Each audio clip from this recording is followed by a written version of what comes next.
Yeah, everything's set up. I'll just give that a couple... Actually, if I'm gonna have to queue for Chrysalis, that's not exactly a common one.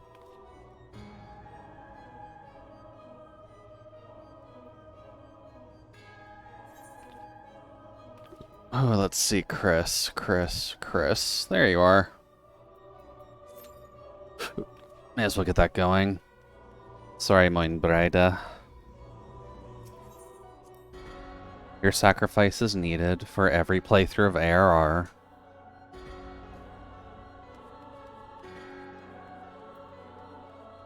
Let's see. Let's get Mini Cactpot done while the Chrysalis queue is going.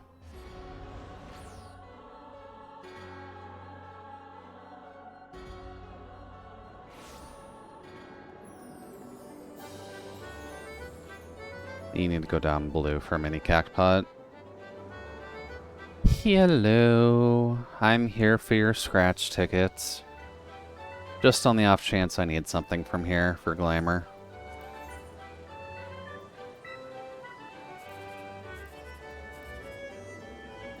I mean, I'll take the 36.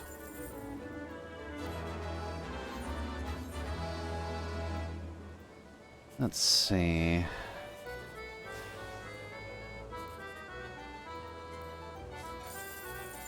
Yeah, that was a hell of a gamble. Guess that one was technically the best. And let's see. Oof, that's a rough one. If the 7 is there, then that's not great, but that's fine. Ah, damn, right, horizontal. That's okay. Little bits of money at a time. Also, hello, random Zappelli. Gotta be careful of the JoJo fans. You never know what they'll do. Now, considering it's Friday, can I do anything with Mr. Rose? Hello.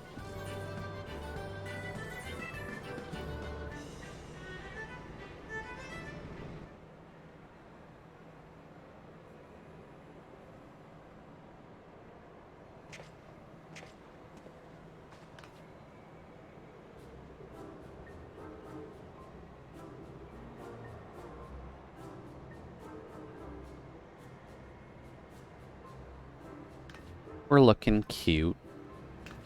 As we do.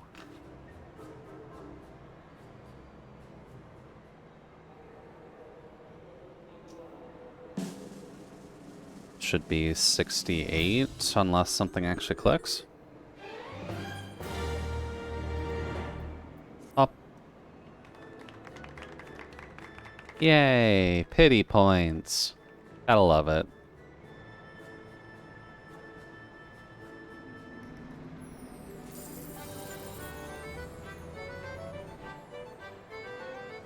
Alrighty. What else can we do with our little potato? I guess technically speaking, we were kind of half memeing last time by doing it. But I could work on phone dailies while stuff is queuing.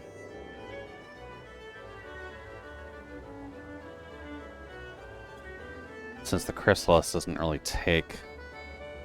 The Chrysalis does tend to take a hot minute at least.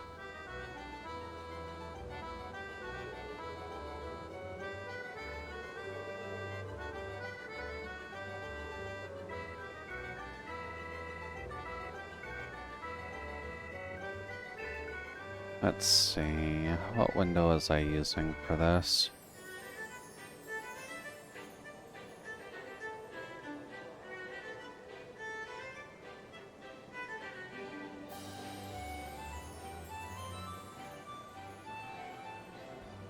Not those.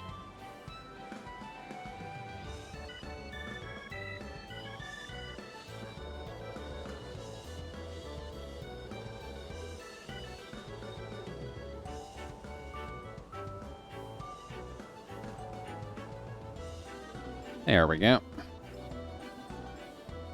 Not quite Subway Surfers tier, but not much you can do about that. Oh yeah, Cookie Run finally got to that point, but Orange Cookie is finally available. I burned most of my currency to get her maxed out. I don't even know if she's useful yet.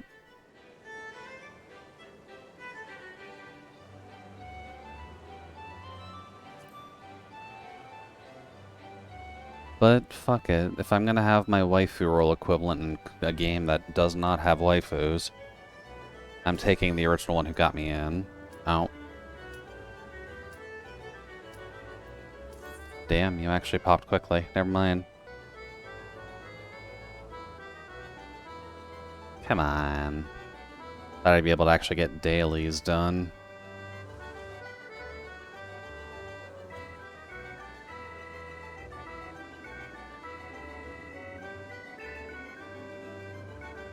I guess if the tank's paying attention.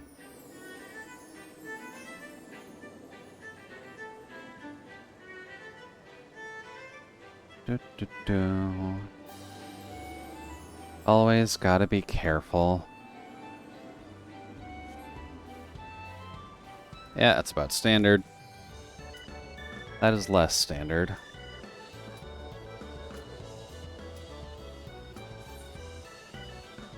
Oh, there we go. Second time's charm. Okay. No phone dailies, at least not for now. Hello, Chris.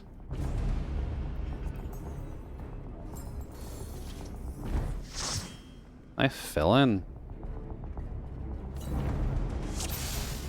No, I don't think so. Oh, hold on. We're missing a healer by the looks of it.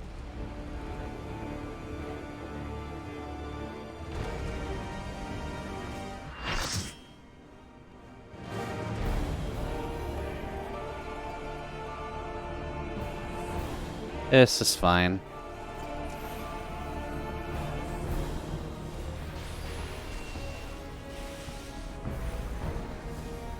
We'll make it work.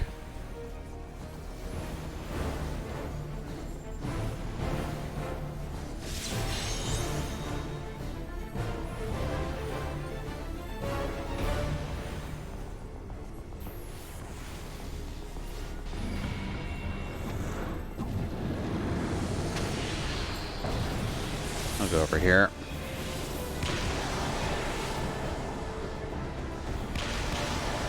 That one.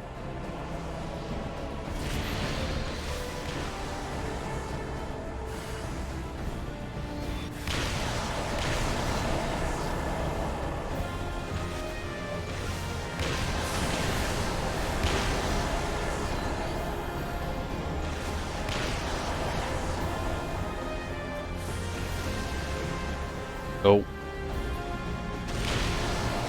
Somebody messed up.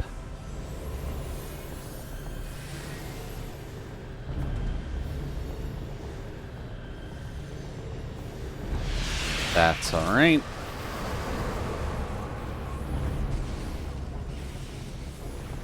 And we've got mana, so may as well go for it.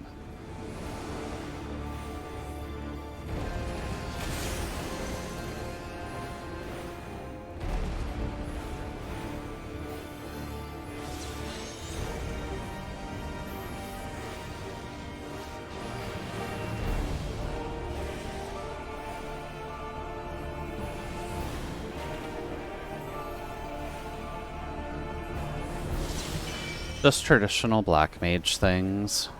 Oh, I'm actually doing okay at the parsing.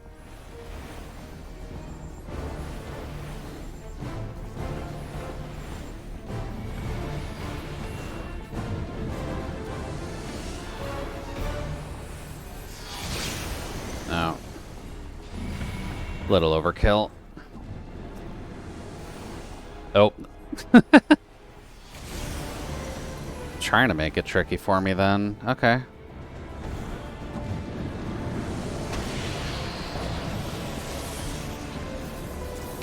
Normal one. That one's shadow. That's fine for me to grab.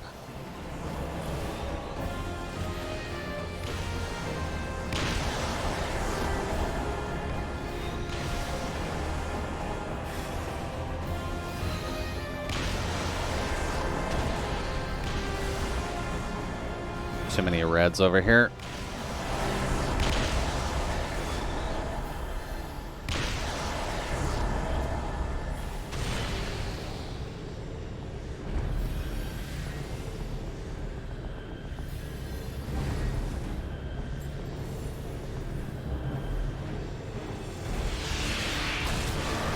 There we go. Next round.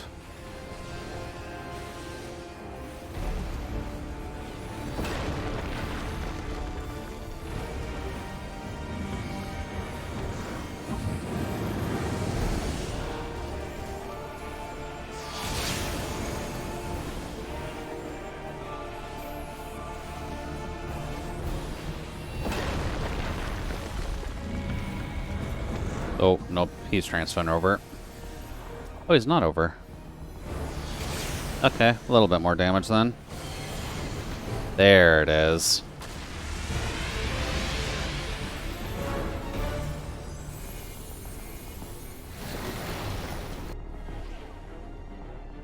Alright, let's see if the Viper messes this up. Can't really touch it while we are on the casters, just because the limit break tear needs to be the melee one here to make it bearable.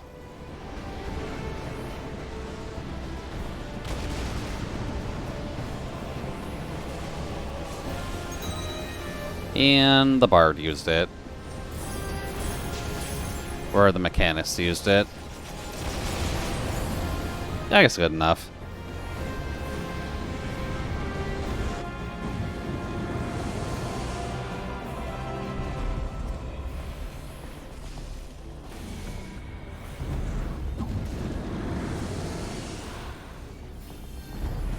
There.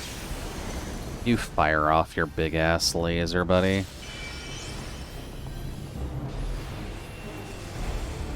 There, nice and easy.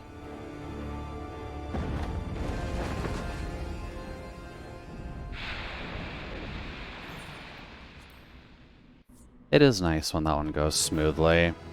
Usually speaking, the Chrysalis is where you start running into folks who do mess up dungeon mechanics. So it is just handy when you don't have to worry about that. Sorry, mein Breda.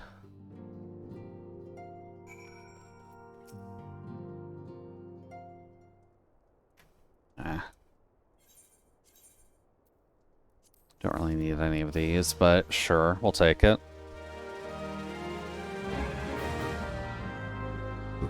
Show your respect to the mark of the Skull of Wrathfrost. Oh, yeah, right, at the grave.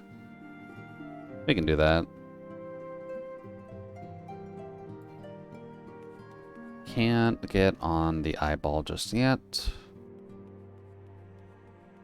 Need you to get your little potato body out of here, please, sus. Not until we hit Ishgard is your journey going to pause.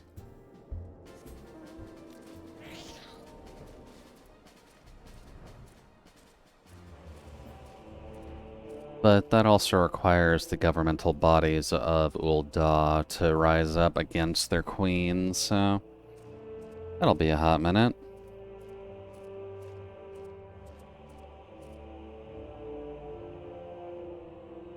What's this about a Discord friend request?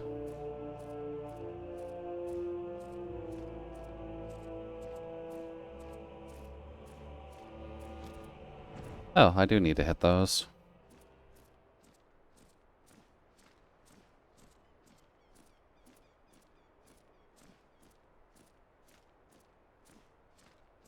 Oh. Interesting.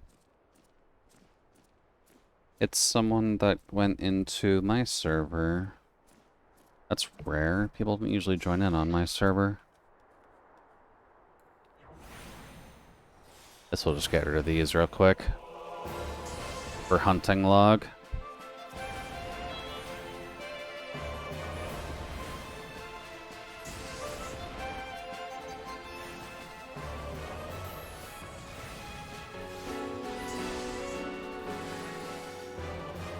Oh, not done?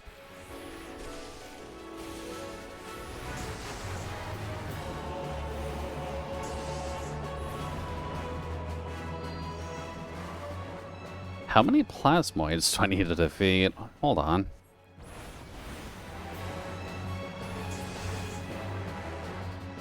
There we go.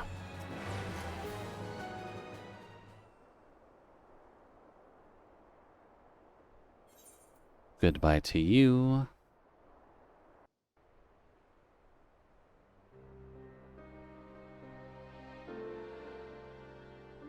Interesting.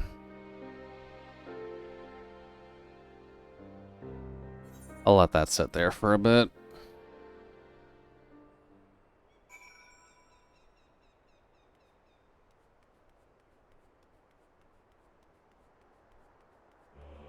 Let's see. Mine Bride's grave has been respected. So let's see about Menfia.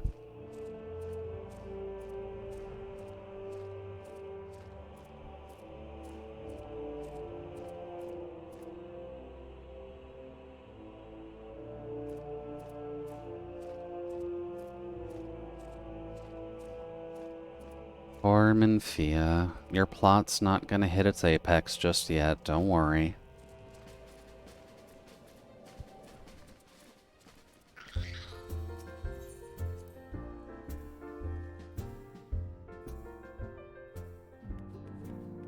Let's see. That... Oh. Right, lost fire as soon as I got in here. That's fine.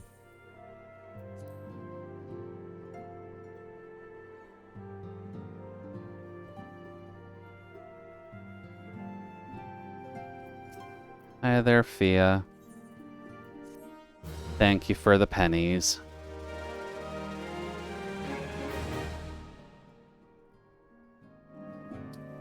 Now, do I have another dungeon or trial I need to do before end of ARR?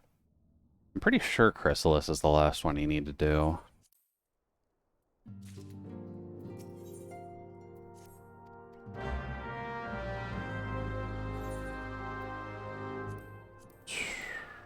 No DPS queue. We'll just get you out of the way first.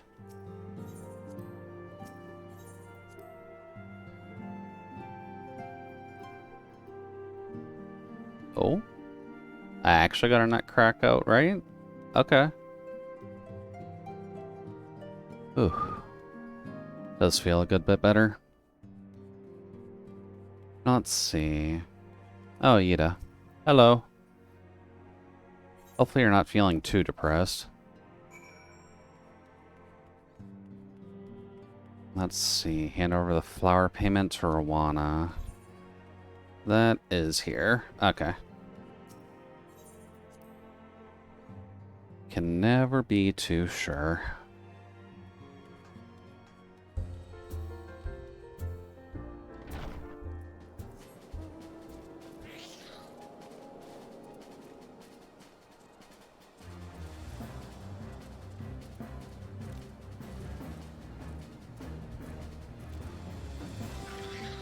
Are you just back here? You are. Hi.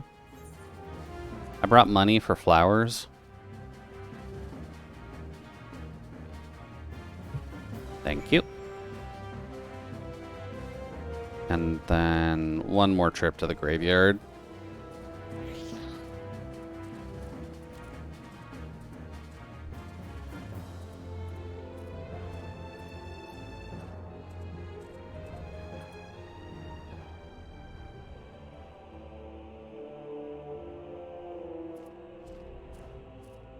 Being able to fly does make this a lot easier.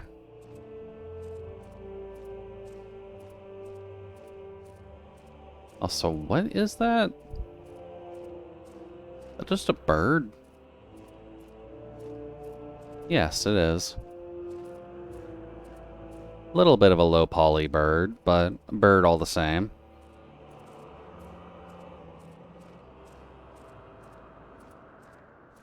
Oida. I'm back. Here's your flowers.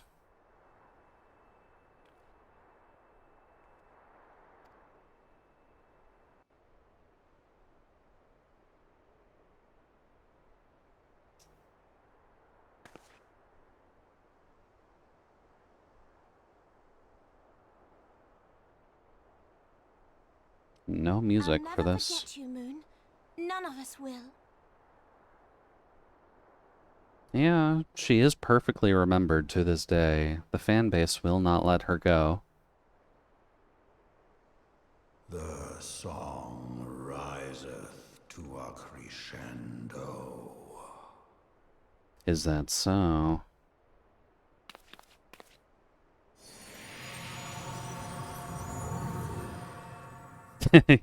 Not even gonna stay for the rest of the speech. Okay. Rar. It be the wagons. Hello, wagons. Please don't be bad.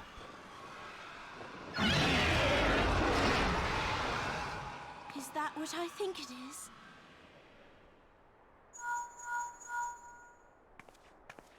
Hello, can you hear me? We have received grave tidings from Ishgard. Pray return to the Rising Stones at once. Yeah, of course.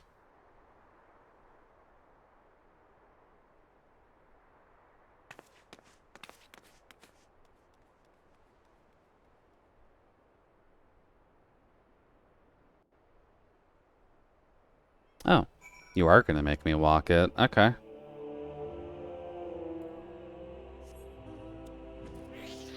Honestly forget how far they let you go sometimes.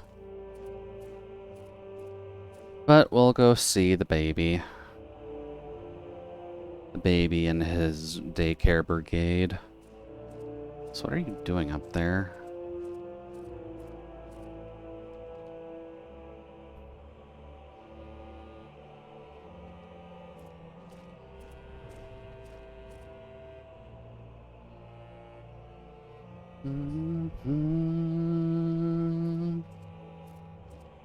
Oh. Being part of a Gregorian chant like that would be fun.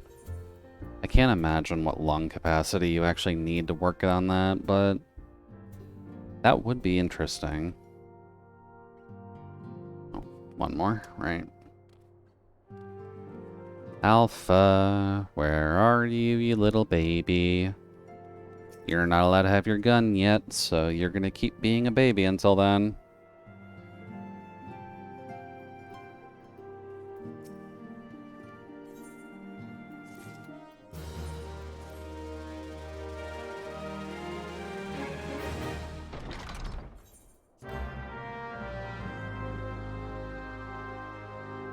Probably not be a shrimp. The heat's gonna destroy my back anyways without me trying. Oh, right. We have to defend against the dragon, too.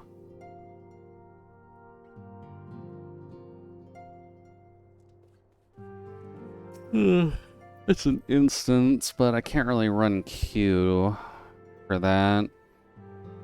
So I guess we'll see which one pops first.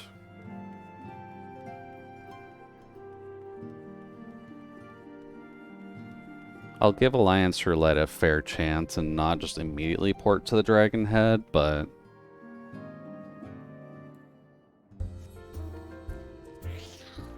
it is not going to take me that long to get there, so I hope the dungeon queue pops. Or the Alliance queue pops, rather. Oh, yeah, I am about to hit level 60. Neat. Means I can buy a new weapon soon.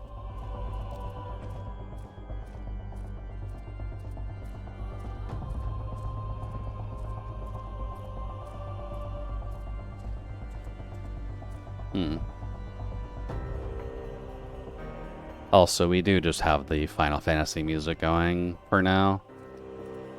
I know I've been fiddling around with just having the Ragnarok music going, but it is a good OST to listen to for Final Fantasies as well.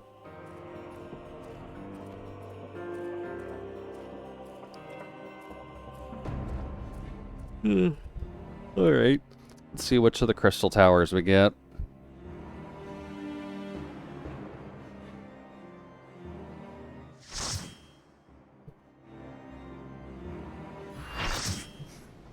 We get Lato.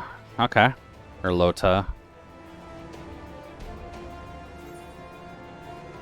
I still don't have any... Oh, wait, no, I do.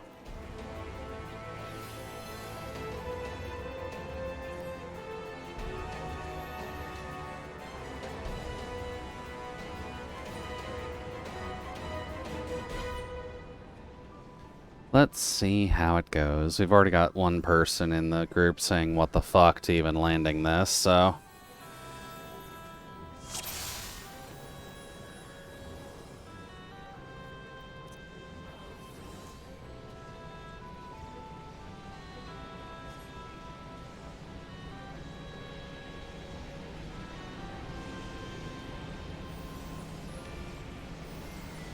There we go.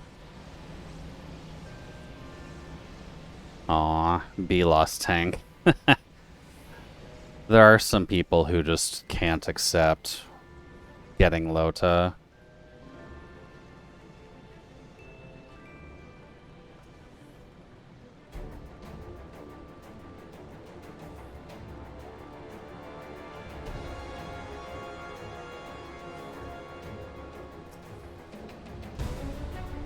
Oh. Pictos are at least getting to work.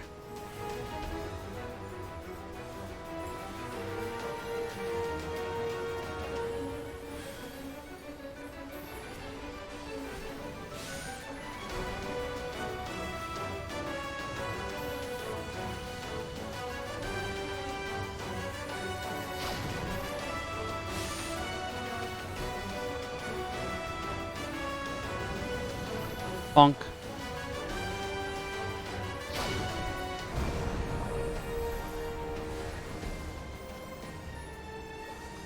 Well, I guess we're only down to 2 tanks. Pretty sure you can still do Lota without too many problems there.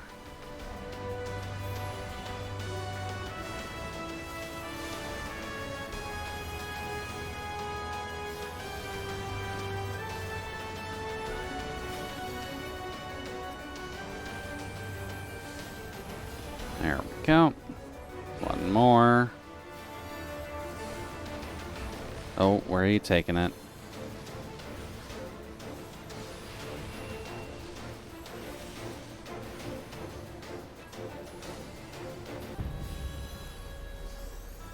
Nice and easy.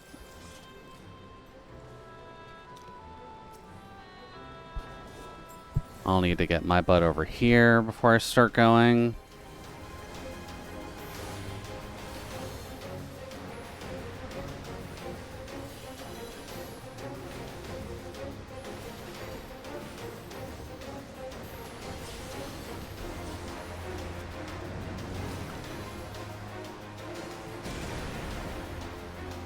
Oh, you're the last one.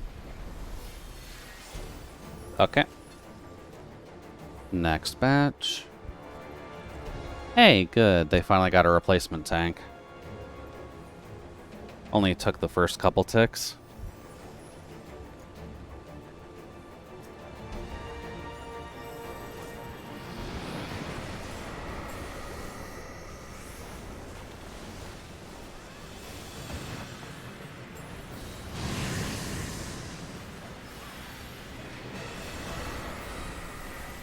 Now, are you gonna pull it any further than that? I don't think so.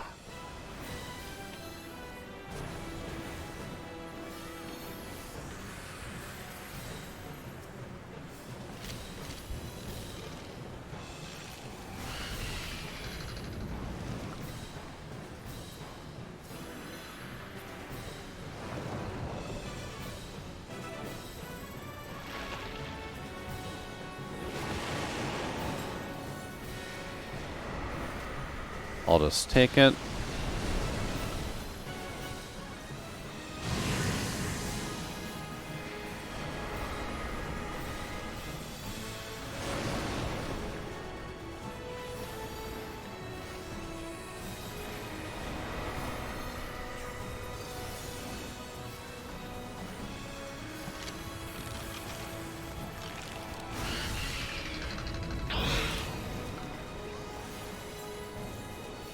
I am not gonna be able to get a cast off on the little guys.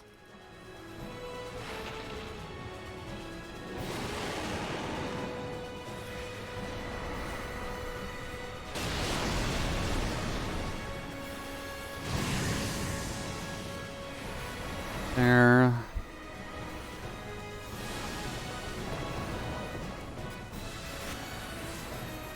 Oh, don't get to see the rotting eyes too much.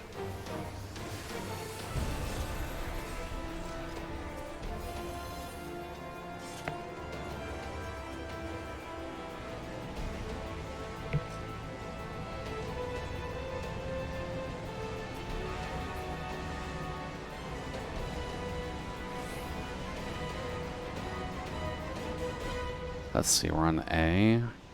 So I guess I'm safe either way. I don't necessarily need to get there immediately. Because at least if you don't get in the areas in time, you're automatically ported to A.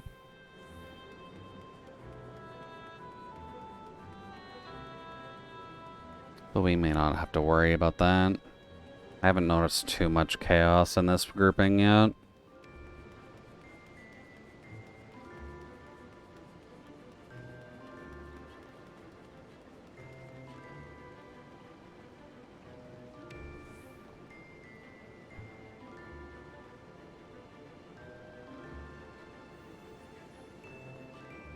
A looks to be pretty much good. People are going to be aggressive no matter what they do.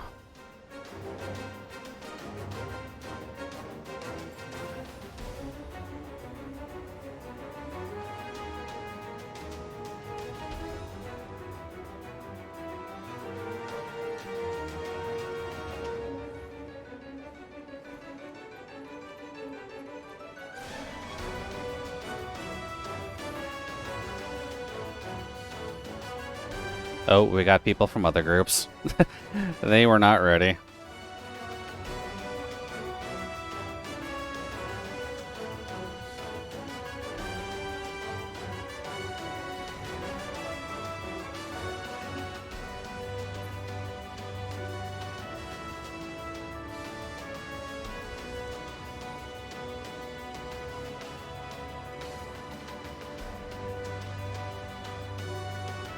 But yeah, this is what happens, unfortunately.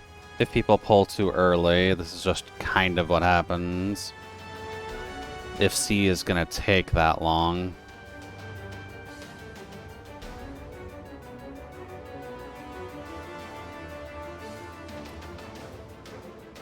But at the very least, they don't need anyone there, so they might be able to kill it with relative ease.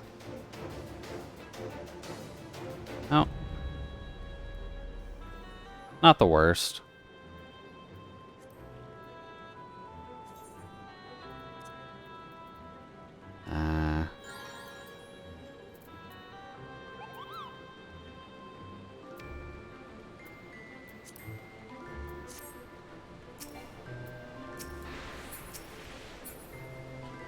There we go.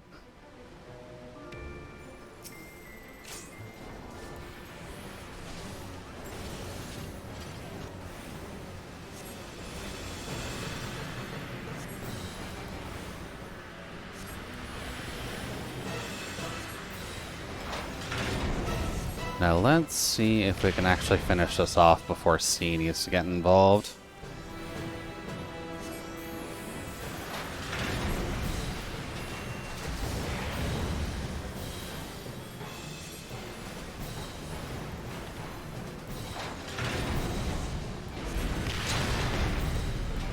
Oh.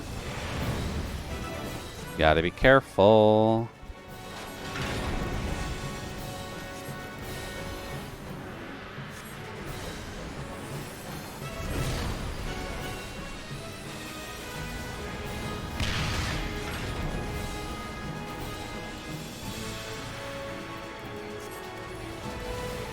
Should be able to do it. Oh, whoops, I'm corporeal.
Oh, right. Should do that.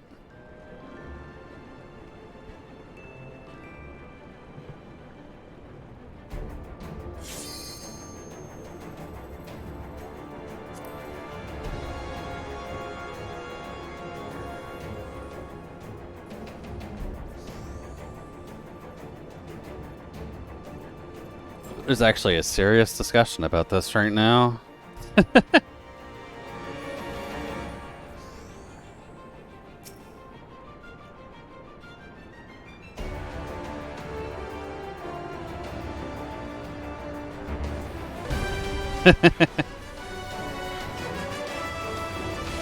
I was half tempted to just throw thunder myself. That was a really long wait time after that.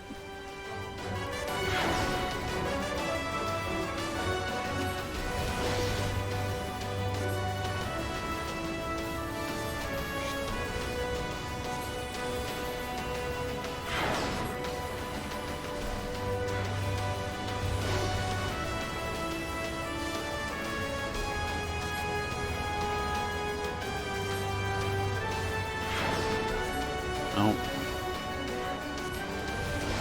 Not sure what they're doing over there, but I'm assuming nothing great.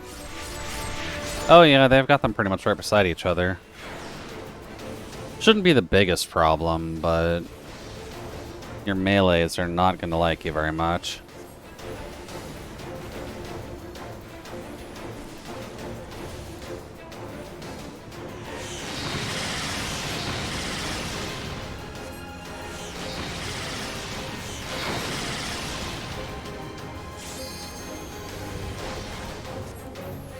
There. And ours is done. What are they doing over here?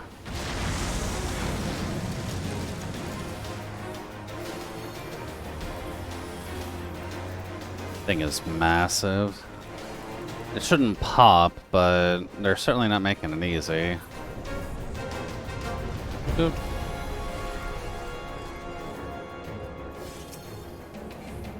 Damn. They got too far away.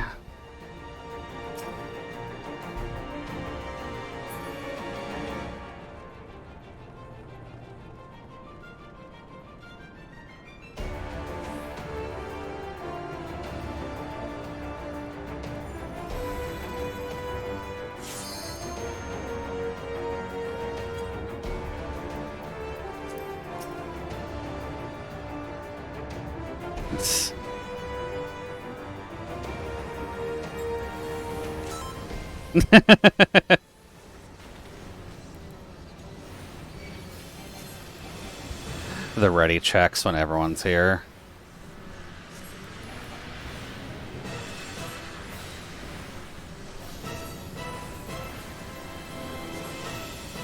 Let's see. Where are the meteors at?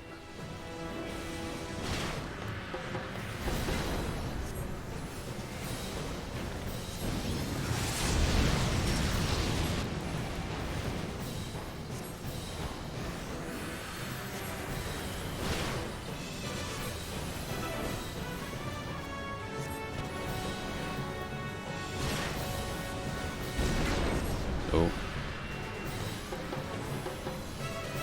You're a little late on the danger bongo there, but...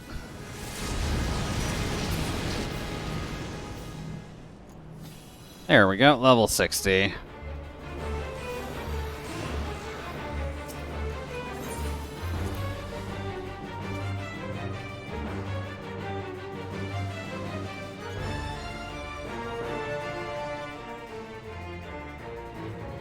Nice and easy. Let's see, run A.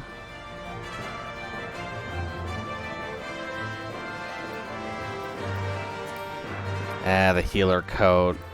I like the healer coat, but this character isn't going to be a healer.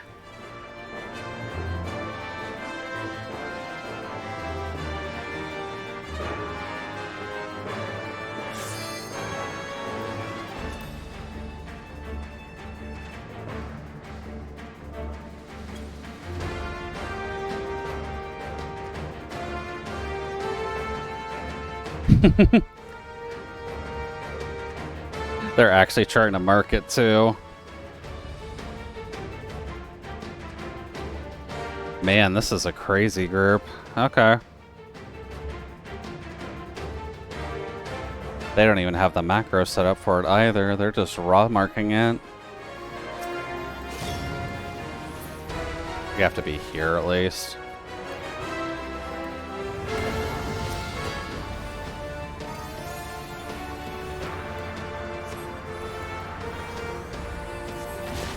Bonk. And do that.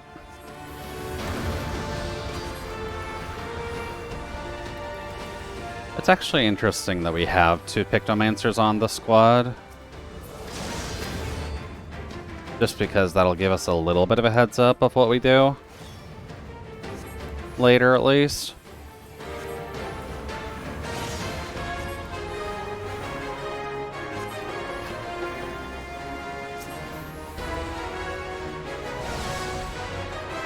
Oh, they're dead. Yep, there goes the sea tank. They even called out that they didn't trust the tank. What prophetic justice.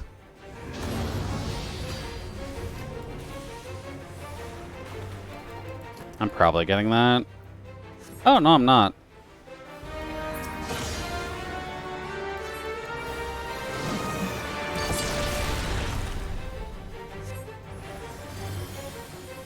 That's rare. I usually should when I'm sitting this far back.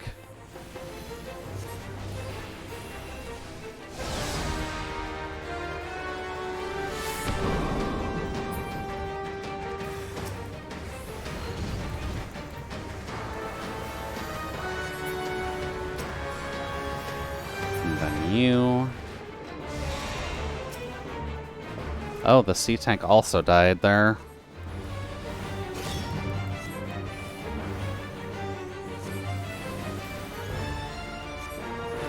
Sorry, sea tank. I do hope they're not a sprout. This is not going to be helping their case much. Fuck off with the unnecessary checks.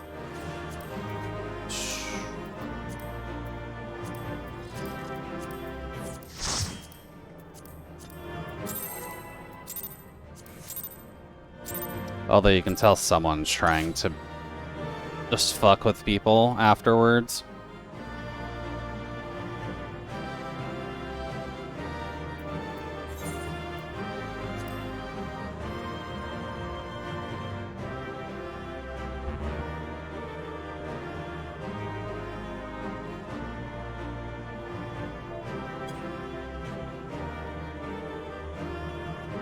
Oh, wait, they already cast everything. No need to wait then. Alright. With the approaching instance, I'm not going to queue up for MSQ roulette, but good to know that we at least got Alliance roulette in. And 60. Kind of half tempted to see if I can buy another weapon, but we can't really get the level 60 artifact gear until we actually get to that part in the plot. So it'd have to be a Zenny pull.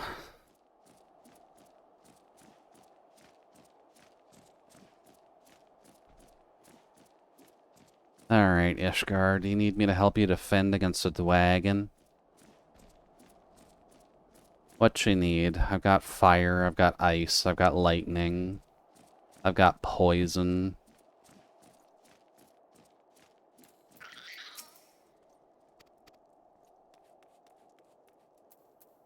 Come on, hand, you can do it.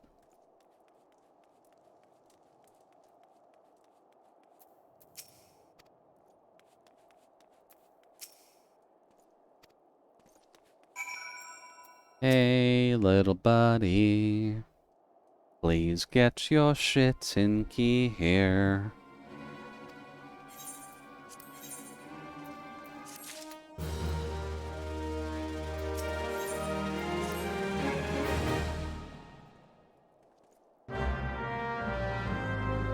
At least I'm pretty sure there's an instance coming up. Does the defense happen this early? It should. Because you help them defend against it, then you get called out for trying to assassinate Nanamo. Then you go to Ishgard as your sail safe.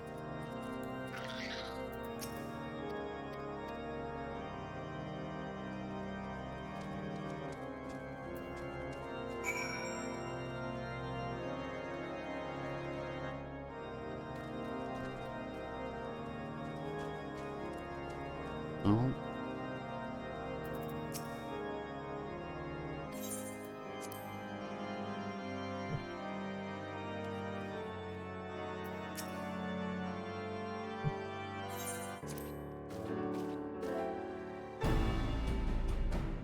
Yeah, don't worry, we know, we know.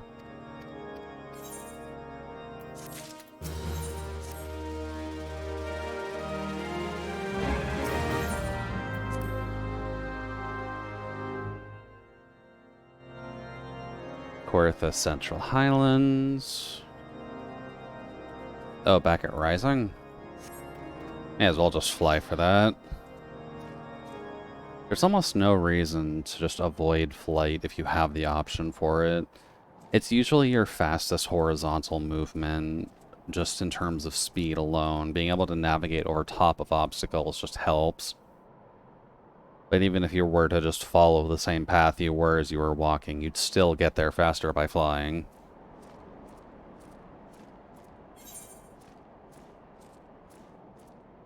Also, where's the music there, Korthus Highlands?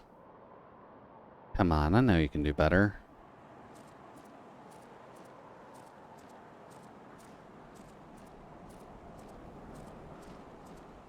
I know the eyeball won't necessarily have its own music to work with, but you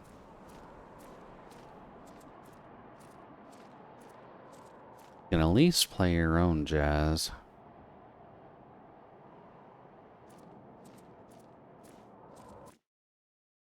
Oh.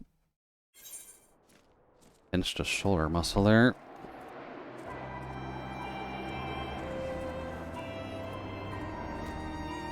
There we go.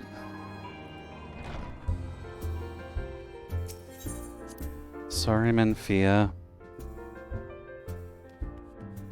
Was trying to find the music, but wasn't quite available. Would have gotten here faster otherwise. Damn it.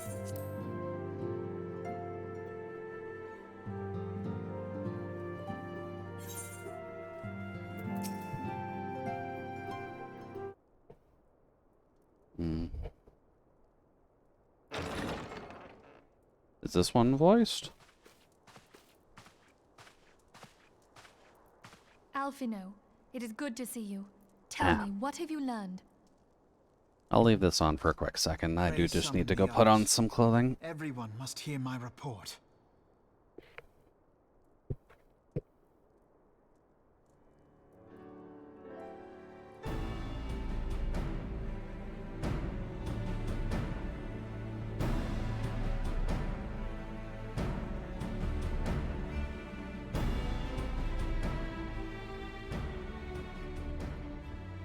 So this was all but a taste of what's to come. Indeed. The main host advances upon Ishgard as we speak. Whose vaunted defenses have been nullified. Shorn of its wards, the city will bear the full force of Nidhogg's fury. All those people. Alphino is right. The Dravanians cannot be allowed to prevail. If Ishgard falls, all of Eorzea will suffer the consequences. Then you agree that we have no choice but to intervene. For the good of the realm, the Scions of the Seventh Dawn and the Crystal Braves must join the defense of Ishgard.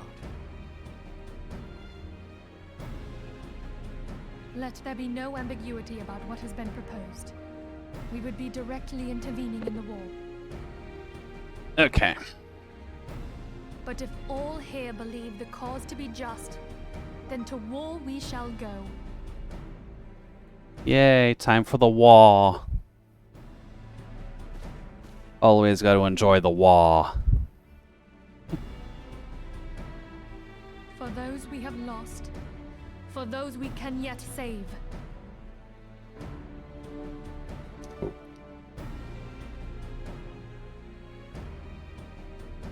Then it is settled. I shall inform the council of our intentions and request that they contribute their own forces to the defense of Ishgard. Come on, main three nations. Defend your snowy cousin. They deserve the help.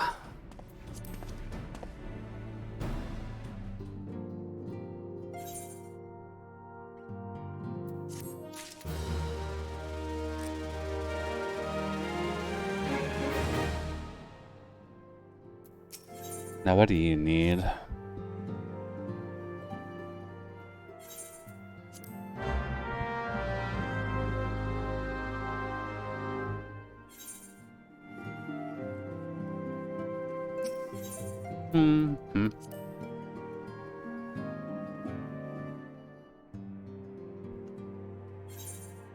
Volunteer dragon slang, huh?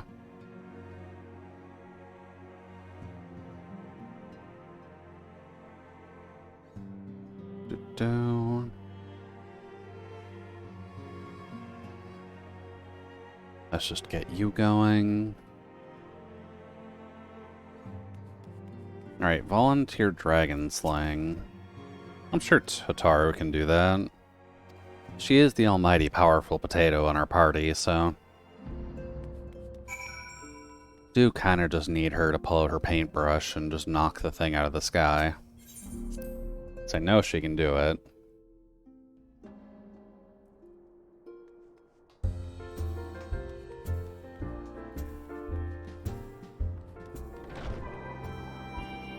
Hey, the Slothborn.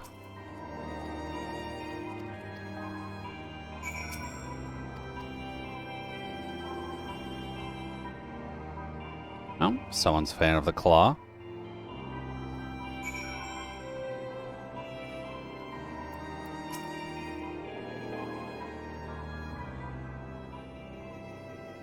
There are cutscenes there? Spare me your talk of glory and fame. Okay, Mr. Accomplished Adventurer. You're probably just a bitch baby white mage who's not even ready for Alliance Roulette yet. Oh, hey, it's real. Hey, buddy. At least I think Real is his name. What's up, buddy?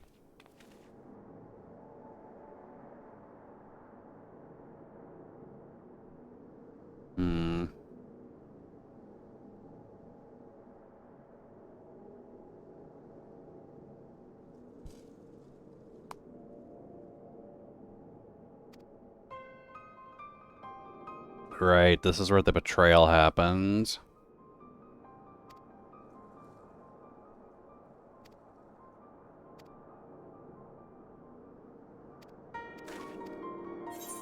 Thank you, Real. You're like the best guy in the Crystal Braves, so I definitely need your help.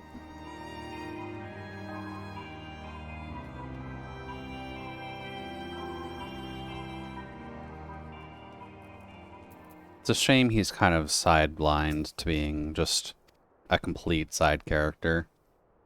I'm fine with having a blonde baby boy on the squad. Maybe give him an extra class or two.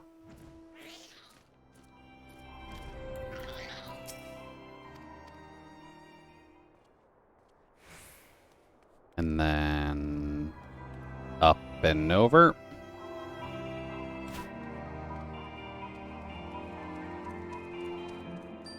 Let's see, you're just in here.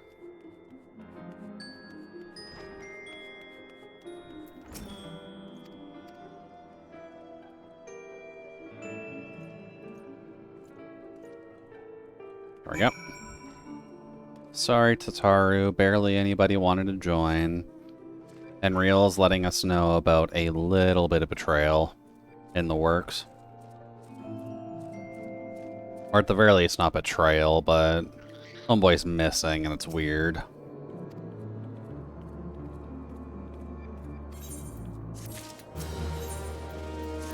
And considering we were only on 17 quests before we finished ARR, we're getting pretty damn close.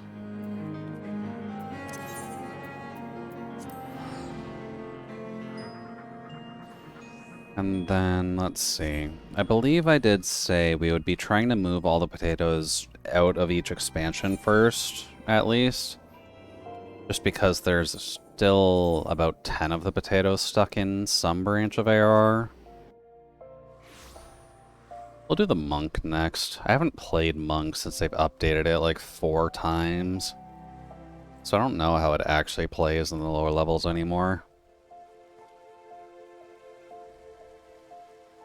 That poor girl is in just such early baby mode gear. She needs at least one of the artifact armors.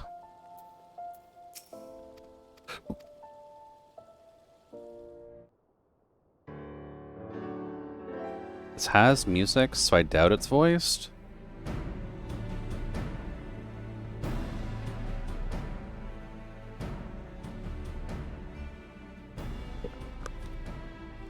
We are well aware of Ishgard's dilemma, and we agree with your assessment. Then I trust there are no objections to the Crystal Brave's intervention. Dar has none. Gridania does not object. The Crystal Braves are yours to command, Alfino. Do what you will. We shall pray for your success. It was my hope that you would offer more substantial aid than prayer. I know it is within your means. Alfino, you're talking with world leaders here. Do not presume that you have knowledge of our every concern. The Garleans and the Beast Tribes are but 2 of many. We are not in a position to contribute greatly to the defense of Ishgard. Not when our own homes are still under siege.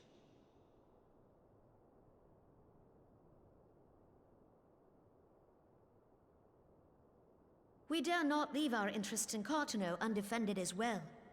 Telegi Adalegi and his ilk would seize control of the territories in our absence.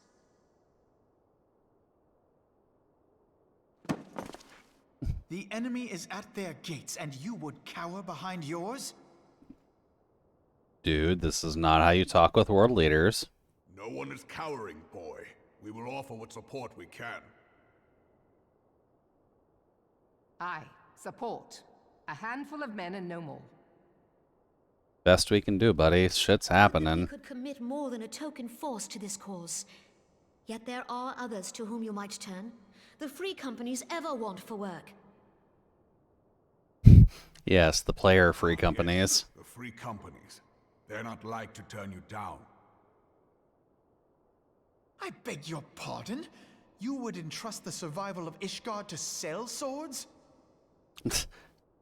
Right, this was the reason I started not liking him as much. Why this alliance was formed. It is our duty to aid our fellow man.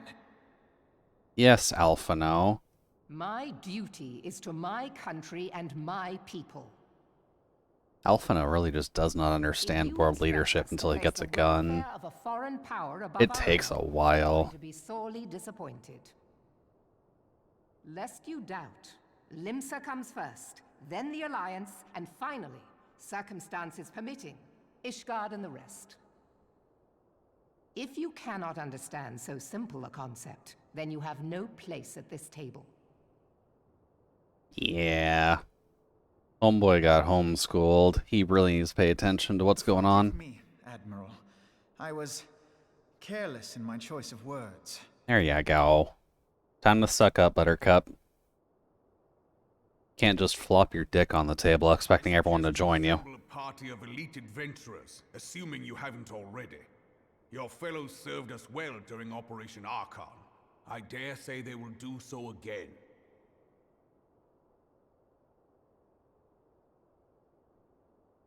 Yes, I am here. If I may, Your Grace, I wish to propose a redistribution of forces.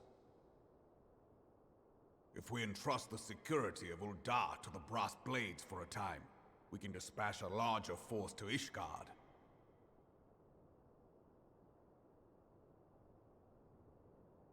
Your Grace? Nanamo.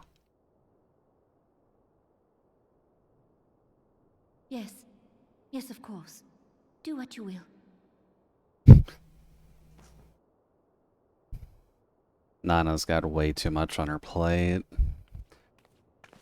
This is also within the insurrection period, so...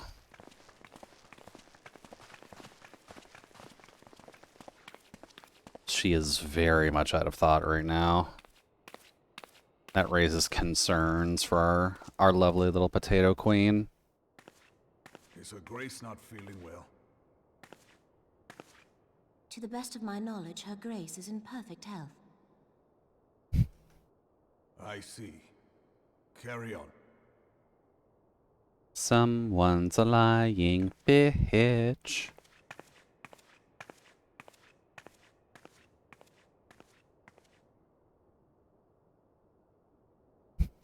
Your worries are justified, Raban. Don't worry about it.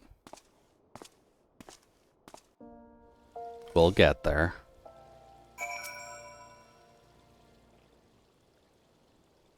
And sorry, Alpha, no, but you're not just getting help because you asked nicely. If the world worked like that, there'd be significantly less conflict.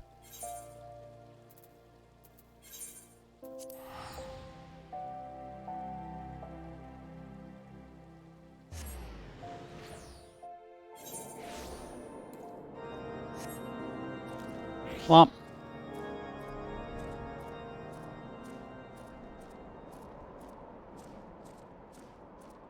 Jesus, it's been an hour already. Where the hell is the concept of time during summer? The heat's not supposed to make the clock run faster. I appreciate it still, but come on.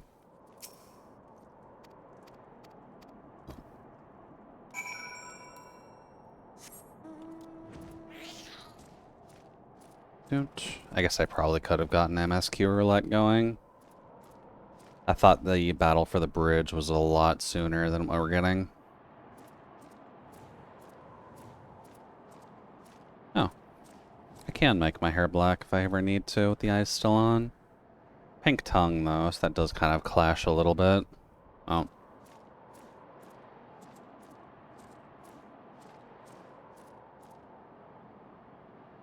Oh, the wagons. We're here to stop you. Get the fuck off my lawn.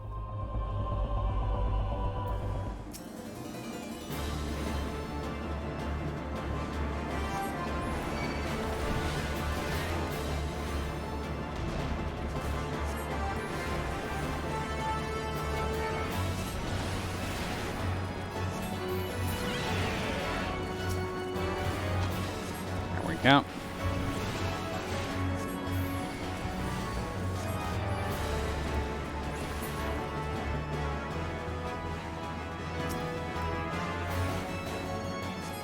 There.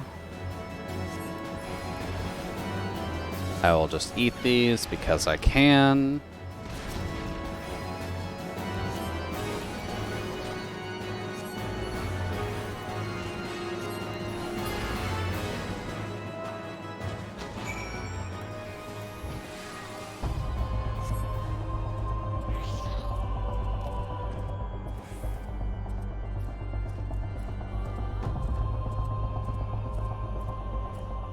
And then there's more dragon forces over here.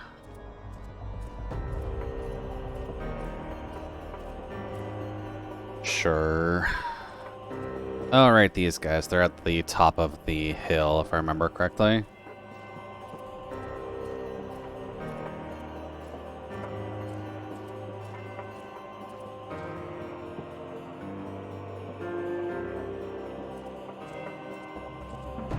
Should be just about here. Hello, angry dragons. Not quite bad dragons, but angry dragons.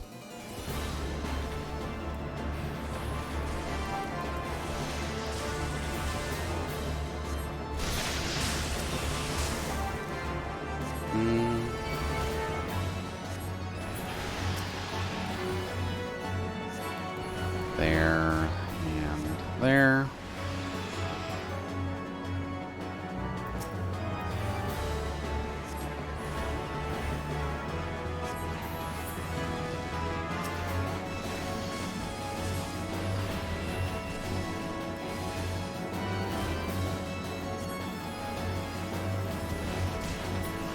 Then there should just be one more big guy. Hey, buddy.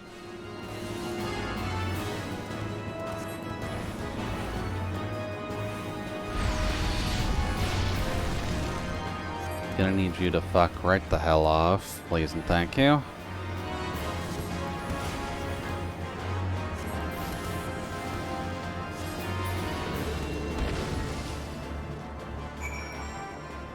Okay.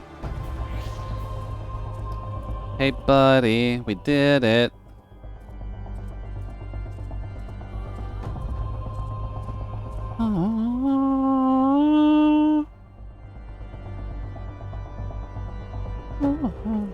Oh, no more chanting. Okay.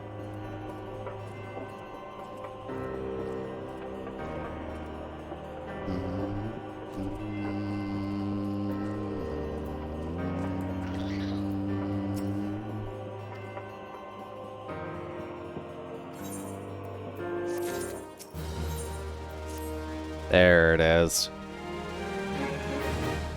I knew I was close to it, but I wasn't sure how close.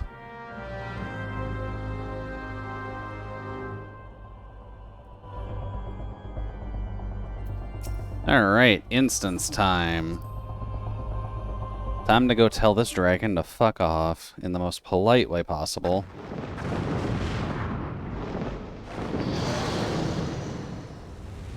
Big boy, too.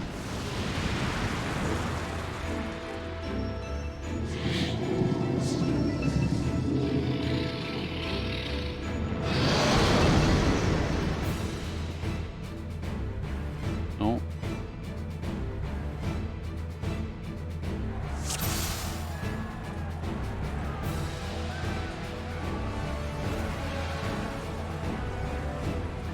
We claim victory this day, or Ishgard falls. Accept the fury into your heart and defend this bridge with your life's blood. This bridge is already kind of totaled, if I'm being honest. But hi, big guy.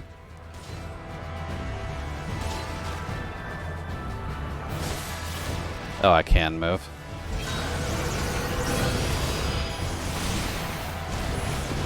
This is fine.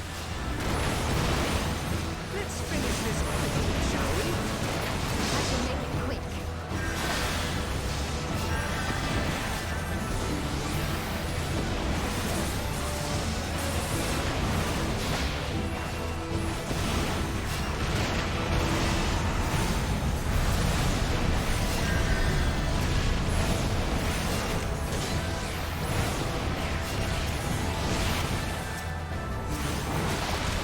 There we go. I might need to look into my tab targeting as well. I'm not really sure what it's trying to focus on.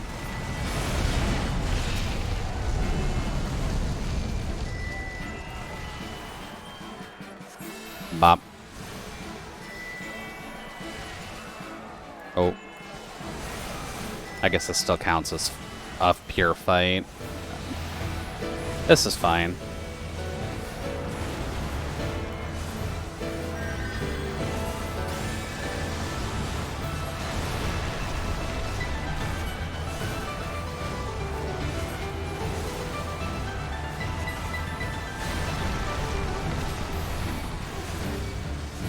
Thank you for the heal, Y'shtola.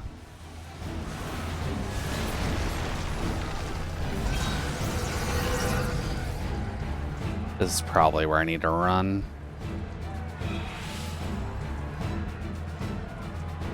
Come on, crew.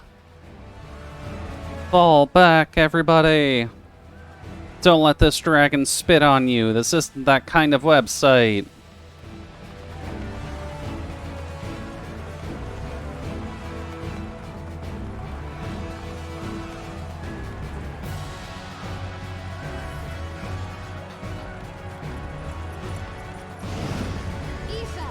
To me.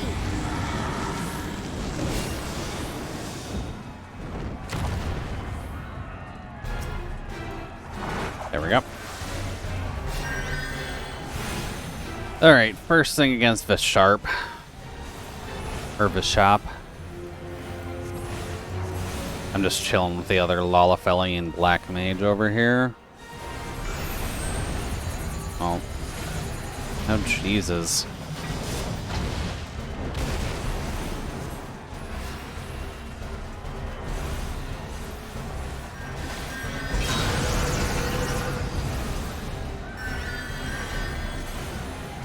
Medica of the 7th Dawn.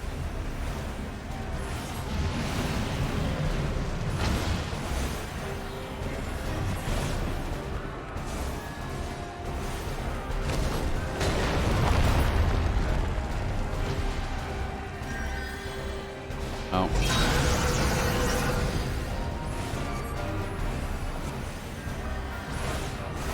Oh, those extra pieces are because of level 60. Okay.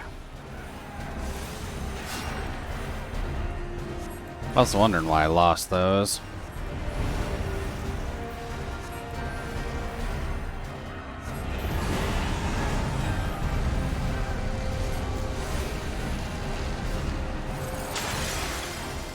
There goes the first one.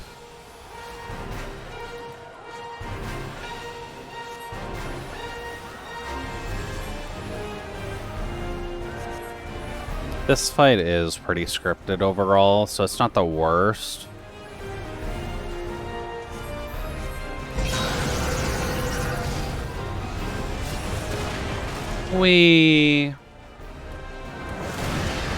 Ow.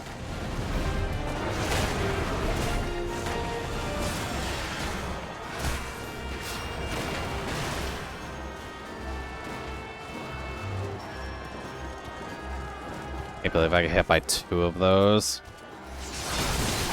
What kind of ridiculousness are you on?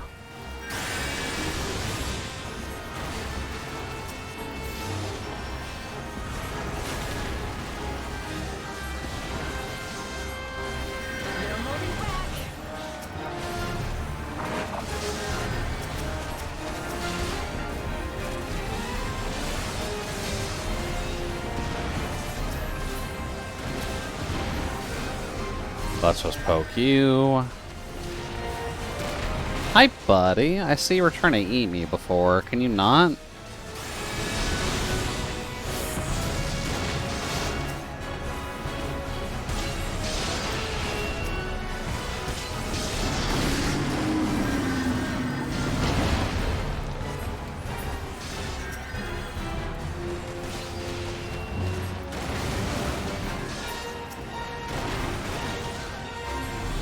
There.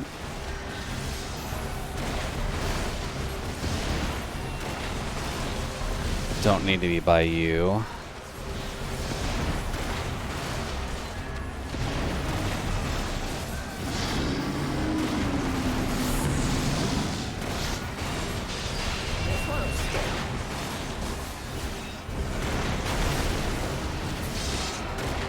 Oh.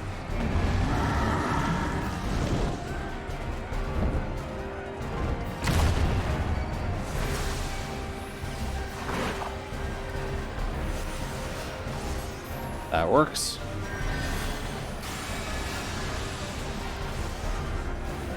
Oh, did my little black mage buddy go away? That's a shame. I was hoping for a fun time with him.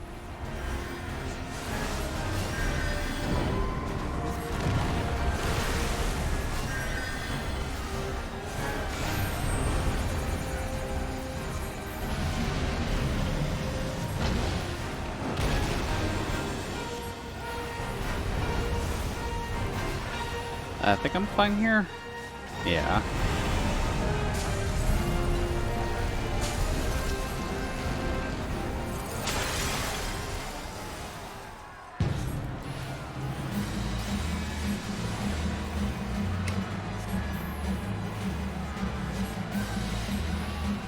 there.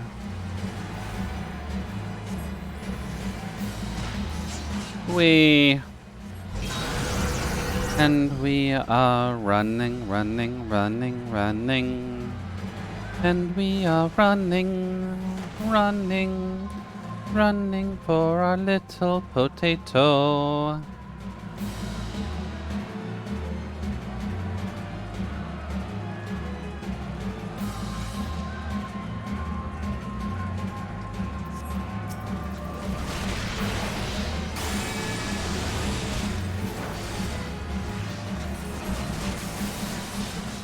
Okay.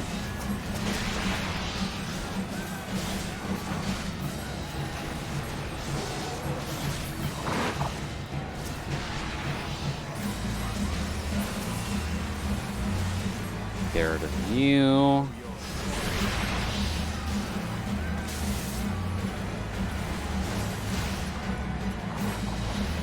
May as well just get everything on my tier.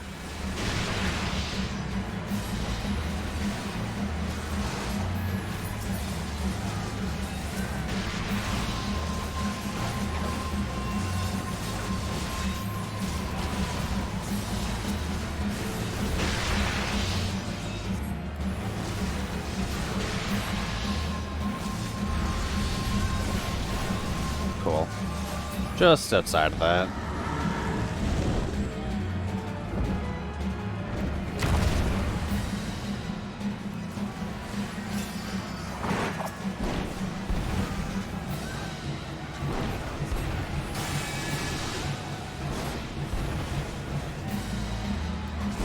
There we go.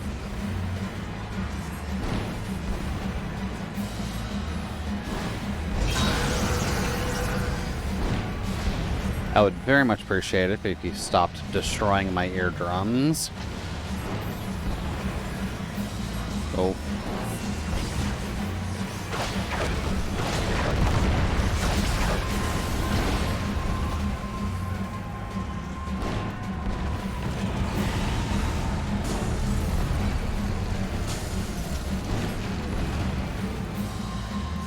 Oh, you didn't get it this time. Sorry, bitch boy.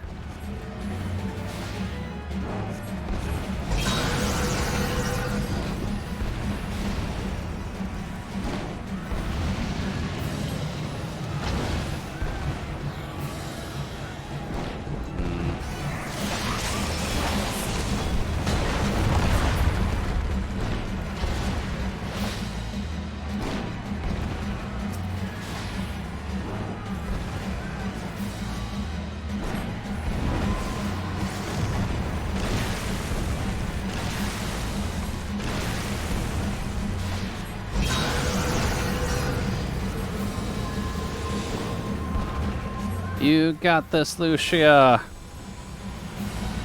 Protect that bitch with your life.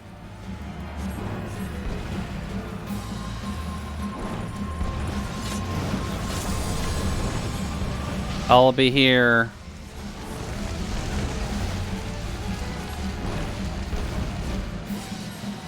Actually, will we even have enough attack power for that?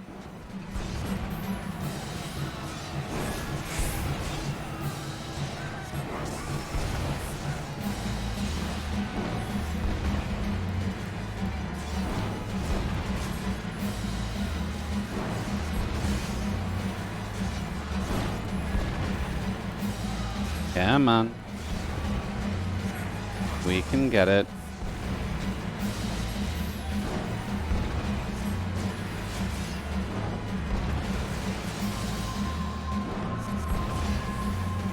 There we go. Alright, she won't die today.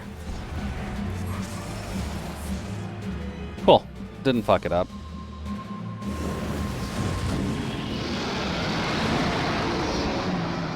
Rawr.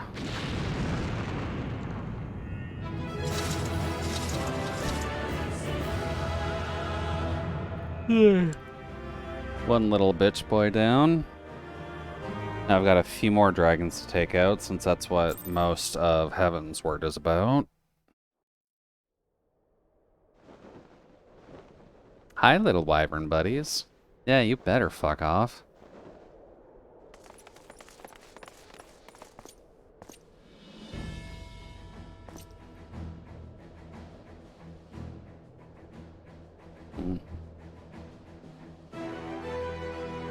Had a good neck crack before, but I think something's stuck in the wrong position. Oops.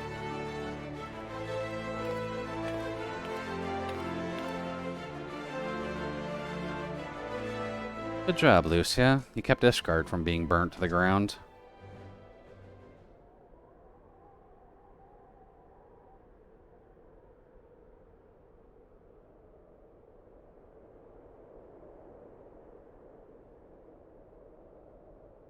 An Estinian holding his own. Being the edgy boy we all wanted him to be.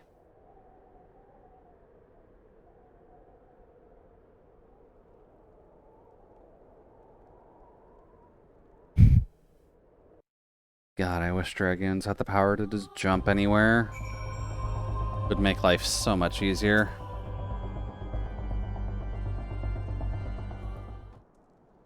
Alright, dragon problem dealt with.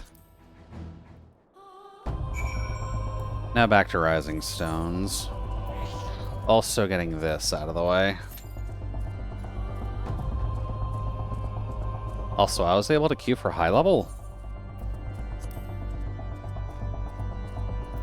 Interesting. I don't know what I'd need for that, but sure. We're already pretty much capped on Ironworks stuff anyways, so...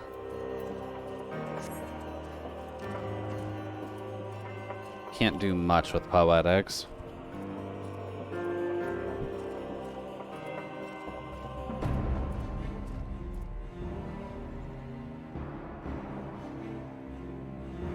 Well, since I need to fly, I'll just stand up and stretch, see if that solves the problem. Wait.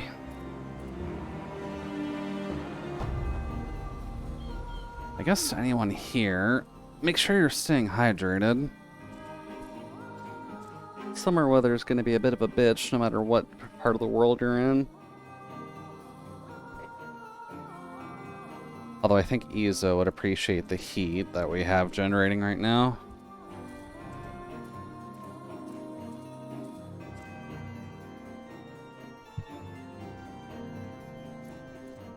Nice.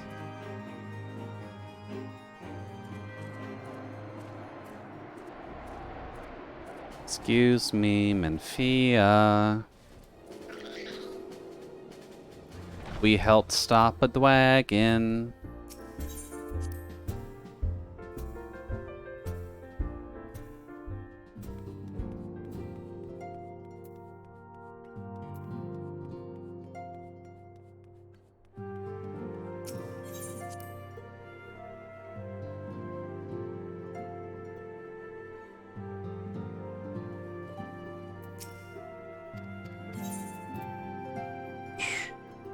Bell speed. Alright, almost there. I believe we gotta save Raban.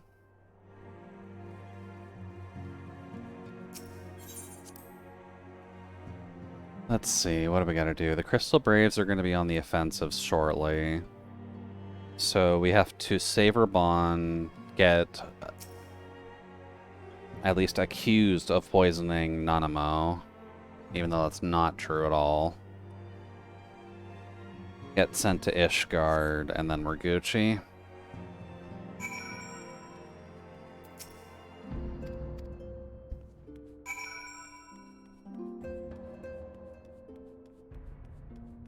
Let's see. And right, this was the interim stage where Tataru was trying to look for work.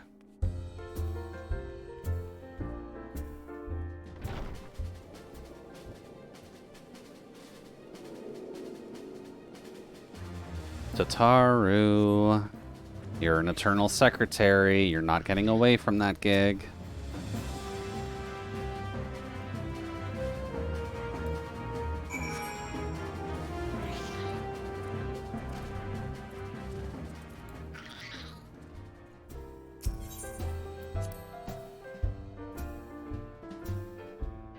It is a bit of a shame within game, though. There isn't like a counter to tell you how many quests you have till the end of a block. The data is very easily available. I've got a Google Doc set up for myself just so I can track everything for the potatoes, but not in-game.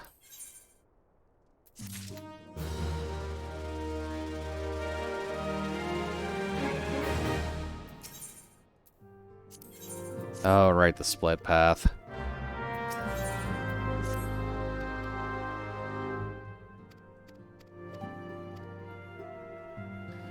The split path of people want to be stronger between Tataru as well as the chief, or whatever their names are over here. Hey, they're Hori Boulder.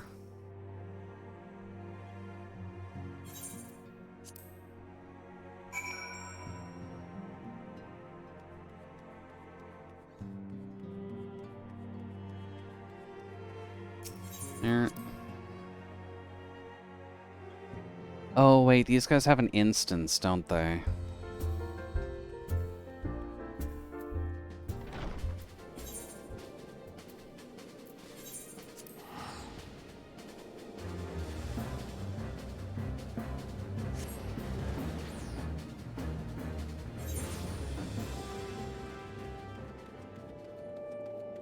Hi there, Scholar Buddy.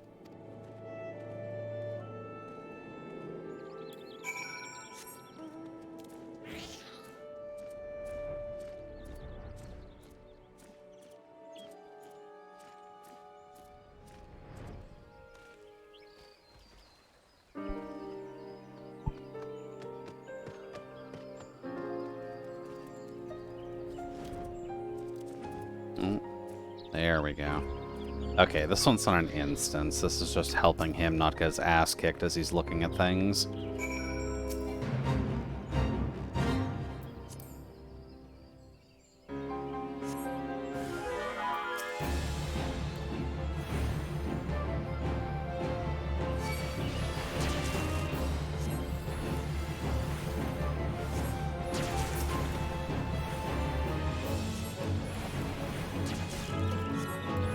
There.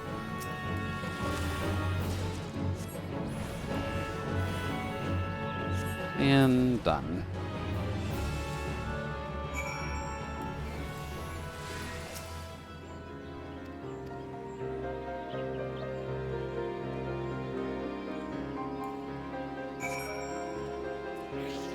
Come on, buddy boy. Study your holes, study your flowers.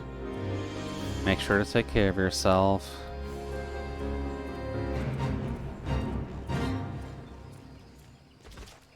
It's probably more in the swamp this time. South we go.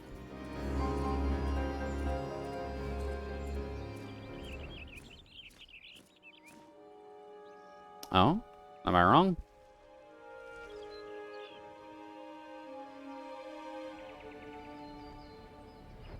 I was wrong. This is the Nook one, isn't it? Yeah, here. Hello. I apparently need to kill you guys for something, so please don't hold that against me.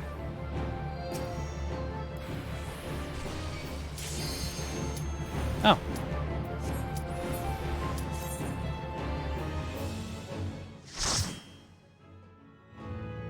We'll take MSQ Roulette.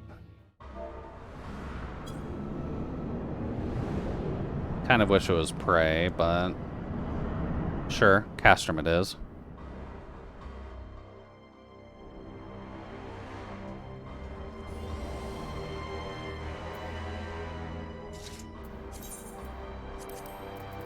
Red.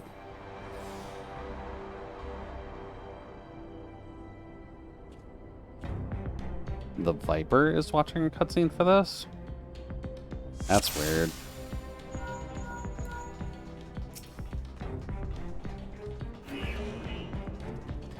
Bowing, bowing, bowing, bowing, bowing, bowing, bowing.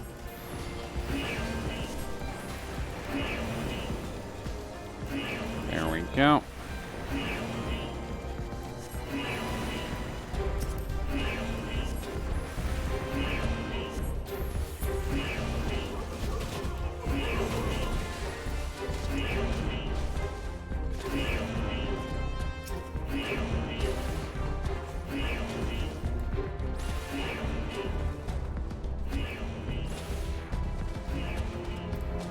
There we go.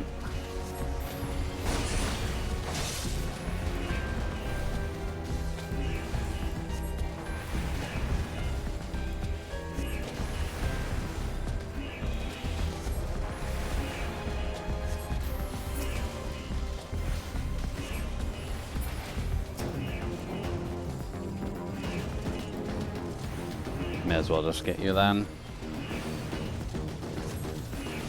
Took oddly less damage than the rest of your compatriots.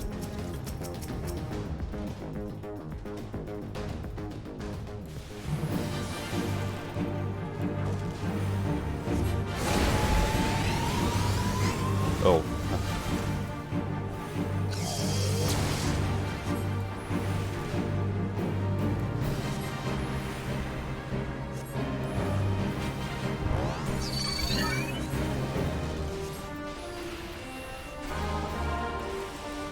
There we go.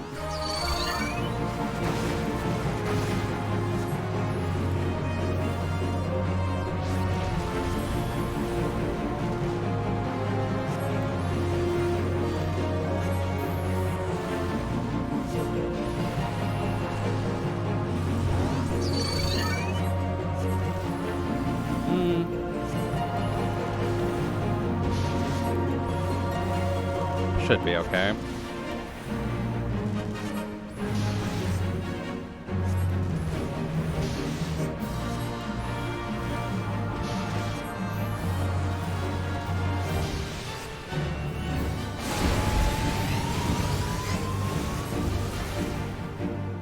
Oh, I fucked it up.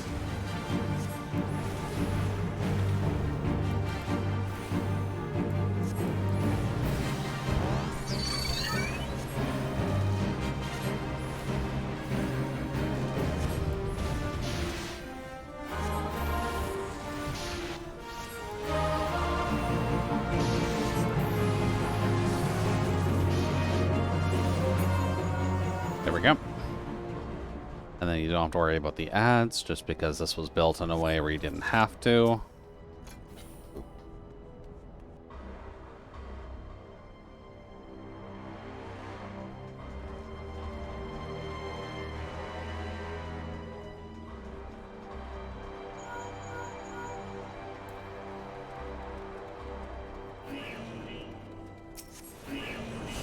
You're allowed to get me with the boy. Wow. Wow, wow. Wow, wow. Wow, wow. Wow, wow. Wow, wow. Thank you, Saribot. The link spammers are still annoying. One of the main reasons I'd kind of want to grow, just so I don't have to worry about seeing those anymore.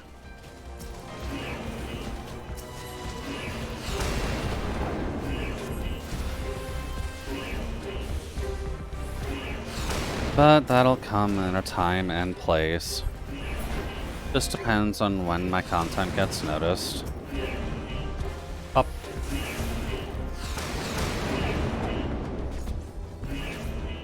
Come on. Keep it moving.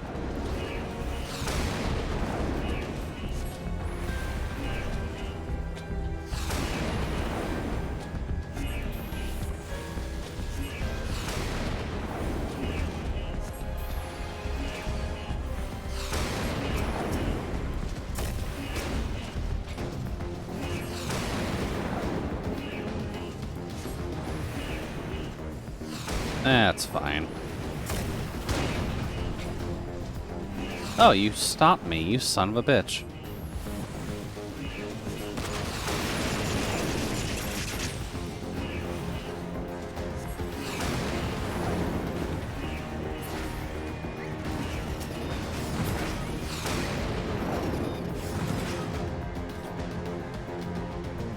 Oh, damn. Okay.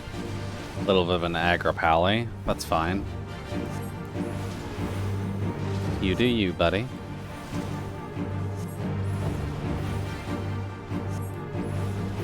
One more, and then big boy.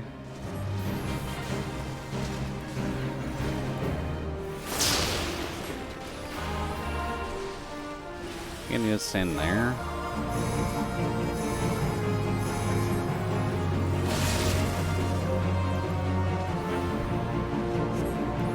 There we go. Sorry, Mr. Tank.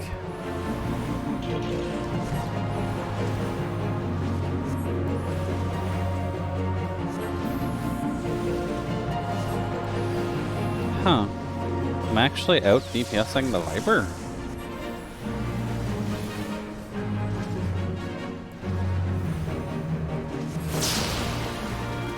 Certainly rare. Viper should be able to out DPS me at this rate, even with their base gear.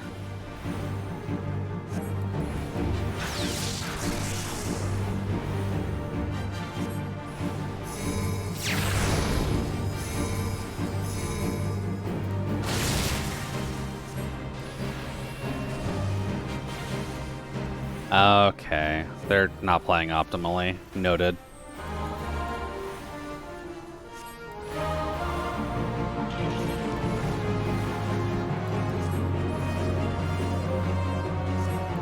There.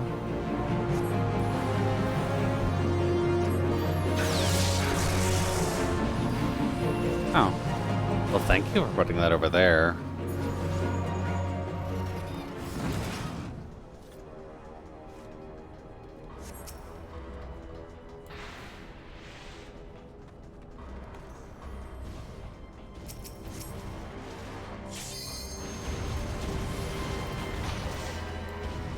There. Refill my mana, please.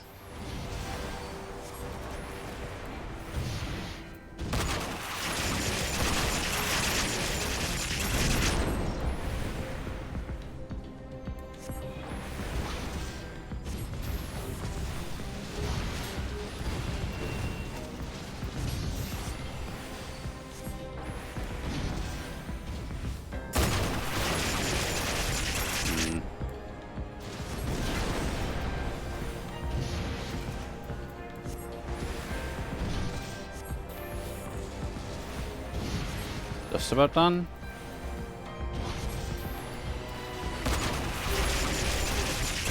There we go. Next is door.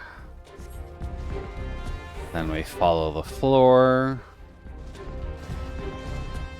until we find more.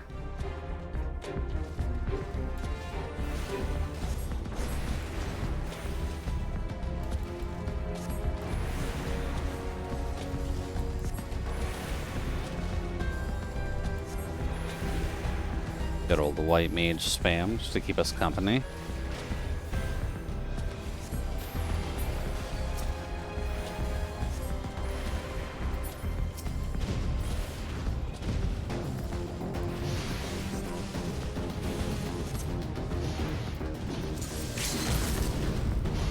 Womp.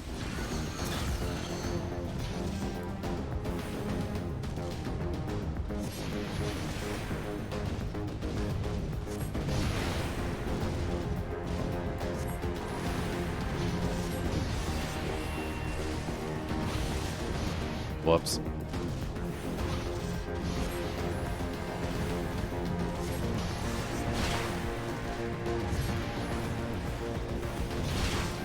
That's fine. Hey there, Nano. Welcome in.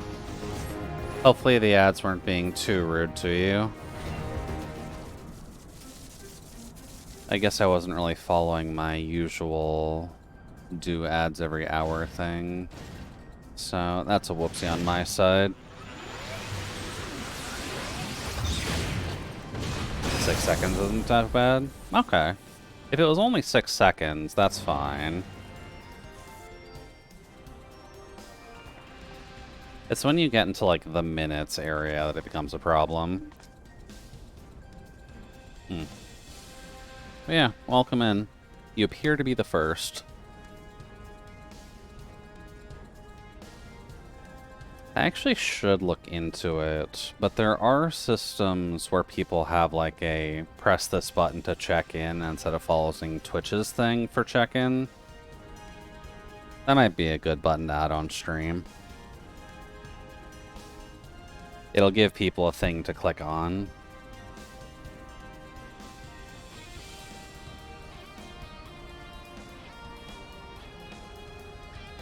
That's new to you.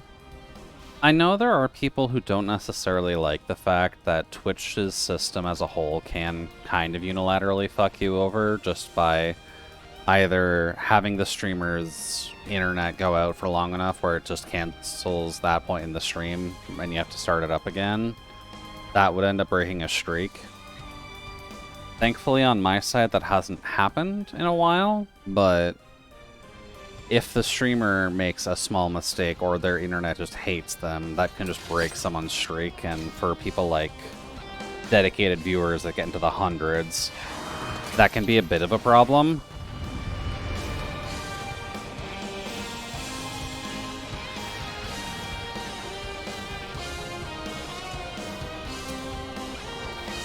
There we go. Hopefully that won't happen here. It shouldn't happen today, at the very least. Everything seems pretty stable.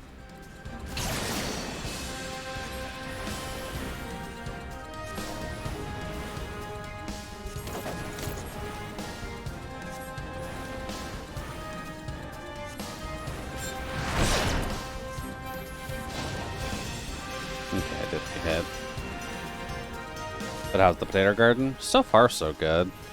We got past Chrysalis without too many issues, so this potato is just about done with ARR, and then we can move on to the other ones that are kind of stuck there right now.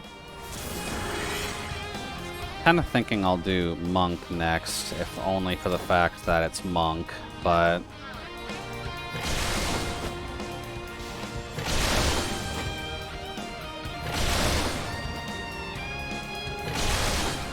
the Viper is getting a little bit antsy.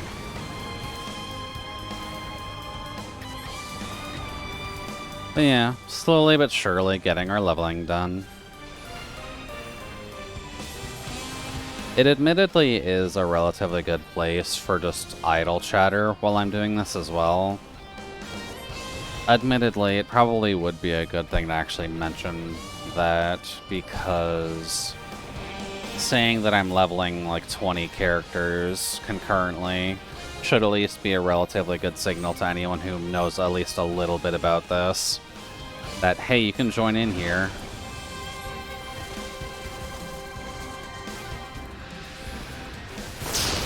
Because I'm just playing this with one hand right now in, you know, a non-sexual manner.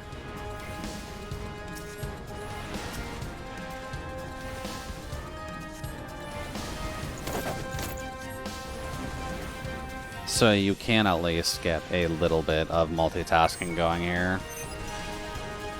Oh.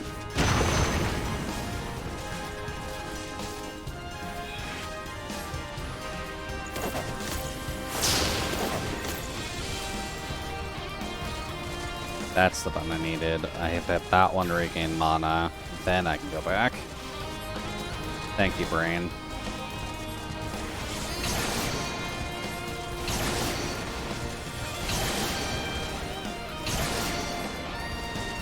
Go for it, Viper buddy.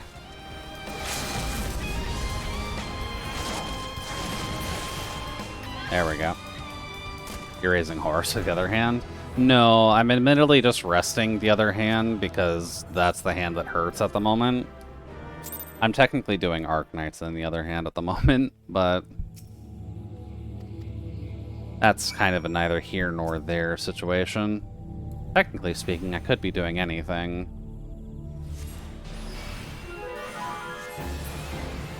There we go. Because Black Mage doesn't require you to move around a lot, especially when you're in solo queuing things.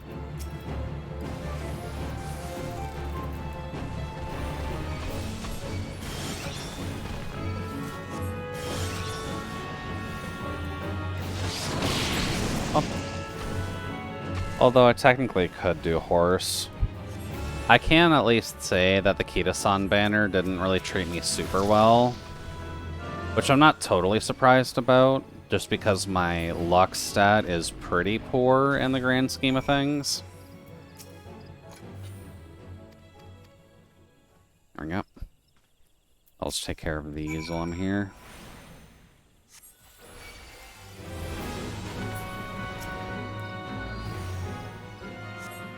Up.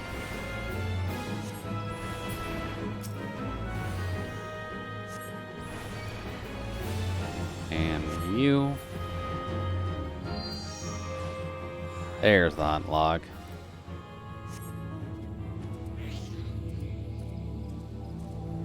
But it is also just a Friday. I'm sure people are just eating chili dogs with Sonic. I'm so pissed at the BA base defense. Tank units keep moving to the backline to avoid damage. Oh boy, I may be missing some context here. What do you mean by Blue Archive base defense? Is this a new feature that was just added today that I'm not aware of, or what are we discussing in Blue Archive? Also, at least when it comes to their AI, they're not the smartest.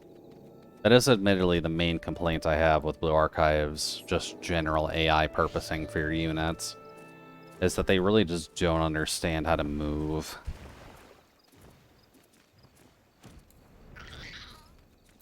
Jesus.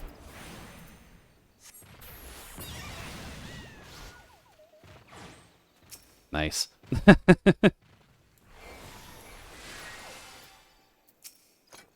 Base defense is free to grind level up resources. Oh, that. Right. Yeah. It would be nice if they did, but you do kind of have to unilaterally do the movement yourself with characters that can move. Although for base defense, I'm not sure if you would really use any of the prominent ones for that.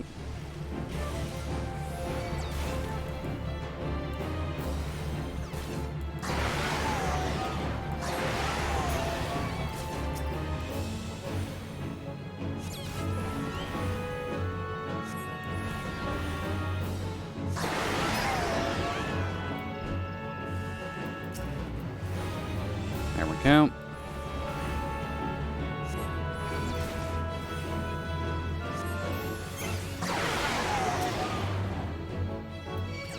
Come on.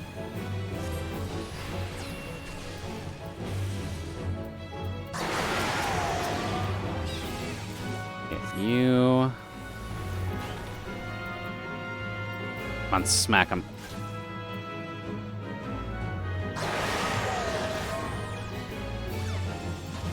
There we go.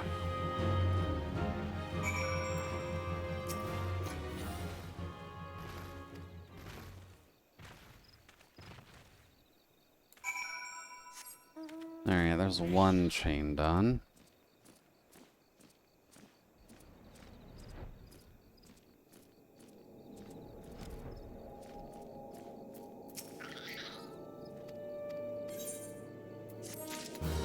Oh, not fully done.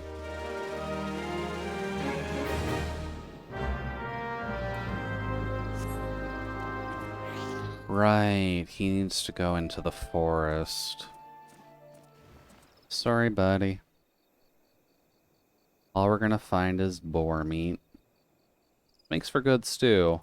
Probably not what you're looking for, though.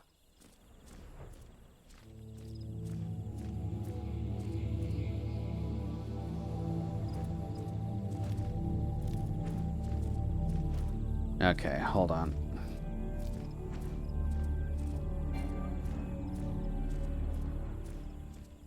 They really won't let you just fly over that? Fine.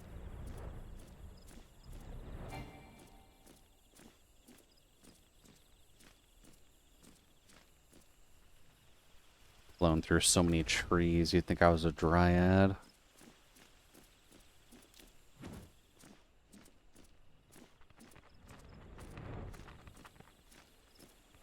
There we go. Then we just go up here, by the crystal.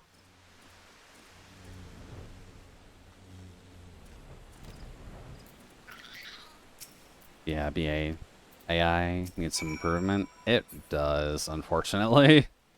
One of these days, maybe. Like, even just a general quality of life update being, hey, can you move to around this area if you just tapped on the screen? That'd be great. Just so that way you don't have to rely on, like, the 4 characters in the game that let you do movement.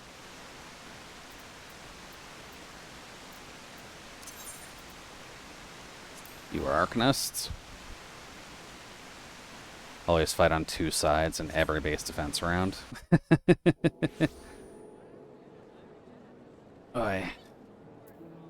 Arcanist, Arcanist. Oh, there's the load. I was about to say. Now, do we have a raid going, or is it just Friday, so it's popular? I think it's just Friday, so it's popular. Okay. I have been just sweeping through the commissions lately, if only because I already got up to rank 8 or 9 on the defense mission map, and that's relatively good for my purposes. Or porpoises, depending on what kind of pun you're looking to make. What is my team for defense?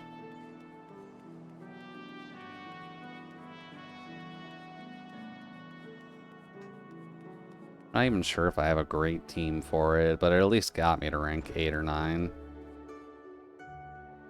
Right, downstairs.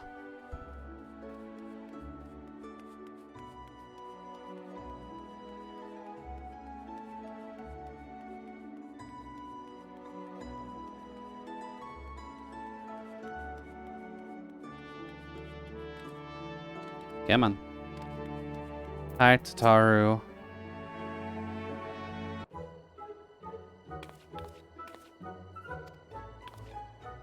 I'm checking in on you, you doofus. You're not at your desk. Of course I'm concerned. Apparently they're giving away 10,000 points in Uma Musume if you connect with your Twitch account.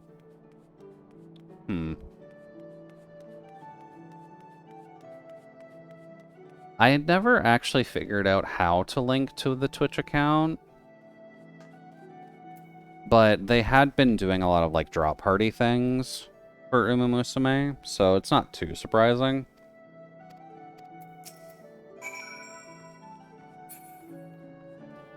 But at the very least, the linking process for it was kind of tied to a Japanese website, and I just didn't feel like translating it at the time.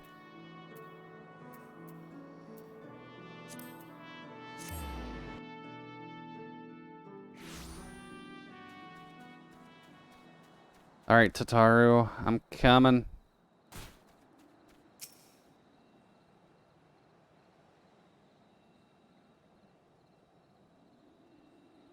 Oof. Uma Musume did give another 1,500 carats today, though. I believe that was for being top seller on Twitch. Sorry, top seller on Steam.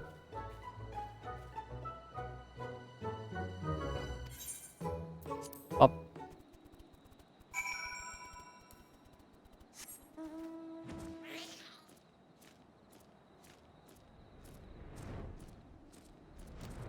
Sorry, Tataru. Fighting is difficult. Oh, right, I need to finish my BA dailies. Whoops. I guess that's after stream.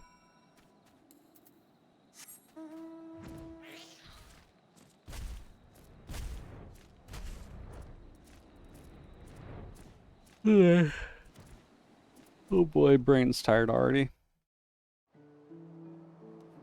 I guess the sugar crash is gonna happen. Let's see, commission. Base defense.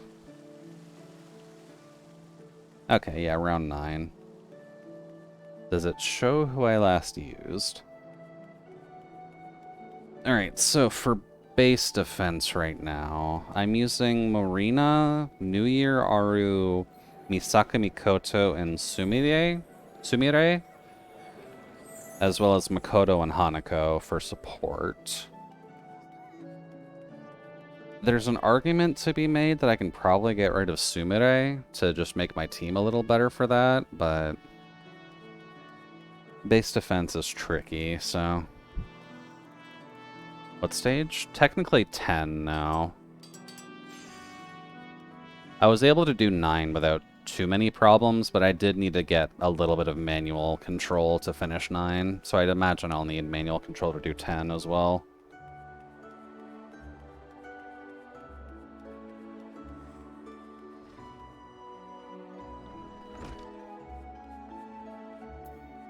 Shoot. Only have 2 star at 10s, that's your limit? I haven't tried stage 10 yet, so I'm not 100% certain how I do.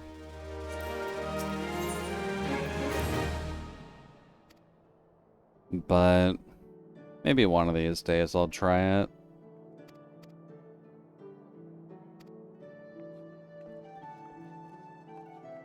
Go back home, Tataru.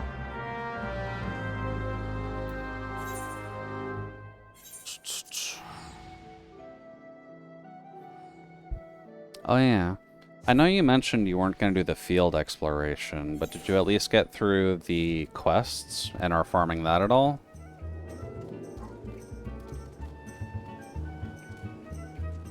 Well, maybe not the quests. The quest labeling is the story. Quests being the stages that you can do. You did, since they give gems? Okay. Just wanted to make sure that you were doing that.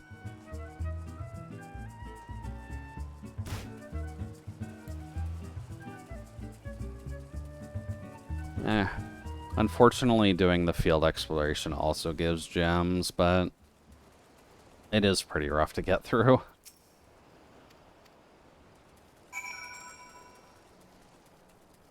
Up.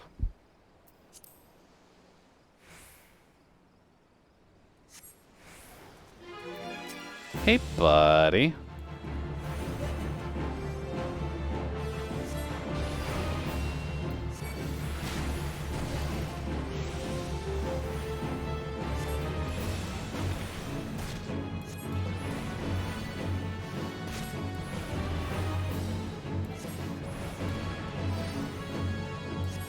There. And there.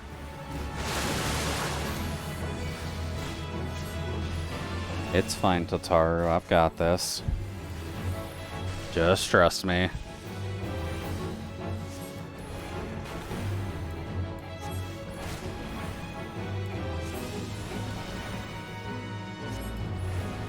Two more. And then fireball.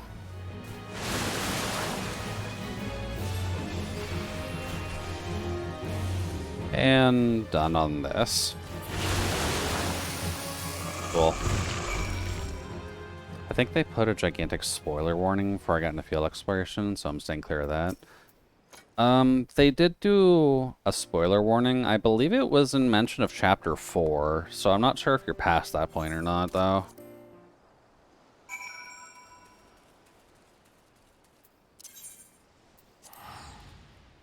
But it's been a while since I checked, so I'm not sure.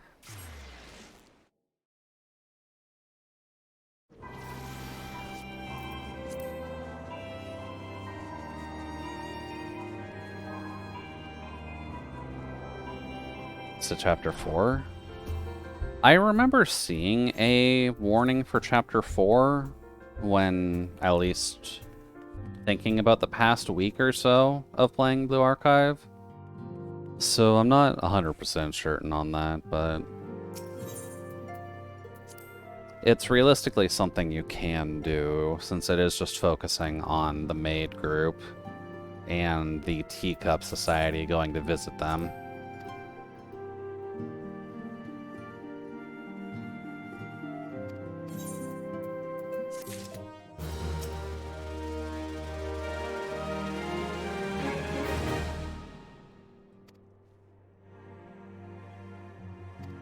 There we go. Give me money.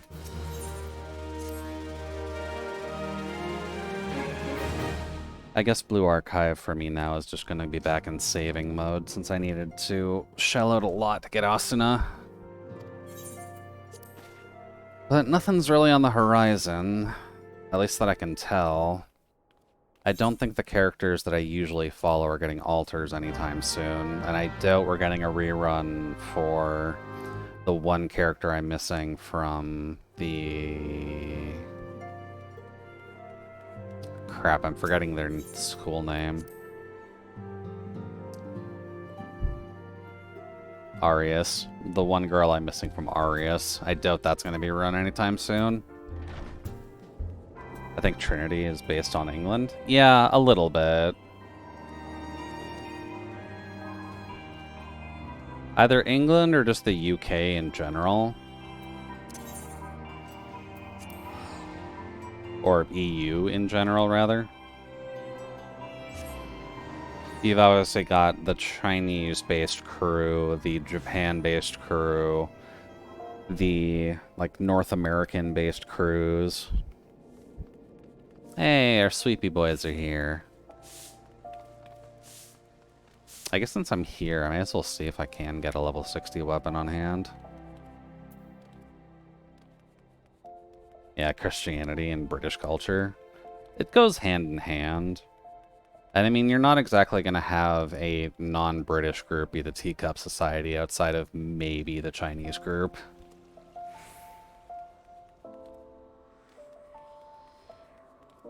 But the China-based groups have a detective agency, I believe, or the student council, or another student council, rather, since I believe any of the schools have some level of student council.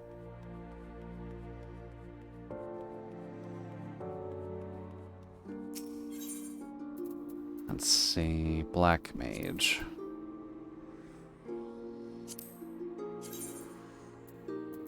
Put your clothes on, girl.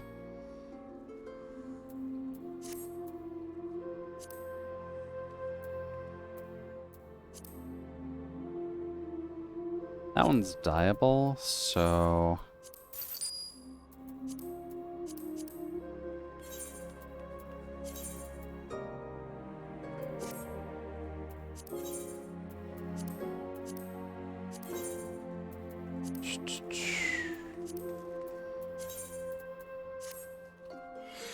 The students of the Arius Branch School are depicted using Czech and American weapons.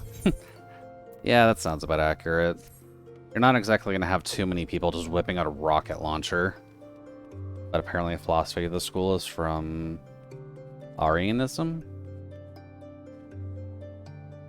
Arianism? What is Arianism? Is that just like a custom written thing that they've got?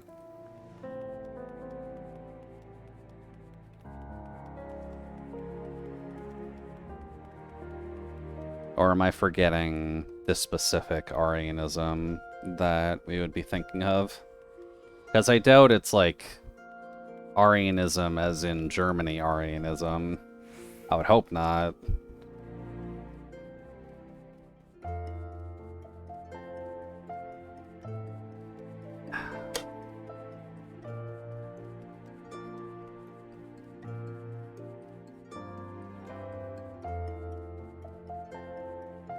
Oh, wait, Royal Promenade. I'm gonna get in the center. Hi there, Minfia.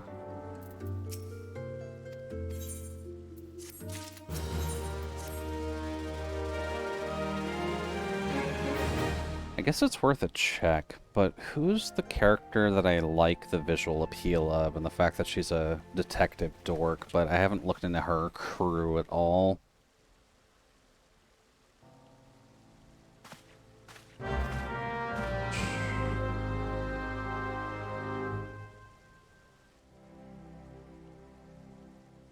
Let's see. So, Mina Konoe, part of the Genryumon crew. Only 5'5". Okay. I guess most of the BA characters are noticeably short. Oh wait, quicksand. That's still in here.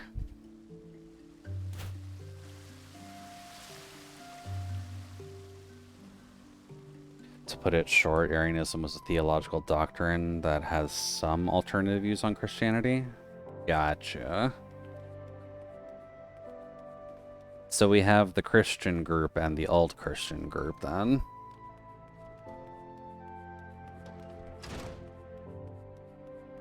Although, has Trinity really interacted with the Arius branch up till this point?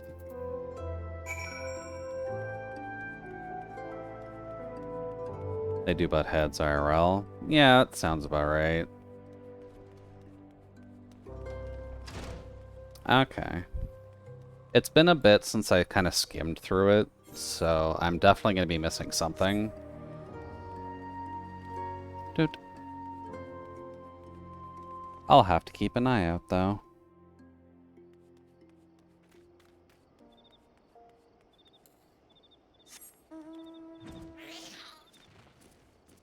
Now, where do you want me going?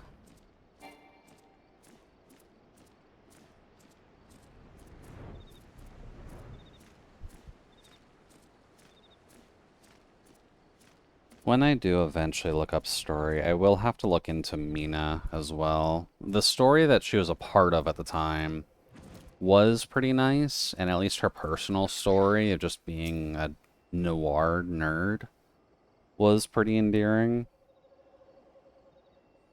But for the Shanghai crew... No, not Shanghai, sorry. Shanhaiying Academy? I don't know much about them. You haven't met her yet? That's fair. She hasn't had a lot of, like, dedicated banners. That's partially why I burnt a lot of currency getting her on the second run.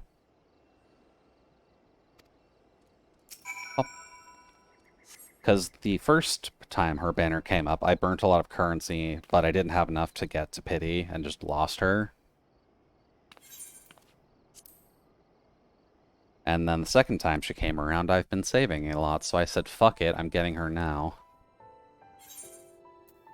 Oh, actually, I should show this. I don't show this very often. Oh, Sultanry, hallowed spirit of my line. Through my weakness, the glorious house of Ur Meant in has story. all but I know about her, but my disappeared sensei hasn't met her. Gotcha. For want of the strength to raise it up again, it were better that it fall. Forgive me, but I know not what else to do.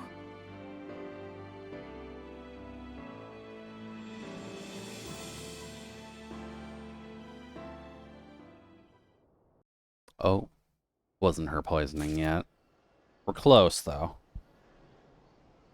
The fact that we're waiting for Pippin isn't really a great sign for how long she's actually going to be conscious.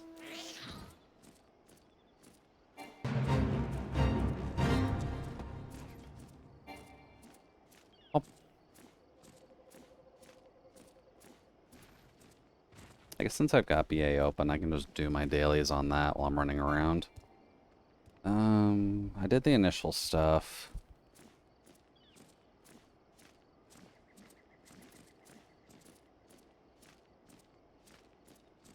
Shit, I don't actually remember where the town is from here. Should be south. It is south, I'm just going too far west, east. Oh, nice, I got my weeklies done.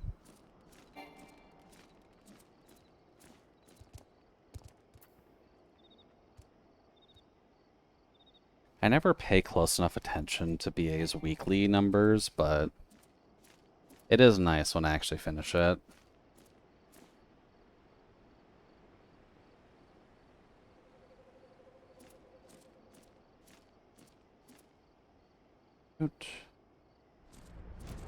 Go back in the city.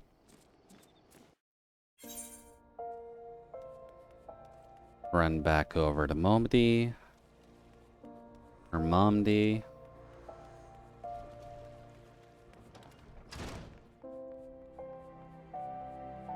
Momdi admittedly has a nice voice, so it's a bit of a shame that you only ever really get to hear it during any of the class starts in Ul'dah.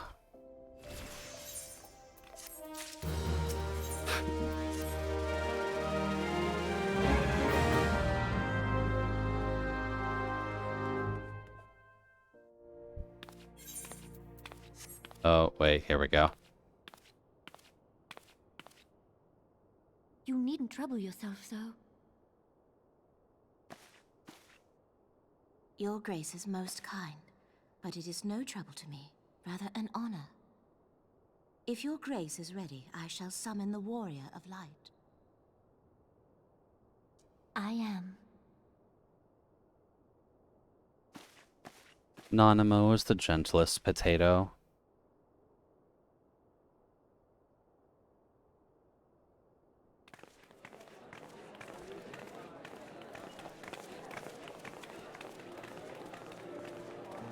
And look at this banquet where everybody is here. I do sure hope nothing happens to spoil this party of all these Ul'dah dignitaries and us.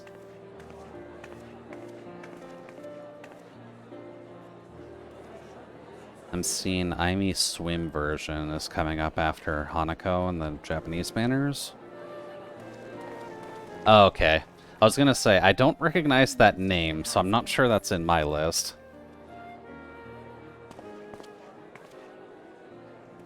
With good cause. But if it's another pink hair for you, then I do wish you luck for whenever we get that. Likely of allies. You've brought us one step closer to a united Eorzea. Oh, it's about to break apart, Minfia. There's no bounds, antecedent. Were it not for your efforts, Sir Emmerich would never have become such a steadfast ally. When he convinces his countrymen to rejoin the Alliance, we shall all reap the benefits, military and economic. I tell you, we are on the cusp of a new era of unity and prosperity. Territorial disputes are all that divide us now. I But I am have faith that we will specialized. find an amicable solution in time. And failing that, I'll have my trusty Warrior of Light box the ears of all concerned. 6 cycles until Sayori dress drops. Shit, that is something I would She will want, be isn't joining us it? shortly. A matter at the quicksand required her attention, but it did not sound serious. I'm not gonna have enough currency for that, am I? Well, better get the card going.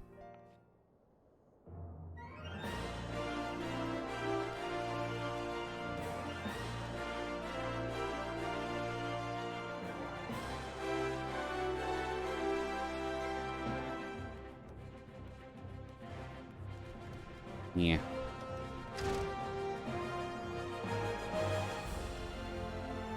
You have Mina already? Yes, I do have Mina already.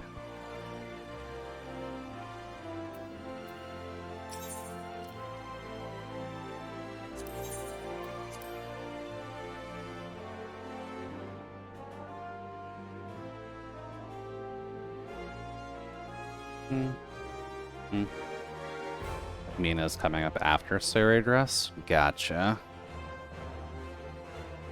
Well, I won't have to worry about that then. Unless it's a Mina altar, in which case I am fucked.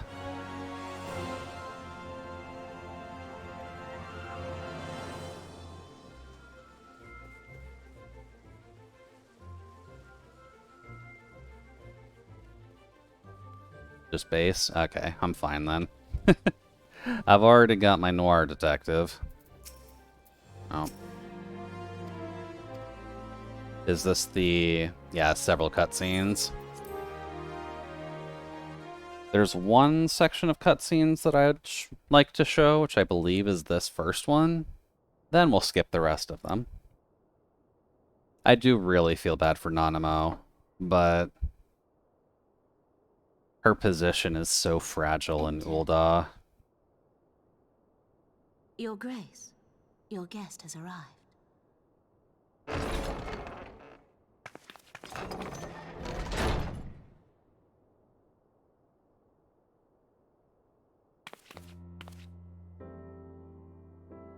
Pray, come in, and take your ease. New goal?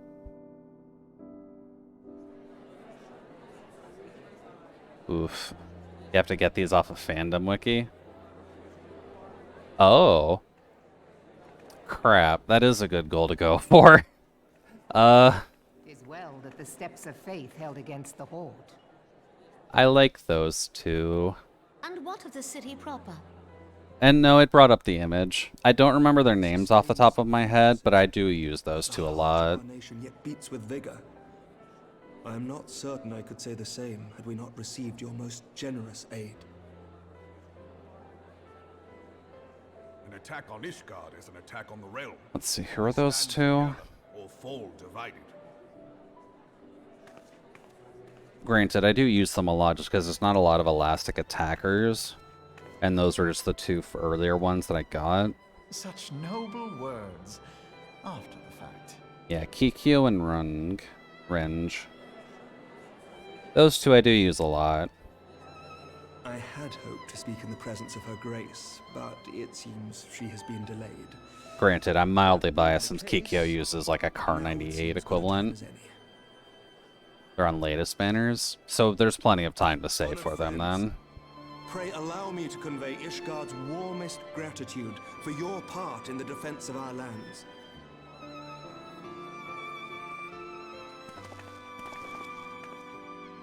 Tis upon the success of this very alliance that my recommendation to throw open the gates of judgment shall be founded. With the blessing of the Archbishop, it is my hope that Ishgard will soon be reunited with her long-estranged sister nations, and that Eorzea shall once more be as one. I guess I'll have to keep an eye out, or take a look at the JP banners just to see if there's anyone that I'd actually look for. Just so I know how much I need to panic.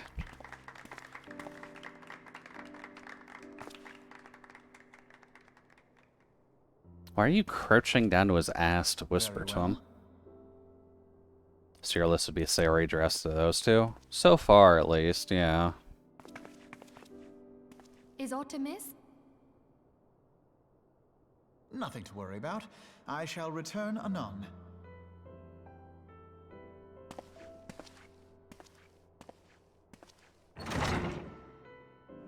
But I'll see if I can find it not on a fandom page. The fandom pages are admittedly annoying to navigate to.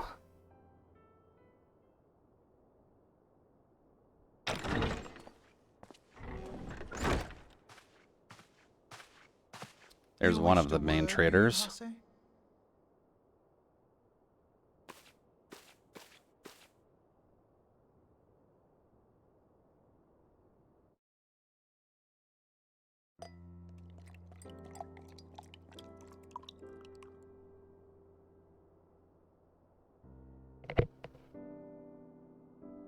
You may go. Your Grace. Being behind on banner really is both a blessing and a curse. Yeah, I'd find it more as a blessing comparatively, just so that way we know what we can save for. You must be curious as to the reason for this private audience.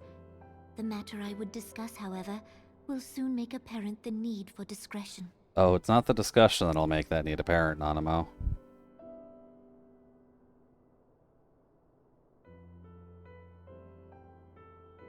I intend to abdicate the throne and dissolve the monarchy. Oh yeah. I forgot that she was gonna actually get rid of the monarchy. And we're just smiling. You have seen for yourself the storm of turmoil that Why is has every surrounded potato pink? Oh no, this is just lucky. it. Its responsibility. Nanamo is very pink-coated, and I'm very pink-coated. Most of them are not pink-coated.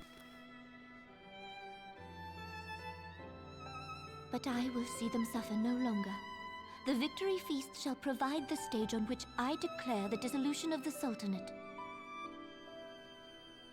'Tis mine intent that the ruling class of our golden city should take its place beside the common man in a fair and equitable republic. No more shall this nation bow to the whims of a privileged few. That is a big reform, girl. Which I propose will entail the tearing up of this city's very foundations.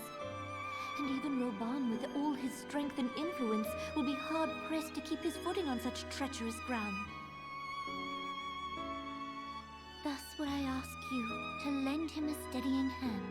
Yeah, we can give Raban a hand. Who have endured He's gonna the need wrath it. of innumerable foes are the one hero in whom I can place my trust. Will you do this thing for me? Apparently we will. I am truly grateful. More grateful than I can well express. How much we have both changed since that day we met beneath the Sultan tree. And the days ahead promise to change us further still. Oh, right. I did actually start in Ul'dah. Because Black Mages start in Ul'dah. So we did actually get to meet her as part of the story.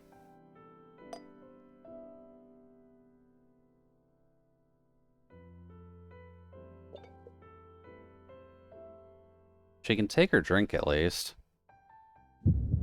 It's a shame it's supremely poisoned at the moment.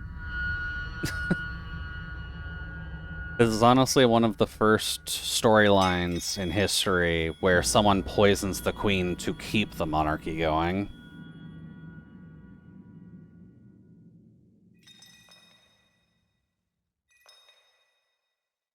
Waste of wine, though.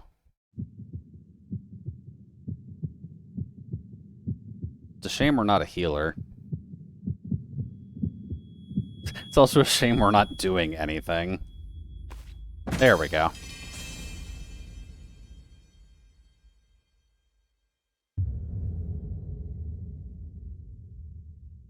Rest in peace, Pink Potato.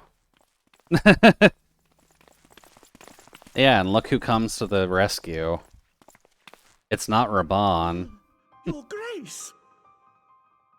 And this is where the meme of all mustached potatoes being evil comes to play. Her Grace, the Sultana, is dead. Yeah, man, I can't believe we killed her. Come on. Alone in a room together, trusted as the warrior of light. Poison in her wine? Yeah, the wine that the handmaiden poured. You did this! Yeah, it was definitely us. Warrior of the Realm, I definitely needed to poison wine. And the room has but the one entrance. Considering it was the wine. Of regicide. Men, arrest this viper. Yeah, they're all working together. The fact that it's specifically the brass blades and not like Raban or anyone else, this is complete setup. This is solely to keep him busy. Prison break arc? Technically, no. Sir, barring a few exceptions, we have detained all those with allegiance to the Scions. The Rising Stones is also under our control.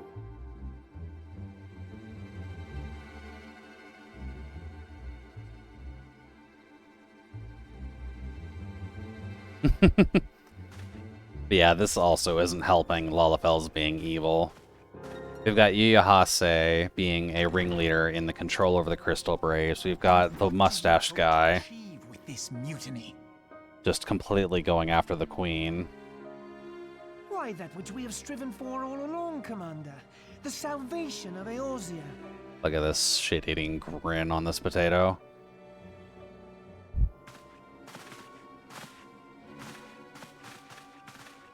The fact that Alphino doesn't just die here says a lot about how stupid the Crystal Braves are.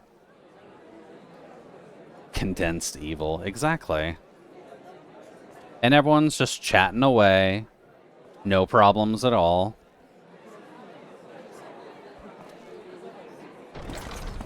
Scene was better anyways. The meaning of this? Technically true.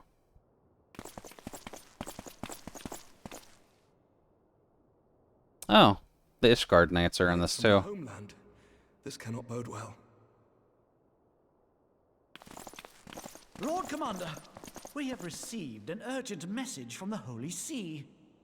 Oh? I am grieved to report that your serpentine foes have resumed their assault. Needless to say, your presence is urgently required. These knights have come to bear you swiftly home to Ishgard. A surprise attack?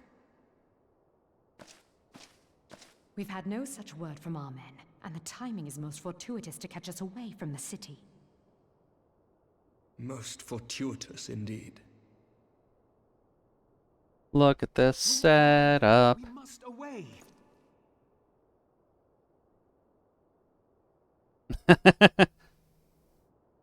You have been a most gracious host. I hope that I might one day return the favor. Come, Lucia.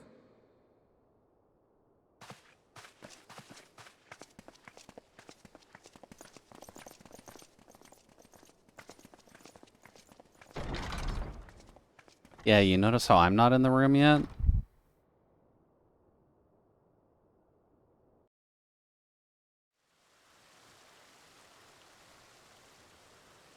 You gotta like the fact that he didn't even confirm that the Sultana's dead.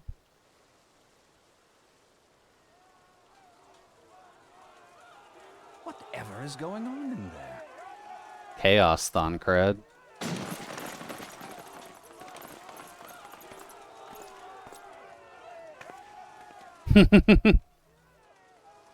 Ah, the ever-dutiful brass blades. I must apologize, but my dance card is rather full. Another time, perhaps? Thancred, of the Scions of the Seventh Dawn. You stand accused of committing acts of espionage in service to the Garlean Empire. You think, huh? Espionage? What in the seven hells are you talking about? Ah, if you're referring to that business with the Ultima weapon, then you must understand, I wasn't myself. Under interrogation, an Imperial prisoner revealed your involvement in numerous dealings with the enemy. We've also been investigating reports that you are a practitioner of forbidden arts. He has a knife, guys. He doesn't cast magic. Come along with us. You invite me to your party and now you want me to leave? I do so detest receiving mixed signals. Sorry, he has 2 knives. How thoughtless of me. I believe I've lost my appetite for this farce of a celebration.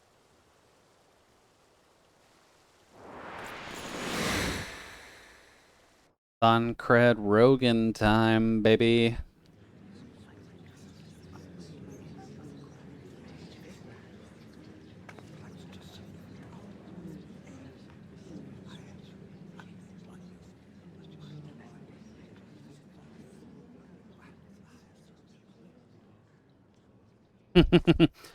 Raban's taking up the stage. By what right do you march armed soldiers into a royal banquet and eject state visitors without her grace's consent? 14 models look really nice. They do a good job with it, yeah. And show contempt for the throne with your every act. Leave us now. Even for a game made in spaghetti, Mayhap you have mistaken me for one still of your done pretty friends. well. You will find I am not so slavishly obedient. As you lecture me on personal armies. As for your outrageous claim that I have shown contempt for the throne, let all here observe that it was not I who feasted while an assassin removed its occupant. Just subtly claiming to everyone that she was killed. Just called semi-realistic? Yeah, semi-realistic. This and diluting our forces through these distractions in Cartano and Kurthis. I do begin to see how the ranks of the Immortal Flames came to be riddled with Garlean sympathizers. You are plainly unfit for command. He's really trying to go for the throat with this claim, too. Wait, goddamn you. Your words make no sense. What assassin? You mean to say you don't know? We caught the vaunted champion of the Scions in her Grace's private chambers, not moments after the deed was done. Don't worry. It was me. No. Another condensed No, milk this drinker. cannot be. A little bit, yeah. Unfortunately, with Ul'dah being like the Lalafell homeland, For this atrocity. they did kind of up the Lalafell villain count here.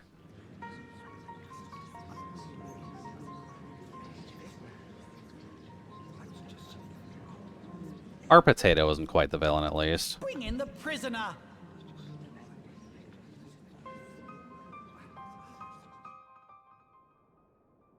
Am I actually in chain? Yep. Of course, the Crystal Braves are helping them.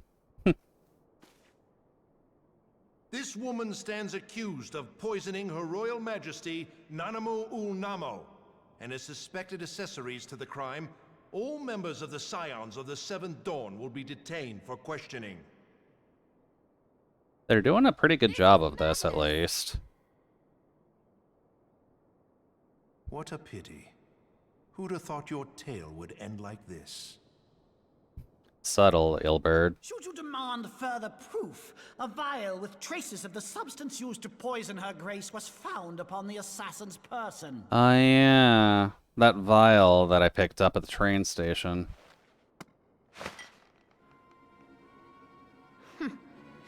How very convenient. Thank you, Y'shtola.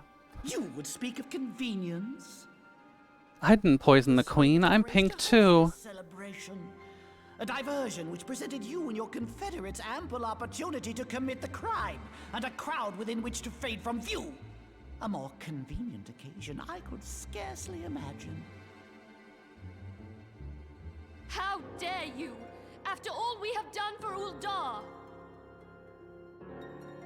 Hold your tongue, witch! I'll not be ensorcelled! I know all about the dark gift that you and your disciples wield. Dark gift. Yeah.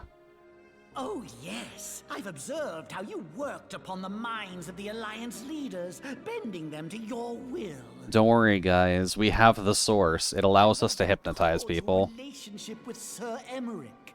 For years, Ishgard abjured all contact with the outside world, and now the Lord Commander of the Temple Knights treats you with the familiarity of a childhood friend. Yeah, bro. It took hours to do that. I think this desperate defense of Ishgard was but a ruse to deceive us into dividing our forces.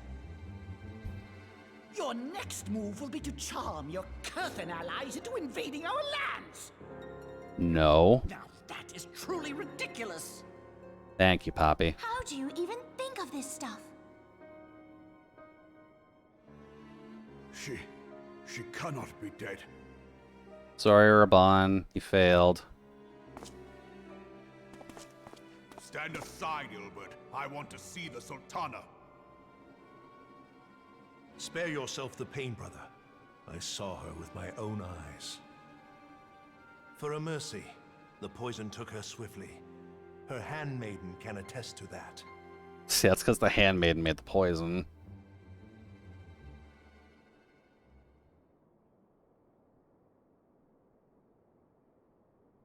She can't act to save her life. Thump. No! You went through this story? Yeah, I've gone through this a few times now. Just this series of cutscenes is kind of nice. Although it does kind of just encapsulate why you hate the Crystal Braves. Because they're lying through their teeth, they're setting up the regicide of the Queen. And they're trying to tack the blame on you. And at least through subtle facial expressions, it's very obvious that they're doing this. Plainly, the Royalists can no longer be relied upon to keep our nation safe. And so it falls to the monitorists of the city. And obviously this shit stain is also behind it. To help us, General, we would be more than happy to entrust the task of planning Her Grace's funeral to you. It seems only right that you should bury your precious Sultana, and we will be glad to be rid of that burden. Because this line isn't subtle. I'll bet you will. You more than any man. Whatever do you mean? His Van Dyke is not helping with the evilness. Yeah. You black-hearted bastard! One second, I just gotta stretch. What rot! Though I did have sufficient motive, 'tis true. That young lady caused me no end of grief.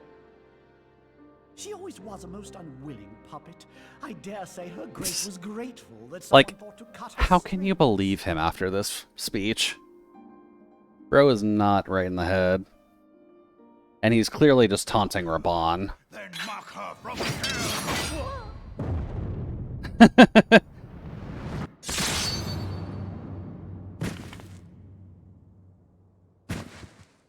Bye-bye. Sorry, there's been a murder at the dinner. You may all want to leave.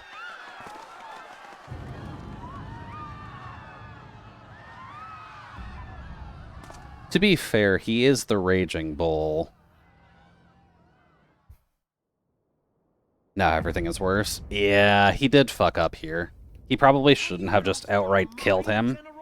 It is forbidden to draw steel in the royal chambers, much less slaughter our fellow syndicate members. Also, mustached. One of them. You've been in league with the Scions all along. Can't trust mustached Lalafels. They're all fucking evil. You're next to scheming bastard! Except... Yoink! There goes his good arm. Might as well kill every potato in the building. Save the pink ones. 7 hells! This is also important. This is why Raban loses an arm.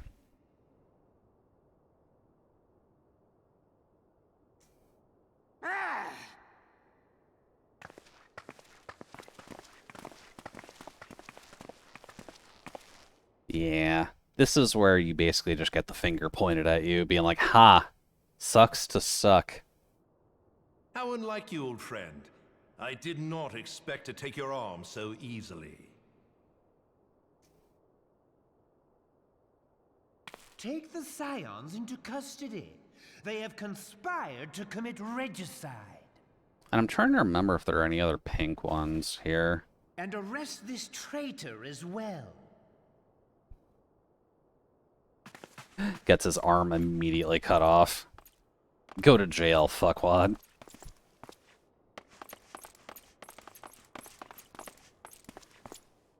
Ilbert, I hope you choke on their coin. 'Tis better than the dirt I've supped on these long years. We can't all abandon Alamigo and become great war heroes as you have.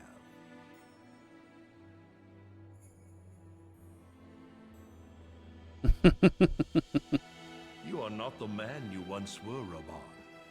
Since that girl strapped the yoke around your neck, you've become docile. Yeah, docile is the word.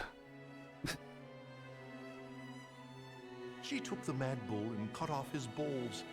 And a bull that cannot rot is fit for naught but slaughter. Way better than Terra. Story's pretty good for MMO. Way better than Terra. It depends on who you ask. The story is good at this point. At the end of ARR is when it starts picking up. Can I tell you who really killed your precious Sultana? I mean, we know. It was you. It was me.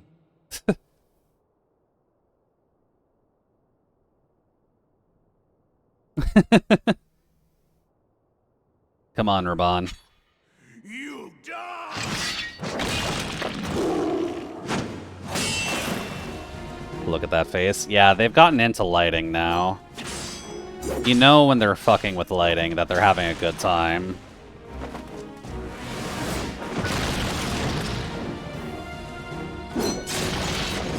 It's worth mentioning that he's fighting with his bad arm while doing this.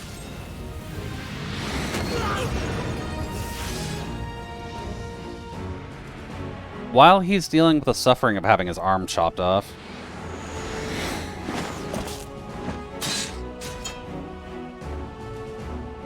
The bull's dying, that's why we told him. Nope. The bull is pretty strong, even with one arm removed.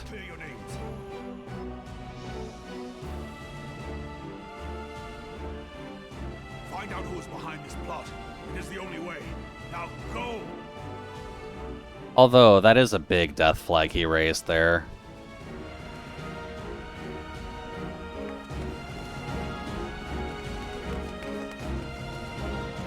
Because Raban's able to deal with all of that. He just can't do Ilberd with his bad arm.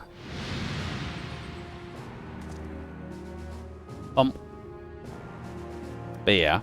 Obviously, this points out that the Crystal Braves are just backstabbers. Alphino led a party of criminals to gain power and respect within the realms, and then just immediately went to the first merchant who was like, hey, hi, Thancred. Thancred, where have you been? At the balcony, trying to get Dick.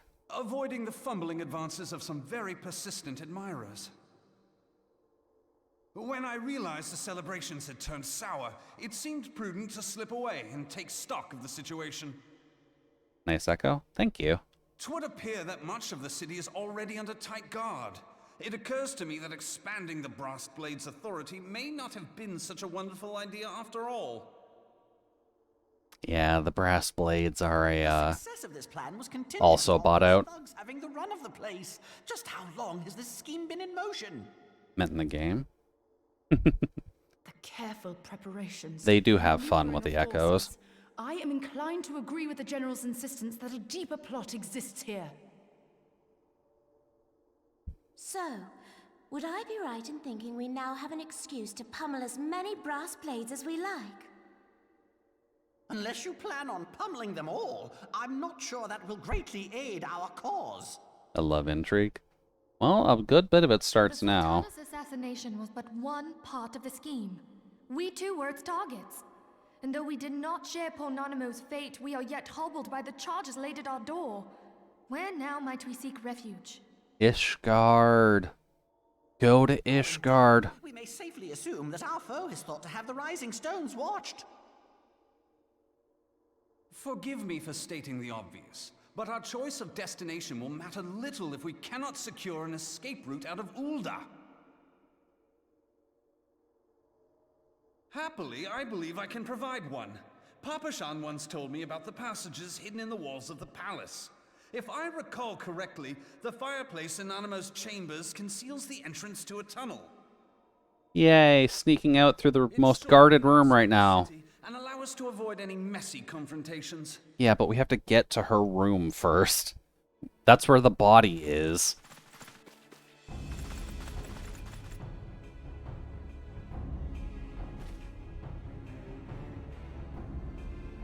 Come on, Ida.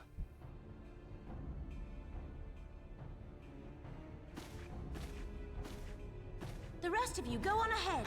I'll handle this lot. Also, yeah, she is a monk.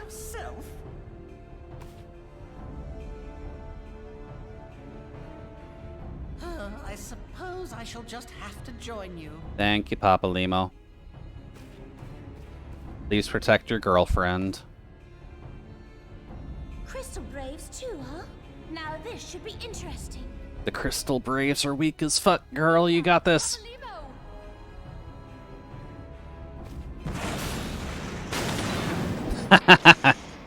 Nope.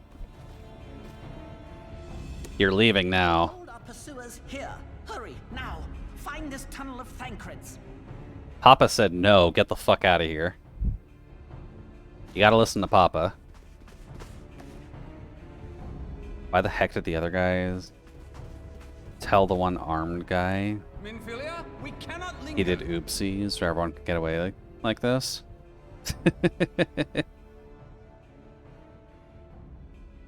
Admittedly, he was expecting to kill him quicker, but he did underestimate Raban, so he did fuck up in that regard. Also, as you go through the plot, you realize Ilbert's not that smart of a character.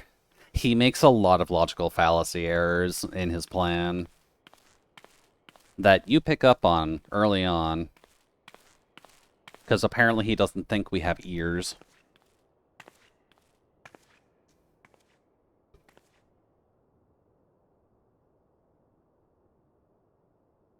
Hi. She's also involved in this.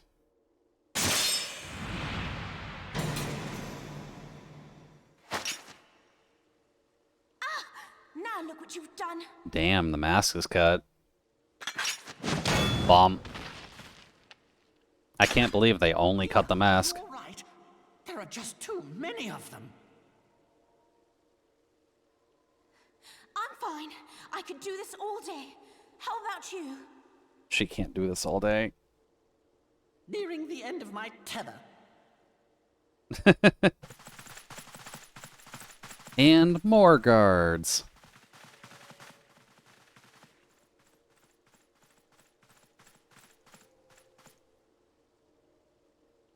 Poor Papa Anita. This is so stupid. We're the scions of the Seventh Dawn. The ones who stand between this realm and the evil that's trying to destroy it. Yep. Unfortunately, you also forgot about politics. Think we'll leave the stewardship of Eorzea to the likes of your masters? Then you're sorely mistaken. Cautious approach of the two people. Red and blue, it looks like the US, right? Sorry, Exactly. Tis hardly the first time, and I'll be damned if it will be the last. Admittedly, Papa is the chaotic, evil, helpful friend of our cast.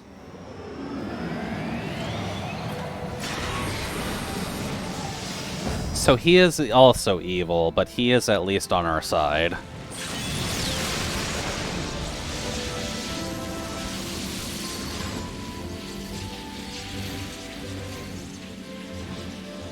Let them have it, Ida.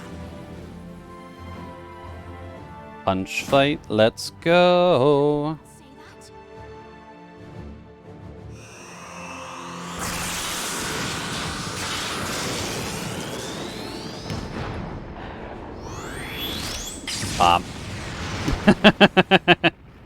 Just casually nuke the guards in front of you.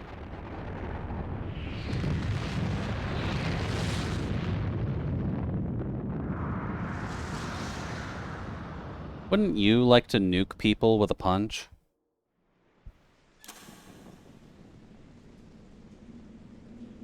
Hey, Thancred.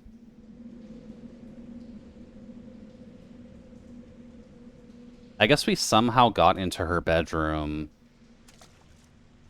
unbarred. Such a watercourse existed beneath Uldar. It's where her body is. How did we get here? Sildine style, if I'm not mistaken. The ancients plainly foresaw the need for a ready means of escape.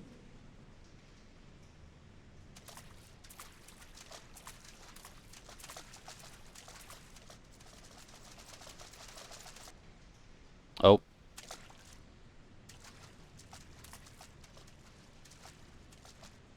This way. Why are the guards just normal people when thousands can use the insane magic like those two? It seems these tunnels were not as secret as I'd hoped. Unfortunately, the brass blades and the crystal braves are filled with a lot of mooks and like 3 important people. What do you mean to do? I mean, just create an ice... Actually, no. Sorry, she's a healer right now. Only that which is required to ensure that the dawn's light survive to brighten the morrow. Fear not, antecedent.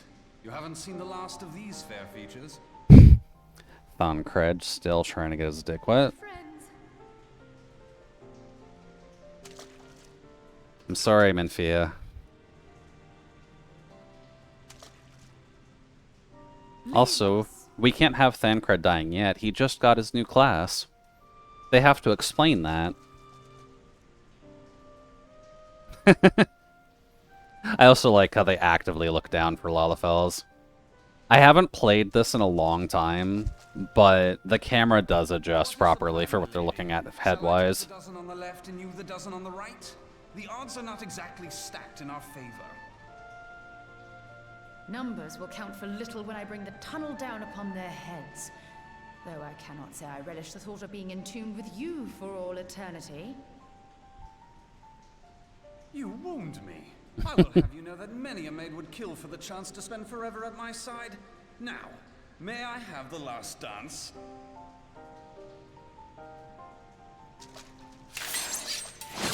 Knife time.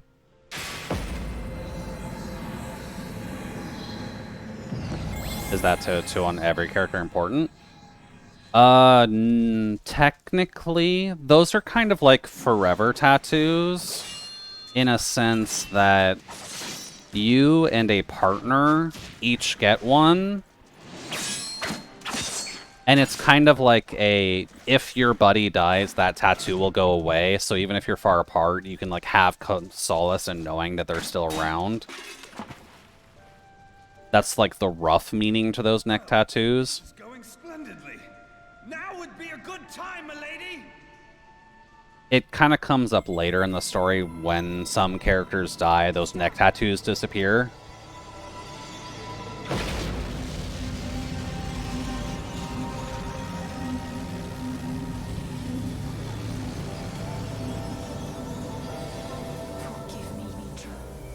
So we don't know that just yet. I don't remember if they tell you about it, but it is... Actually, no, it is brought up earlier, because Urianger has those neck tattoos as well, but he's only got one on one side. And you notice that when Brida dies, the one goes away on him. She speaks to me. So it's at least apparent that you know what those tattoos are for by this point. No.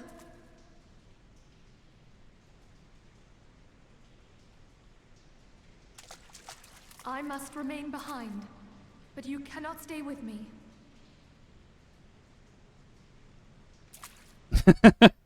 Please, you must go on. You are the warrior of light. You are hope for the Scions and for all the realm. Minfia, we don't even know how you fight. You don't carry your weapon. Continues to burn. The light of the dawn may ever be relit. You must escape and save Eorzea from those who would plunge it into darkness. And there's a lot of people who want to plunge it into darkness. 'Tis the only way. I think that's also partially why she doesn't have the neck tattoos, or she's only got one on one side, because the person she cared for also died earlier on in the plot. It's mainly concerning when you only see someone with one. If they've got two, it's generally fine. If they've only got one, that means that someone they cared for is dead. And there's a dark story there. God damn it, I have MC luck. Why can't I kill them all?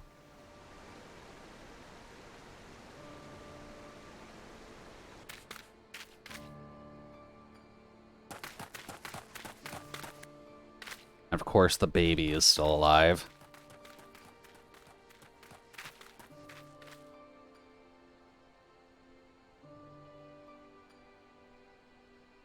Or is this the... Glad to see you safe, my friend. Yeah, the baby. What of the others?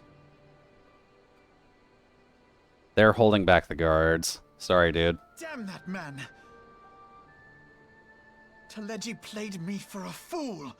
I thought the Crystal Brave's mine till the very moment I felt the blade at my back. Yeah, you're also not that bright, dude. There will be ample time for soul-searching later. For now, we must put some arms between us and Ul'dah. Also, this is the other friendly potato. Who's the femboy? The femboy is Alphino. He's not really a femboy, he's just like 13 years old. So he's just baby elf. Well, would you look who it is? Hey, buddy. I doubt it'll be half as exciting as the last trip we took. Not if I have anything to say about it anyway. And for reference, this is a guy you meet, like, at the beginning of the game. Brent is during the intro cutscene, and he's just like a drunk merchant guy. Who is your friend? Let's not dawdle, eh? All aboard! Clutch? Exactly. Brent with the rescue.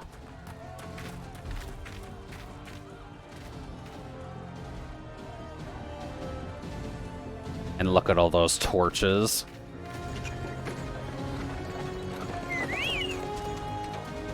Thank you, Chocobos.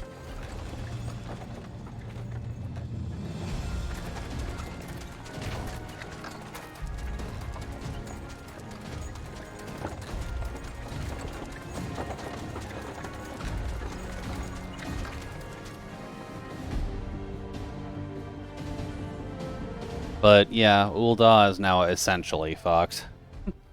Because the rebel army, quote-unquote, has taken that over.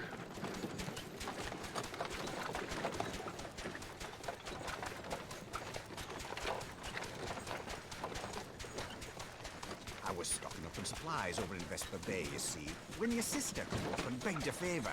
Said her brother was having some trouble down in Ul'dah, and likely needed a helping hand getting away. Correct. Thinking them ruins would make a fine hiding place, I decided to try there first. And lo and behold, there you were. Thank you, Brent. Aye, and judging by them soldiers as were pouring out of the city, I arrived not a moment too soon. Correct. We unfortunately got our pants pulled down on us. We happened to find you there, though, eh?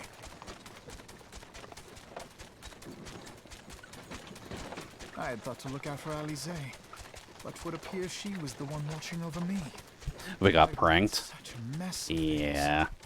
Just a little bit of a prank. But two of us made it out, as well as a bull-horned Lalafell who's with us. Who might you be, young sir?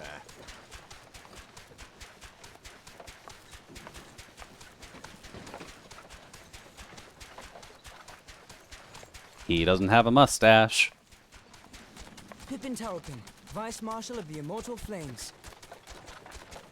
I had been on the Alamegan front these past few moons, but an urgent communication called me back to Ul'dah. Thank you, Pippin. Scarce had my boots touched the cobbles, though, when the streets erupted with cries of assassination. I immediately went in search of answers, and came across Master Alfino here. Needless to say, I did not think his imprisonment justified. The blame plainly lies with the Monetarists. Their greed and corruption are well known to me, but for them to take advantage of the situation with such alacrity... I mean, that's what they're there for. You said? Ain't that the name of General Alden's lad? Yep. Yes, I am his son. Adopted, of course. It was only as we were leaving Ul'dah that I learned of father's fate. Adoptive son of the bull, let's go. Seen you a safe distance away. I mean to return to the city and extricate him from this madness. Oh, Pippin, you're gonna have to be very careful in doing that. The Immortal Flames hold no fucking power. Blackbrush. Our fugitives have a friend waiting for them there.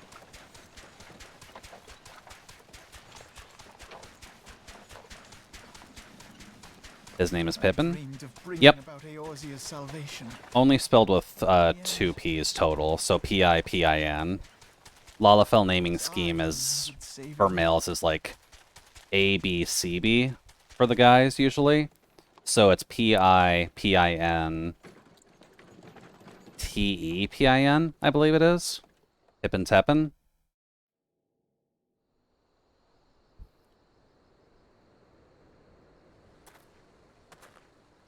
Oh, and we lose voices there.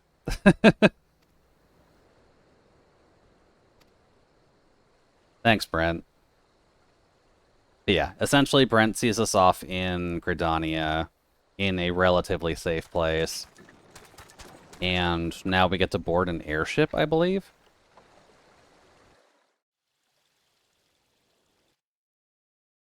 Oh, no, we're still in Thonland.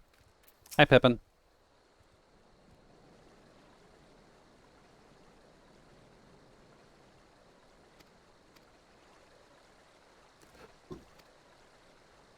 this is just Pippin catching up with us because he's heard stories from dear old dad that we're good people.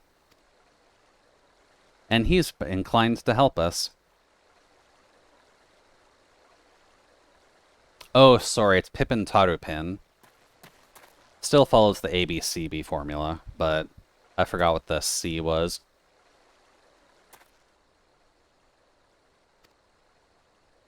Also, this is the 14 incarnation of Sid.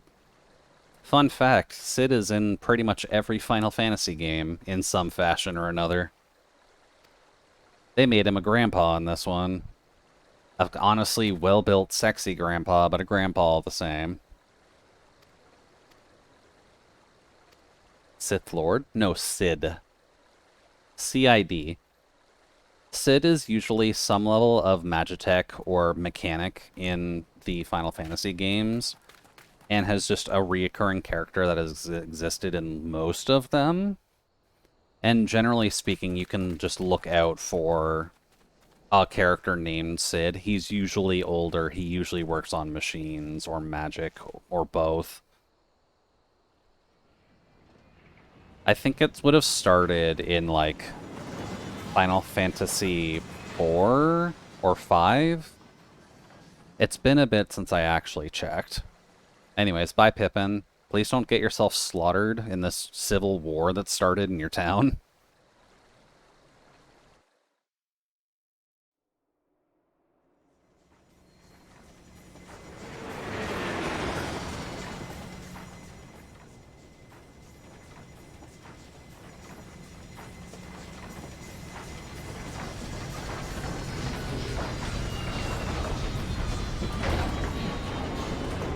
No. Oh yeah. Here we are, stepping off in Corthus.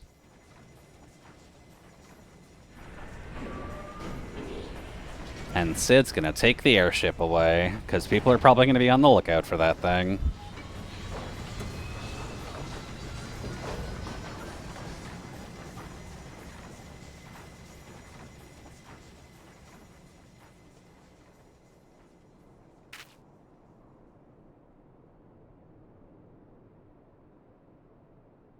And we're relatively close to the end of ARR with this, if I remember correctly.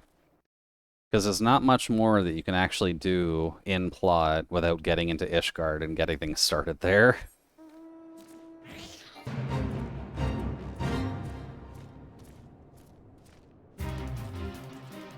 Been wondering how these Lalafels can match prowess with their races with their heights. Are they more attuned to magic?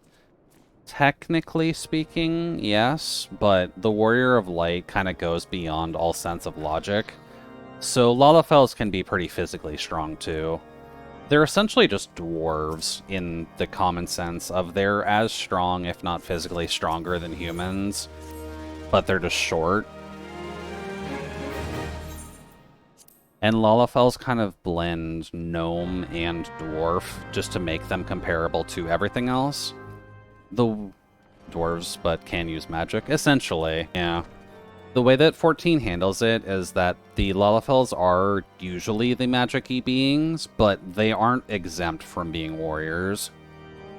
You'll see later in 14, but the sword that Raban uses, Pippin will eventually use the other one.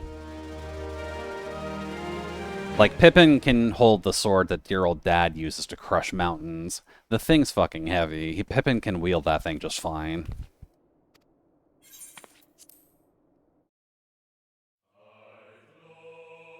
But usually there's more magic involved, just because the Black Mage Guild is usually tied to the Lalafels.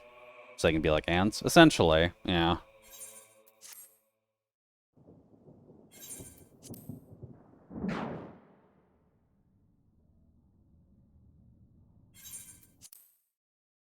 There we go. One more? No. Coming to Ishgard. That's a quest I always like to see. Bop.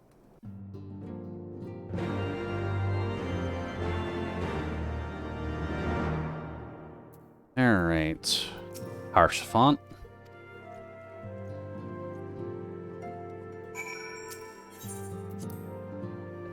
I guess it is kind of worth mentioning it, just because the tanks tend to have, like, the heaviest gear.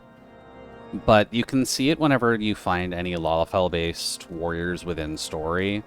The only thing that's different is stuff is just physically sized down so it fits their bodies. It's not like things are made of different material. They're still carrying, like, 3 tons of metal. I can show off the Dark Knight just to emphasize that fact, but they do get relatively good-sized weaponry to work with. Although Dark Knights are kind of a mix of magic and might. There we go. Proceeding to Ishgard.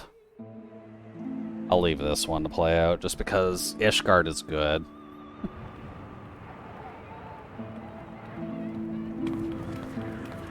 And so they came, at a friend's behest.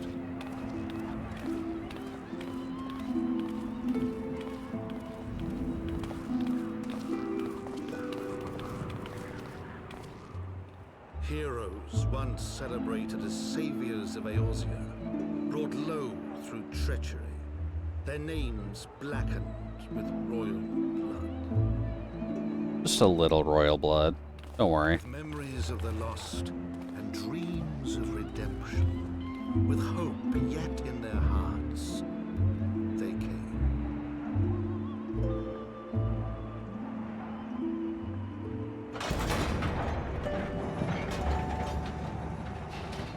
But we're allowed in. That's kind of what matters the most.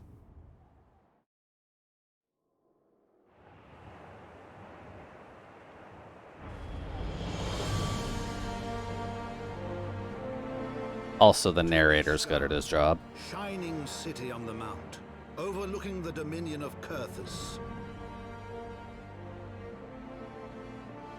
A great and proud nation, devoted to Helone, the Fury, ruled by Thordan VII, Archbishop of the Ishgardian Orthodox Church. Nothing wrong with the Orthodox Church, don't worry about it. Bastion of the faith, her walls ever bristling with the sworn swords and spears of her 4 high houses. A land that after 1,000 years of war had forgotten what it was to be at peace.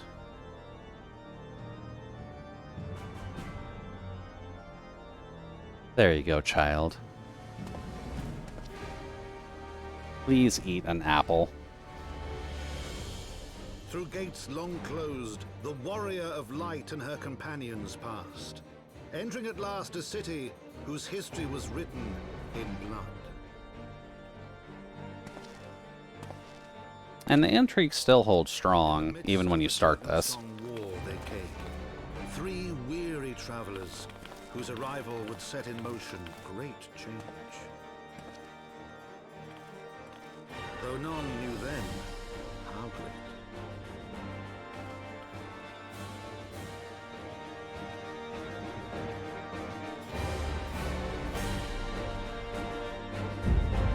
And there we go.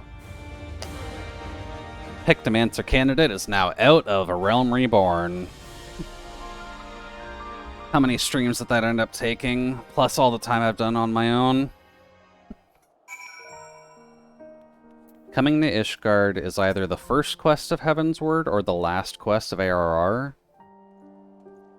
I think it's the first one of Heavensward, because I actually have the quest, but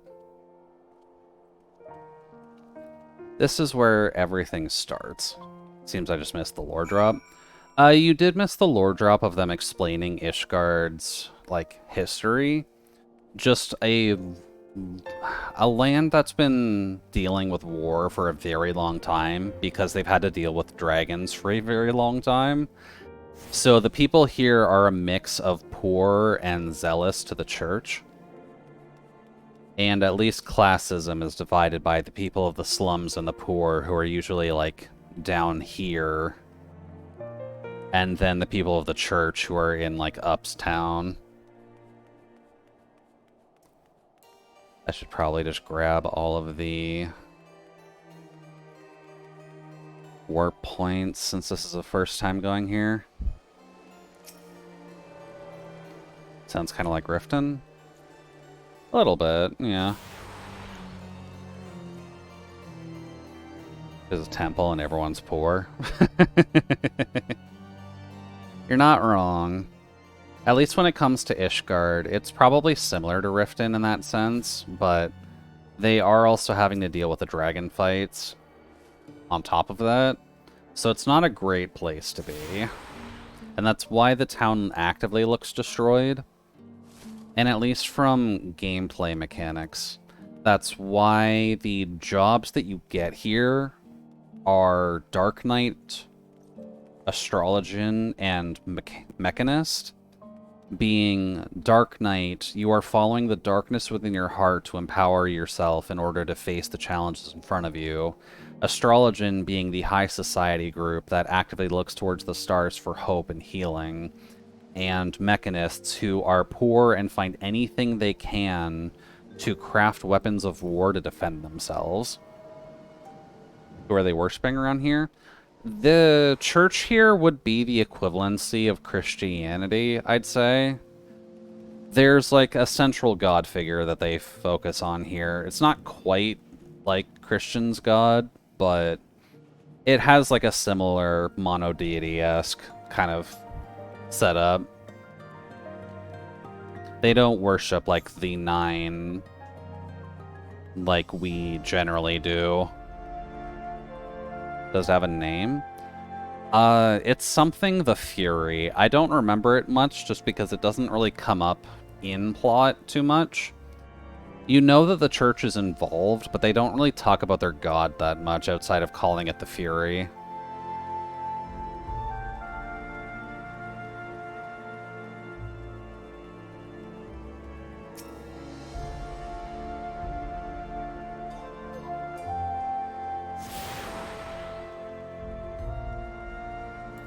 Well, the Fury. Exactly. Just a little bit of anger. I'd have to do a little bit of research just into what their god's about, but it is kind of just a general god of war situation where they praise it, it helps them in battle, keeps the fighting spirit going, yada yada.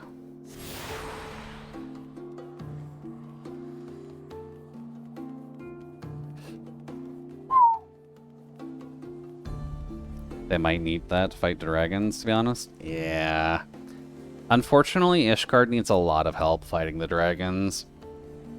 That is kind of why you were raising a militia to help them with that fight against the one guy, but they don't have the best sitting when it comes to their defense force.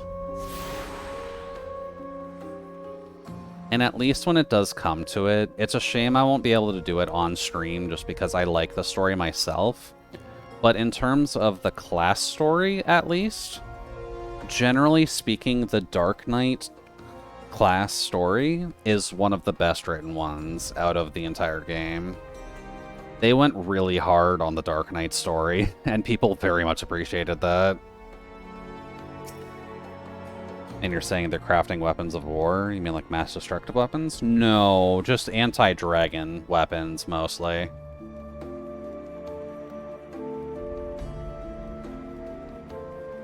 Because unfortunately, they need physical help with the dragons.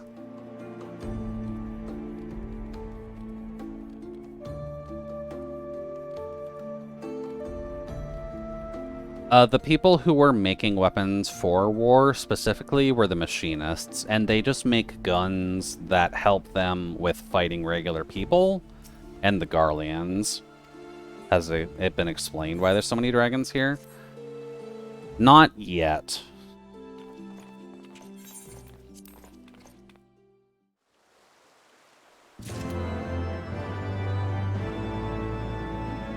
Okay. It's not there just yet.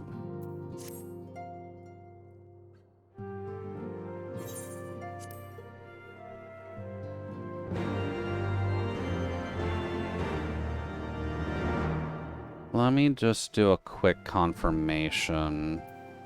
Taking in the sights, that should be... Potato.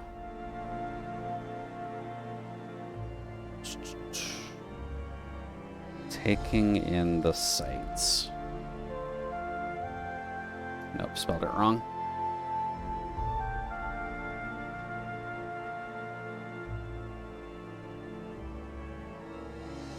There we go. Okay, yeah, this does count as part of Heaven's Word now. Cool. That's one potato out. There we go. I think someone's petting me. Can't believe random people are petting potatoes out here. Yeah, since we are a decent amount in, and I at least said I would... I might just put that in the Discord, actually, because I'm not sure how people want to handle me with this project. But I wanted to get everyone out of ARR, but it might be better to just continue with the Painter Potato through the story first. And then maybe I can do the rest of them. Just because I haven't played through the early game in a while.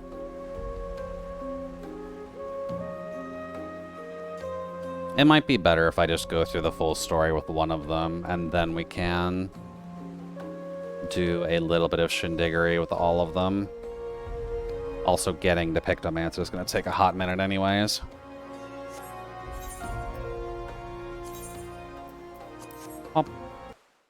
Yeah, just to explain strength-wise... Oh god, the intro screen is so loud.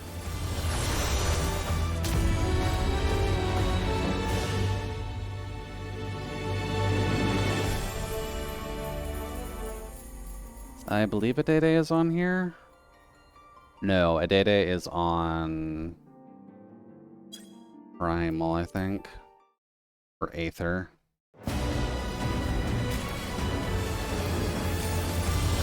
Oh, wait, no, duh. She's on Goblin.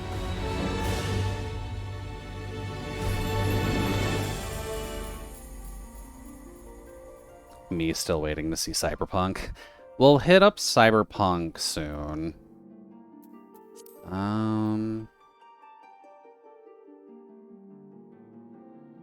There she is.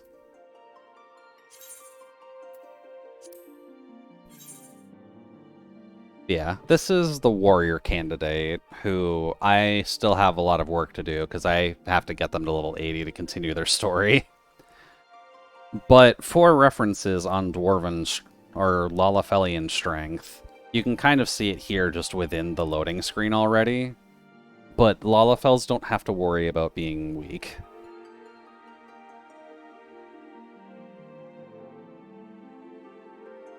If I can actually get server congestion.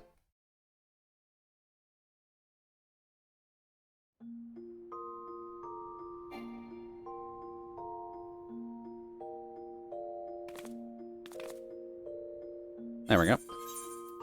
I will decline that. I'm aware I haven't played a Day-Day in a while. Unfortunately speaking, playing 22 characters becomes a problem. Yeah. At least in terms of weapon size being a little bit funky-dunk. That's not exactly a small weapon, considering that's basically half her body in metal. Don't you get tired of being short? I don't, no. I usually play dwarves in most MMOs, so doing the Lalafell challenge doesn't really mean much in the grand scheme of things. But I'm fine with it. Also, making a bunch of role-playable potatoes is kind of the main goal, since people don't like playing Lalafells at the end of the day.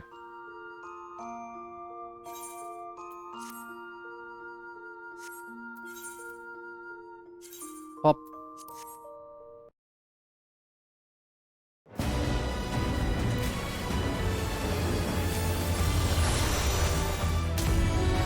God, you're loud. Oh, sorry, not you.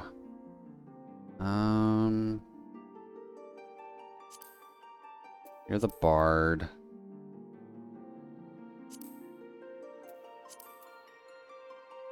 Where is the Dark Knight, actually? There it is. Julie.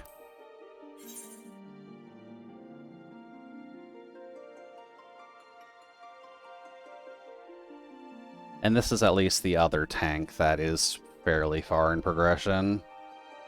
But I am rusty at tank, so I don't want to play any of them. Do you have a cat girl in your universe already? No. There is a wolf girl, but not a cat girl.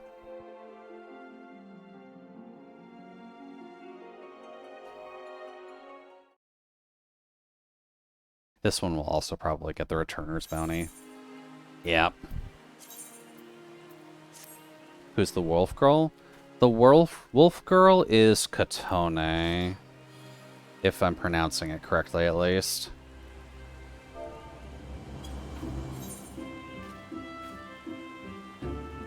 Also, Dark Knight with glowy sword.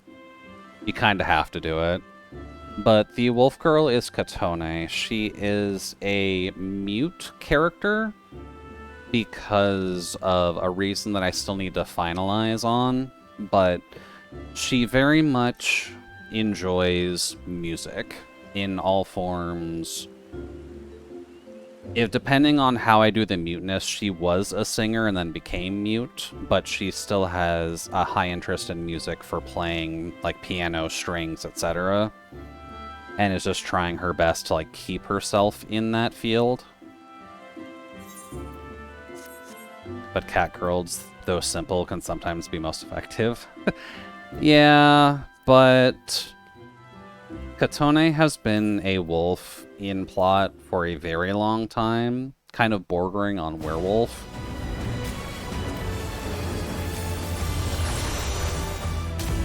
So I don't really want to just strip her out and turn her into a cat when I've had her as a wolf for so long.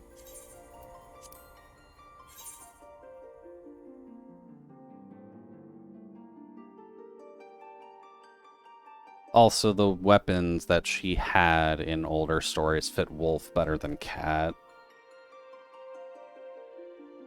So there's that. Eventually I'll figure out a cat girl. I'm just not sure where to put them yet. You don't have to rewrite her. Creating a new one is more viable. Yeah, that's kind of the idea. Eventually I'll get a cat girl going. I'm just not sure what I'd want to do with one yet.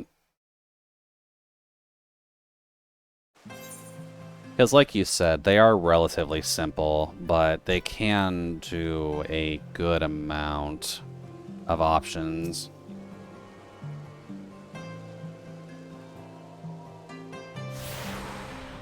There we go.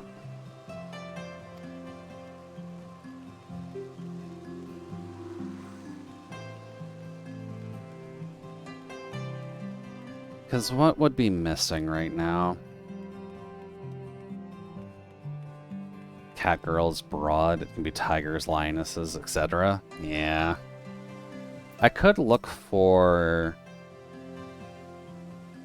I have to be a little careful just because I do have a bias towards Shishirobotan, so if I was going to make a lion, I might accidentally make it a white lion anyways. So I might need to avoid lion girl. But there's enough cats to work on. Panther is also an option. Cheetahs are pretty good options. There are white tigresses. Yeah, true. The Siberian tigers or just the white tigers in general. I don't remember the exact species name of them, but there's plenty of them out there at least. Oh.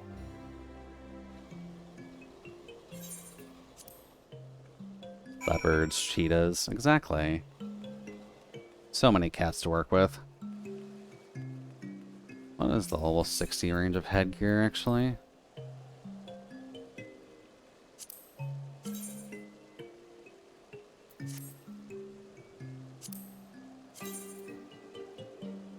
Tempting. Definitely not tempting.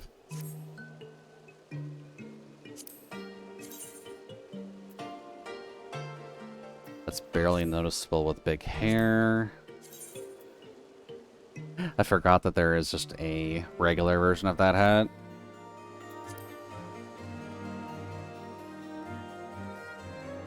Shoot. What other cats would be good to work with? You could also look into, like, mixed cat species. Although, if you're going as far as Manticore, that might be a little far. Because you are adding a scorpion tail onto that. But it is mostly cat, just with scorpion and wings.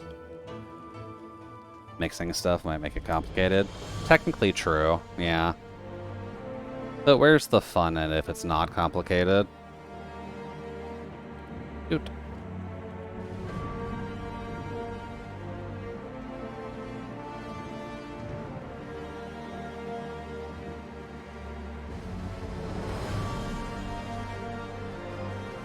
Where would a cat girl actively fit in my plotlines right now? I could make a pride candidate with a cat girl.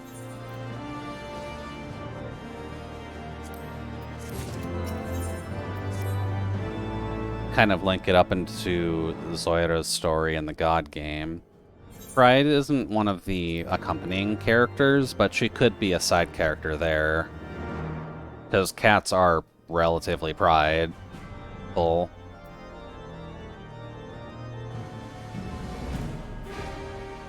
Or link up with a wolf girl. I'm not sure where Katone fits in any of the plot lines. The problem with Katone is that she's one of my longer surviving characters back from the DeviantArt days that has been kind of tweaked and fiddled with until now. So she doesn't really have any pre-existing plot with like any of the other things I've designed so far, because her story was pretty self-contained.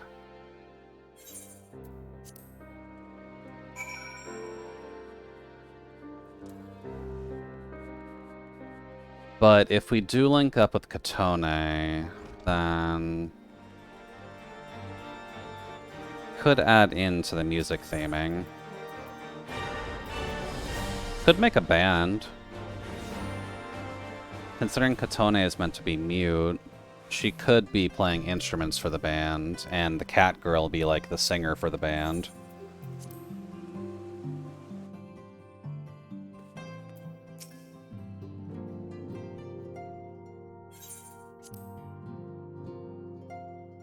That could work.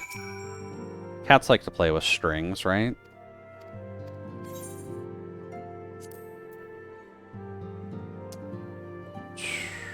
Yeah, your gear's gonna be worse than what I'm wearing.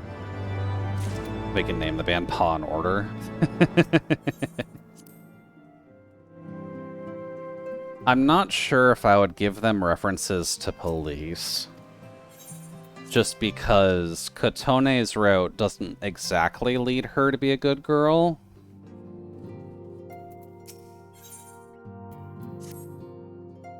Not necessarily evil, but like, she will actively fight people if they provoke her, kind of fighting. So she wouldn't be on the best terms with police law. They can be corrupt cops. I'm talking about a band, not cops. Chaotic good cops. I'm talking about music here, Nano. I'm not gonna give them a musical band and also make them cops.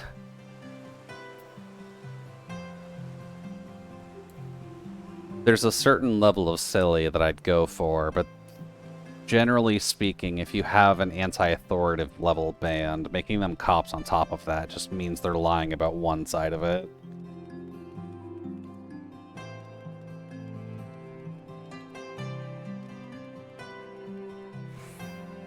Oh yeah, I guess for this one I can finally make thumbnails be in Ishgard.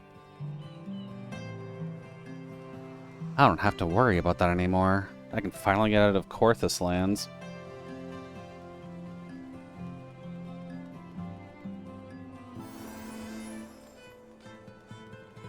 So you want like a singer band?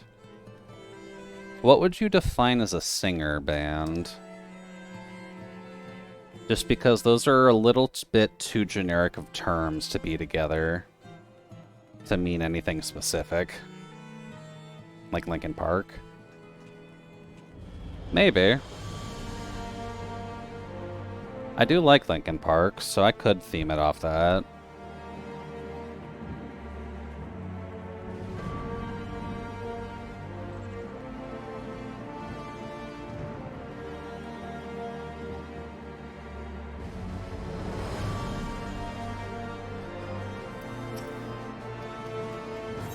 Go.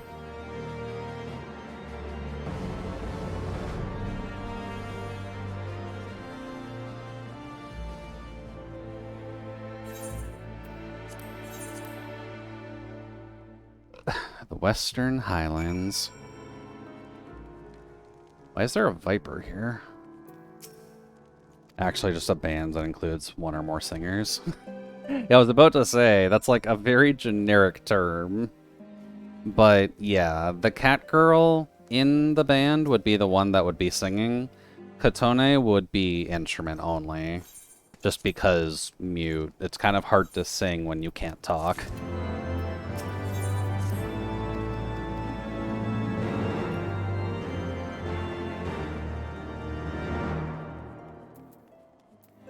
Cute. And Katone probably writes the music as well. They would work together as a group, but she would be like the main writer for it.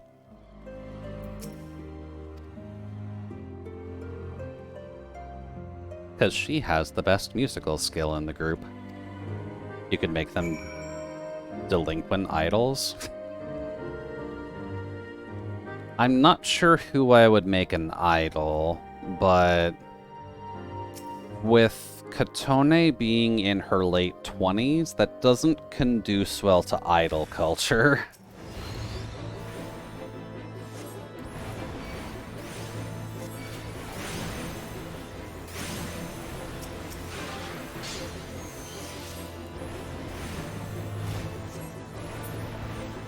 There we go.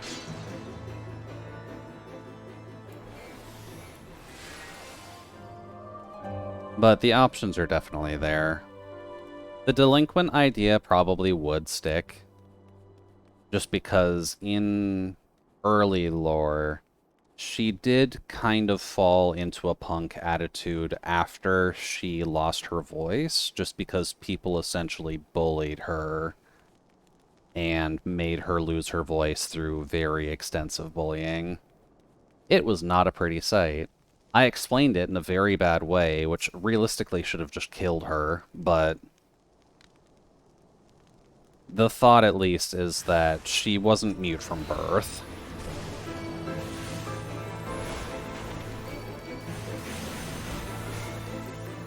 Just look at Hololive. Hololive, I don't exactly look to for idol culture in that sense, at least. But you are right. In essence of, they are technically idols.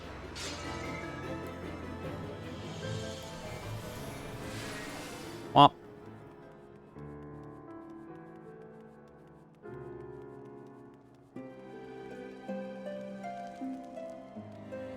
And then there's one more over here. But VTubing idolism is a little different than current idolism. I think the only idolism that makes a huge difference would be like baby metal. They're really the only group of idols that I can think of that don't do like traditional J-pop or J-rock.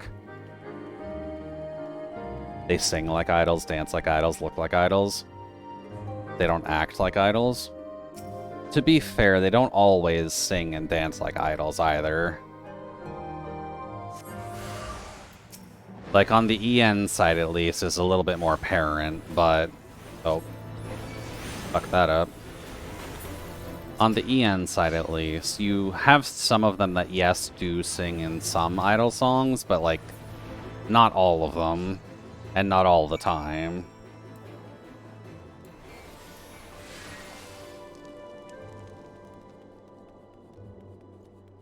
But that is also just in essence of the company they're working with. They kinda have to do it that way, to some degrees. Feel like everyone can sing in Hololive? Technically true. That is kind of the point of Hololive, though. They do kind of hire girls for their ability to sing as well, just because that's how the business runs. Oh, I didn't sync up to this, did I? So they either can't sing perfectly from the start and get lessons, or they do sing well from the start and can just go with it with a little bit of tweaking. That is roughly just how they work. Even Gigi? Yeah, even Gigi. Her voice is scratchy, but when she sings, it's still fine. You kind of get a sense of that in their initial, like, intro song for Advent. Not Advent, Justice, rather. It doesn't seem like Gigi would sing at the start, but she's probably getting trained to do so. And I don't know if she has any songs out at the moment, aside from their intro song for Justice, but trust me when I say, if Bae gets songs, they'll be able to get Gigi to get to songs eventually too.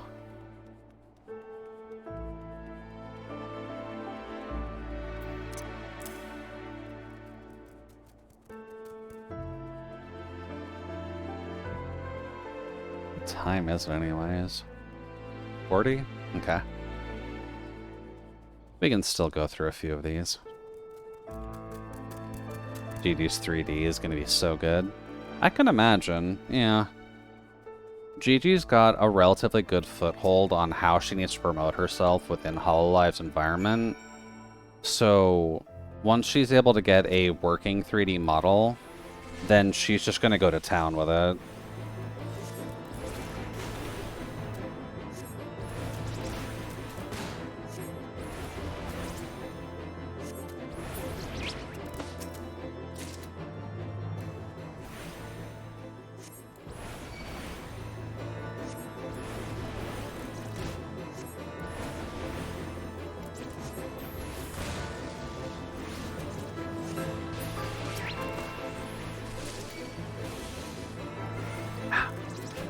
Sorry, gotta stay hydrated.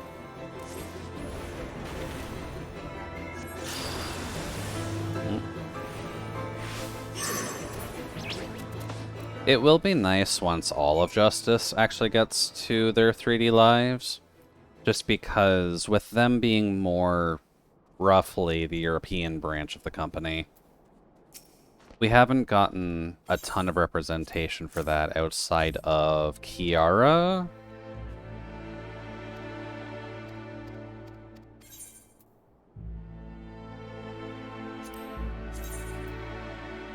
I do like that code for Glamour. Back to Wolf and Cat, you can make them popular entertainers in the city. There is technically precedence for that, because if you remember Roishin at all, the Dullahan DJ, she is like top tier in terms... Oh god, you're so slow. She is kind of top tier in terms of the EDM scene and the mixing scene. So she is relatively well known across the city. Yeah, she's a DJ. Roishin is the Dullahan DJ who I had Kin make. She has like hard light discs that she uses to mix music with. And at least for her work, she does live in a relatively good spot. She mixes music all the time. She makes her music through EDM metrics sometimes. She's got a relatively good spot in life at the moment. She doesn't really have many qualms aside from just being tired because she has to work. And because of her scheduling, she's very busy. But aside from that, she doesn't really have a lot of strife. So she would be in, like, the slice of life story, if anything, that Runa would see every once in a while.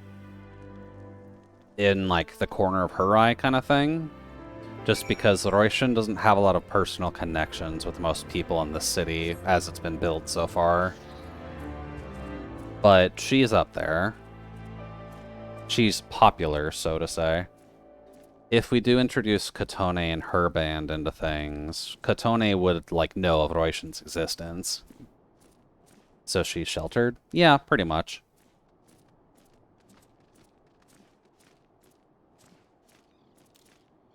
She's in a relatively good spot in society because of her popularity and her ability to just keep music going and always being able to attend parties because she's undead. And just always being available for concerts or parties or etc. So she's been able to shove her foot in the door being like, hey, I can do this job, fucking pay me. And she is reaping the benefits of that, but she is busy.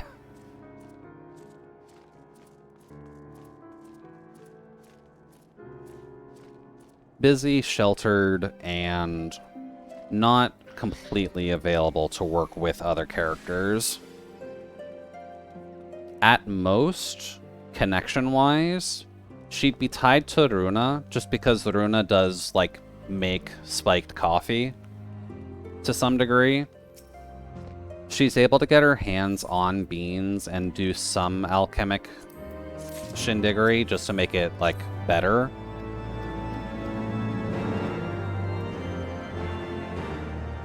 But aside from that, there wouldn't be too much of a tie between Röischen and anyone specific. Not yet, at least.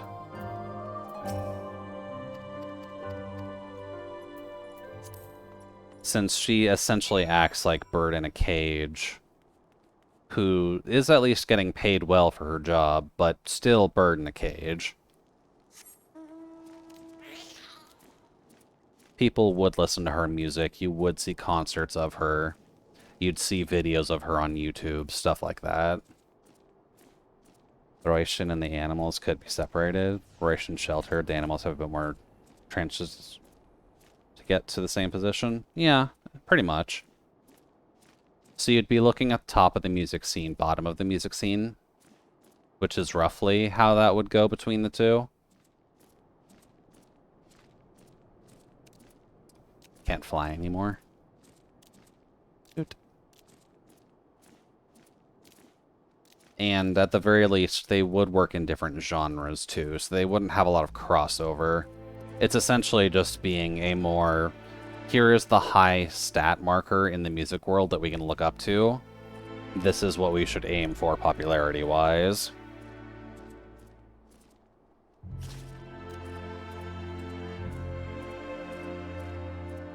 And any stories about Röischen would probably be like 4-panel comics. Just being like, here's my daily life. But there wouldn't be much to Röischen plot-wise. Just because she wouldn't get mixed up in anything until like something comes to her. So say for instance, I don't know, maybe something happens in Jude's storyline where he has to go to one of these concerts. And Röischen is playing the show, but she's just playing the show. She's not involved as part of the plot at all. But she's just a victim of the plot that's happening there. Röischen's daily routine. Wakes up 4 a.m. Drinks coffee. 8 a.m. hits. Organized schedule.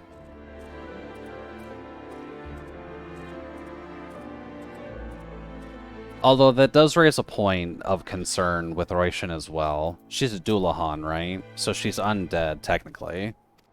Do the undead sleep?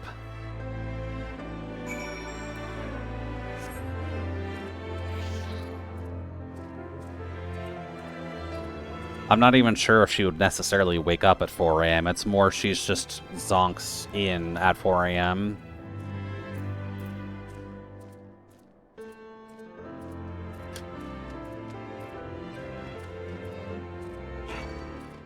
Oh, come on.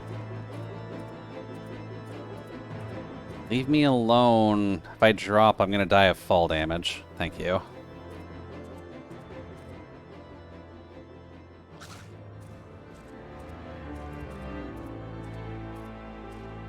Apparently, Doulahans do not sleep. There you go. There ain't no rest for the wicked, and money don't grow on trees. I got bills to pay, I got mouths to feed. There ain't nothing in this world for free.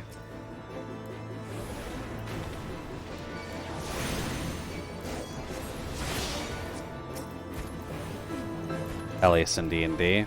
That's a relatively comparable marker, at least.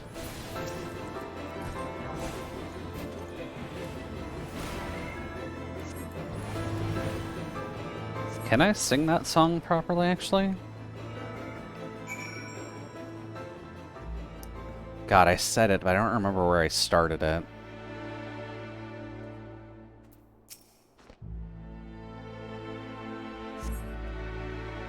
There ain't no rest for the wicked, money don't grow on trees. I got bills to pay, I got mouths to feed, there ain't nothing in this world for free. They are vulnerable to iron and gold, and running water can pose a barrier. Yeah, that's pretty standard undead stuff.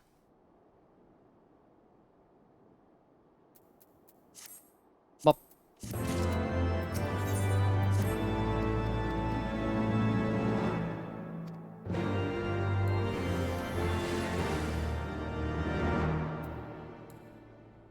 Oot.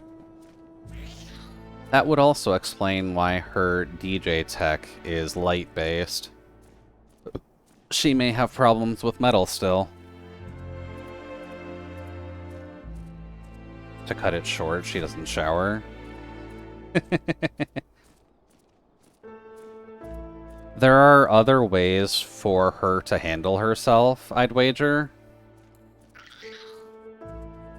Because I'm not sure if her body is exactly rotting. I'm not sure if she's necessarily a zombie, but she might just have like a stagnant body that she can just spray perfumes on to give like a humanish scent.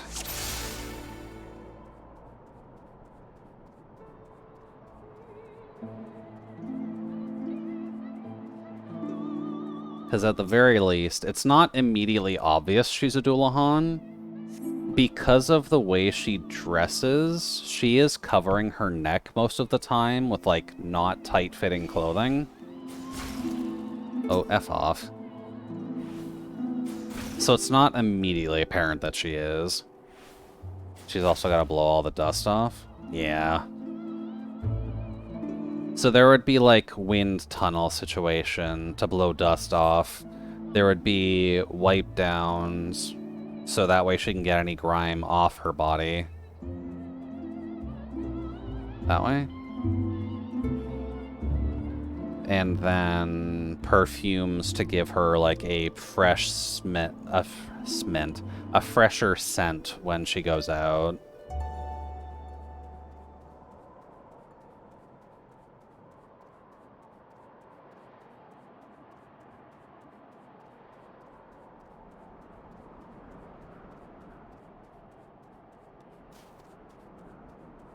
Am I following the right pathway for these footprints?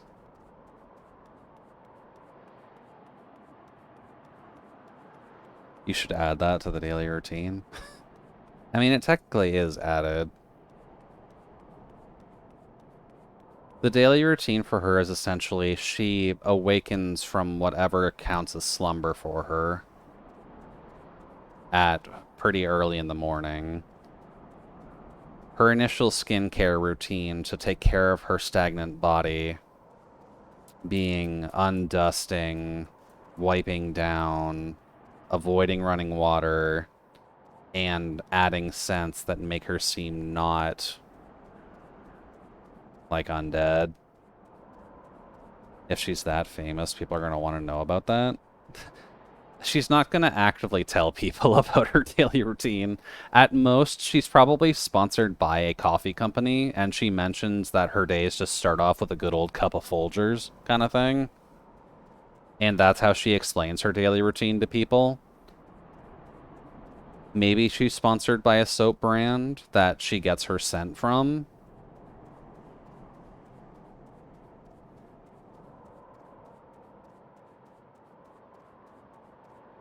Oh. I think I went too far. I'm supposed to go to the house.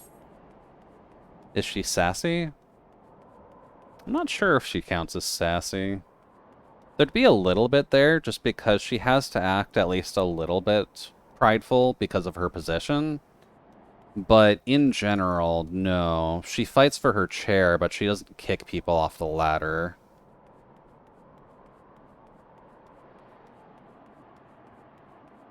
At least if that phrasing makes sense.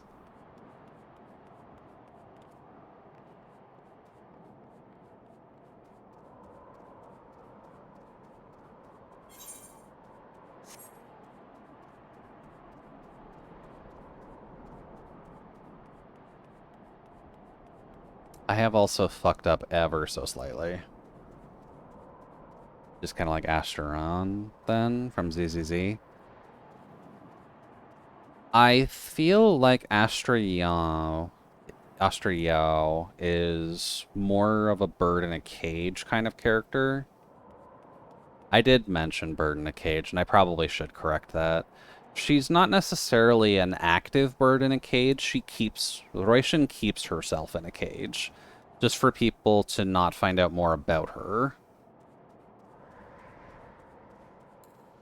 Because at the very least, she's in a slightly tentative position of acting human for the most part, and she is trying to convince people that she is, when she very much is not.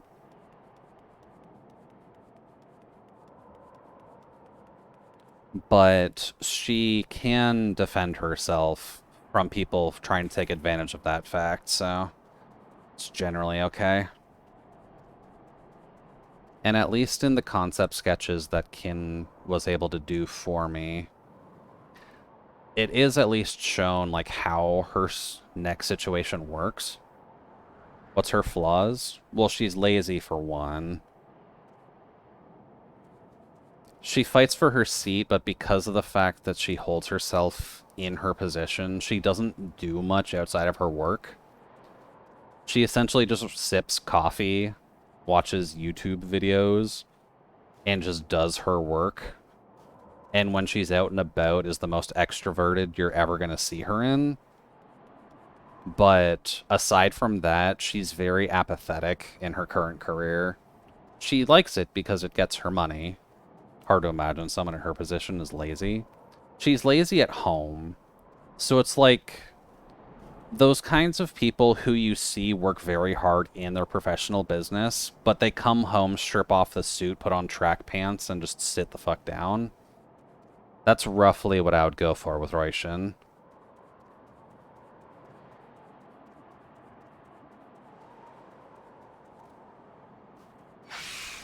I also don't remember where I'm supposed to go. I lost track of the actual guiding path.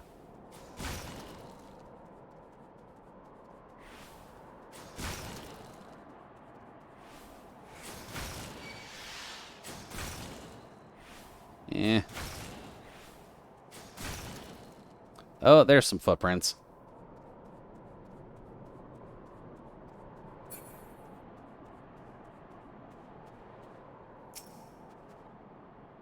I wouldn't say that's lazy. She's just recharging. That's fair. Yeah.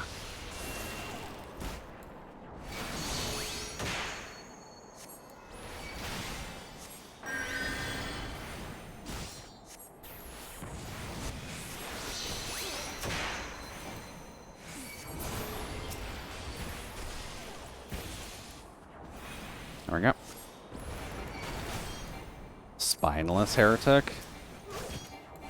Well, I know what's going to happen with you, so I'm not going to thunder you. I'm just going to poke you down a little bit.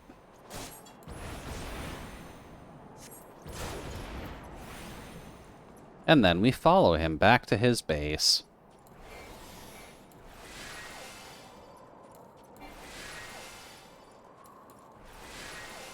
There we go. I'm gonna have to think of proper flaws for Relation, but the general consensus for me is that she has enough energy to do stuff while out, but if you catch her outside of work, she does not seem like she has energy at all. Someone who actively closes herself off, there's going to be some negative side effect from that. There would be some interpersonal communication issues with her, so it would be safe enough to say that either an antisocial or... what's the wording for it? Interpersonal communication would be a problem for her. That's definitely true. I'm not sure if it's antisocial exactly, but actively dealing with people outside of her party shtick is not simple for her. Unempathetic. I think there's a better word for it, but yeah. Like, if people are suffering, she'll just say, okay, maybe. Like, yeah, life sucks. That's kind of life for you. Oh. Forgot there's so many people here. Or I may be wording that slightly wrong. There would be hard to pick up social cue-esque things. There would be hard to pick up mannerisms. And because she's been in her position as long as she has, she may not necessarily know how to connect with people properly. Which is why she doesn't really have, like, friends at all. Which I think falls into apathetic, but I'd have to remember the definition for that one.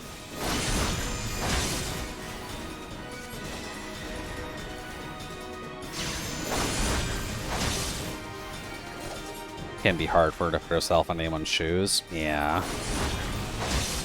And it's not out of a pride thing. It's just out of a, I've been disconnected for this long, I really just don't know what I'm doing.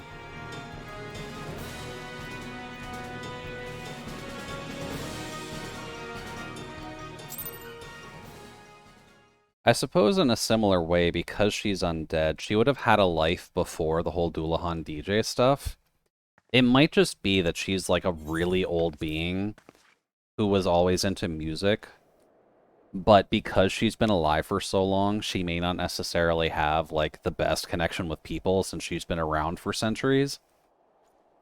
This is just her current incarnation of her life right now. So we could add that as a slight flaw as well. We can say she's a boomer because she doesn't understand the kids' lingo. That's technically a possibility.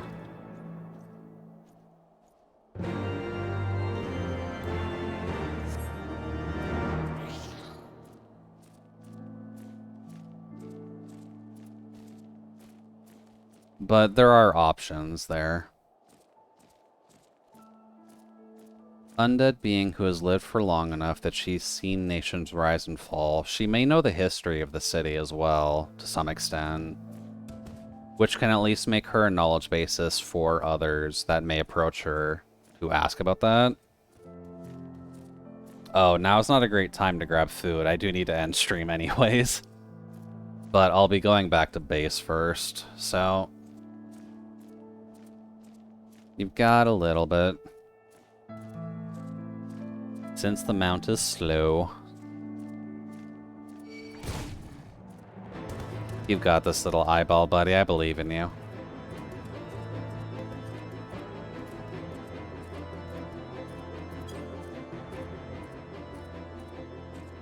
Oh, right, the bridge. Completely forgot about the bridge.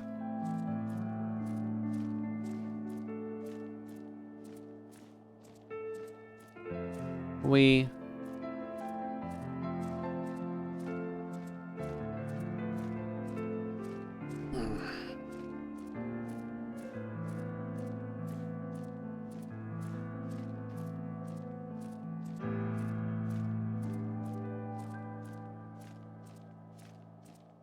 But there's still a good amount to work on for the city.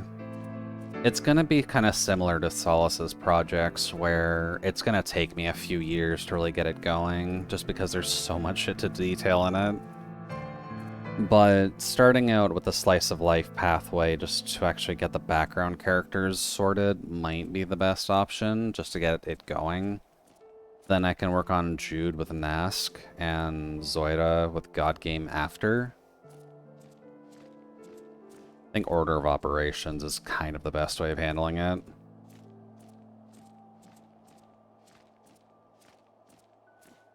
Or Runa, Jude, Cecilia, or Runa, Cecilia, Jude, Zoira. Either way, Runa needs to come first. We need to detail out what her history is like, what people in the city are like, what are big players, what are low points, who are side characters that can exist in multiple of the stories just because they don't have a specific place to sit at. The options are definitely there.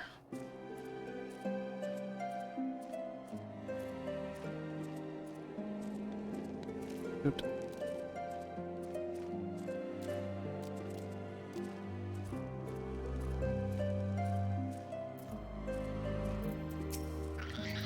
Hi there, Red Bull.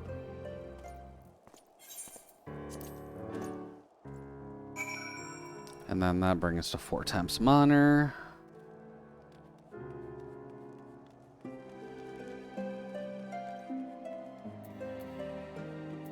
Can I talk to you to go back? No. You can't go back on your own, so I guess I do need to port back.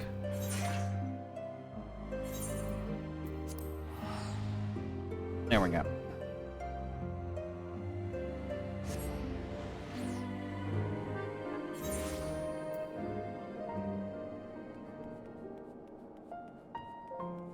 Let's see. The airship ticket here.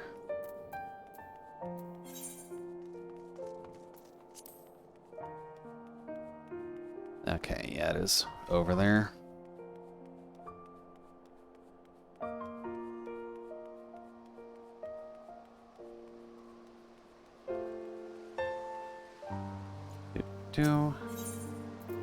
Need to go here. Okay.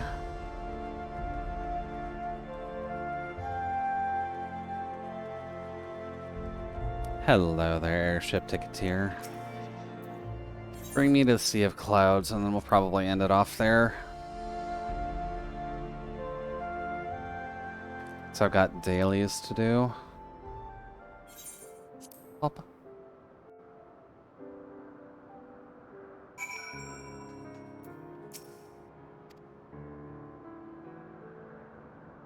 Hello, sassy child who needs to learn their place.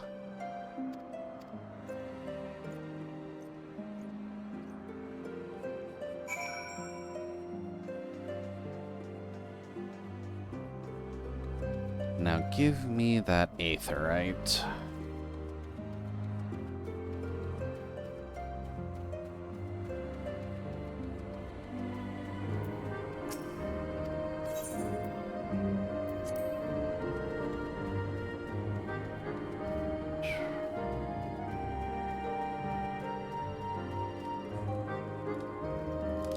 And give me you.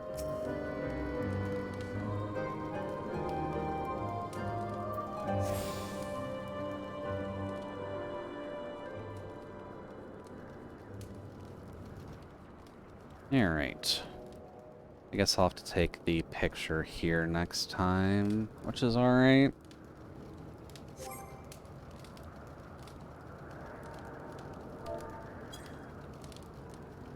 Good boy. Alright. Gotta get up and stretch again.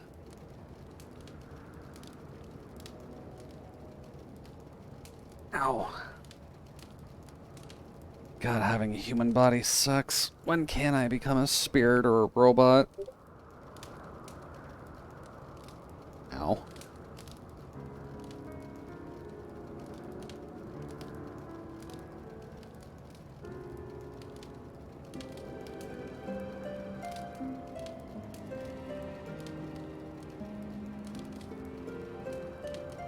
Let's see here.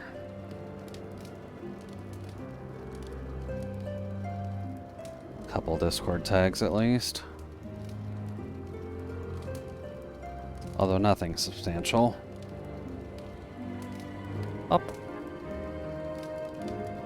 Alright. Let's see if I can find someone to raid.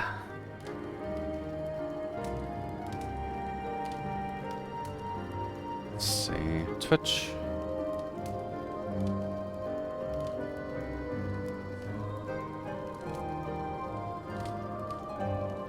Probably upgrade this while I'm here.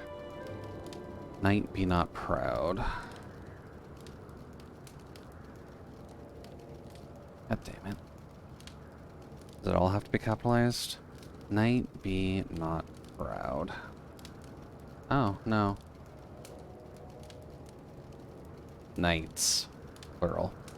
Knights be not proud. There we go.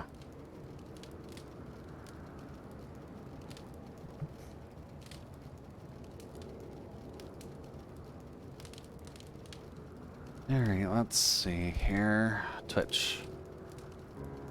Whom is online? Thanks for joining, Nano. Hopefully your food is good.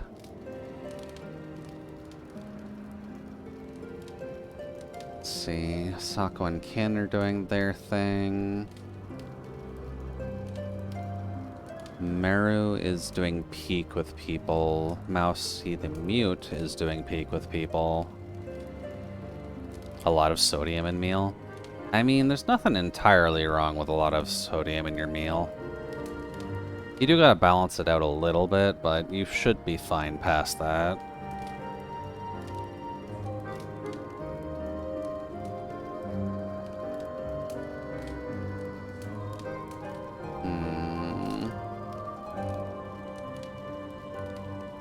Decent amount of people on, but let's go...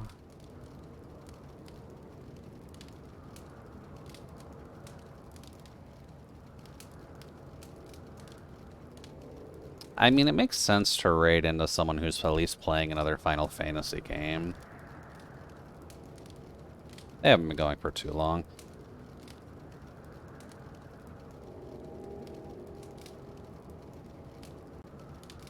Okay, I thought I was getting ads in French. Not this time. Cool, does work.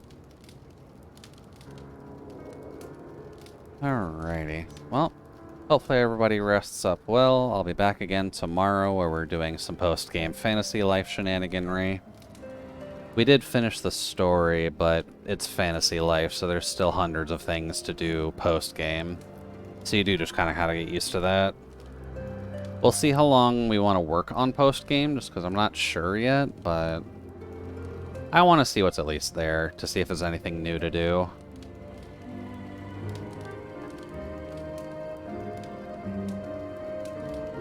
We'll see, though. Rest well, and I'll talk with y'all later. But for now, bye-bye.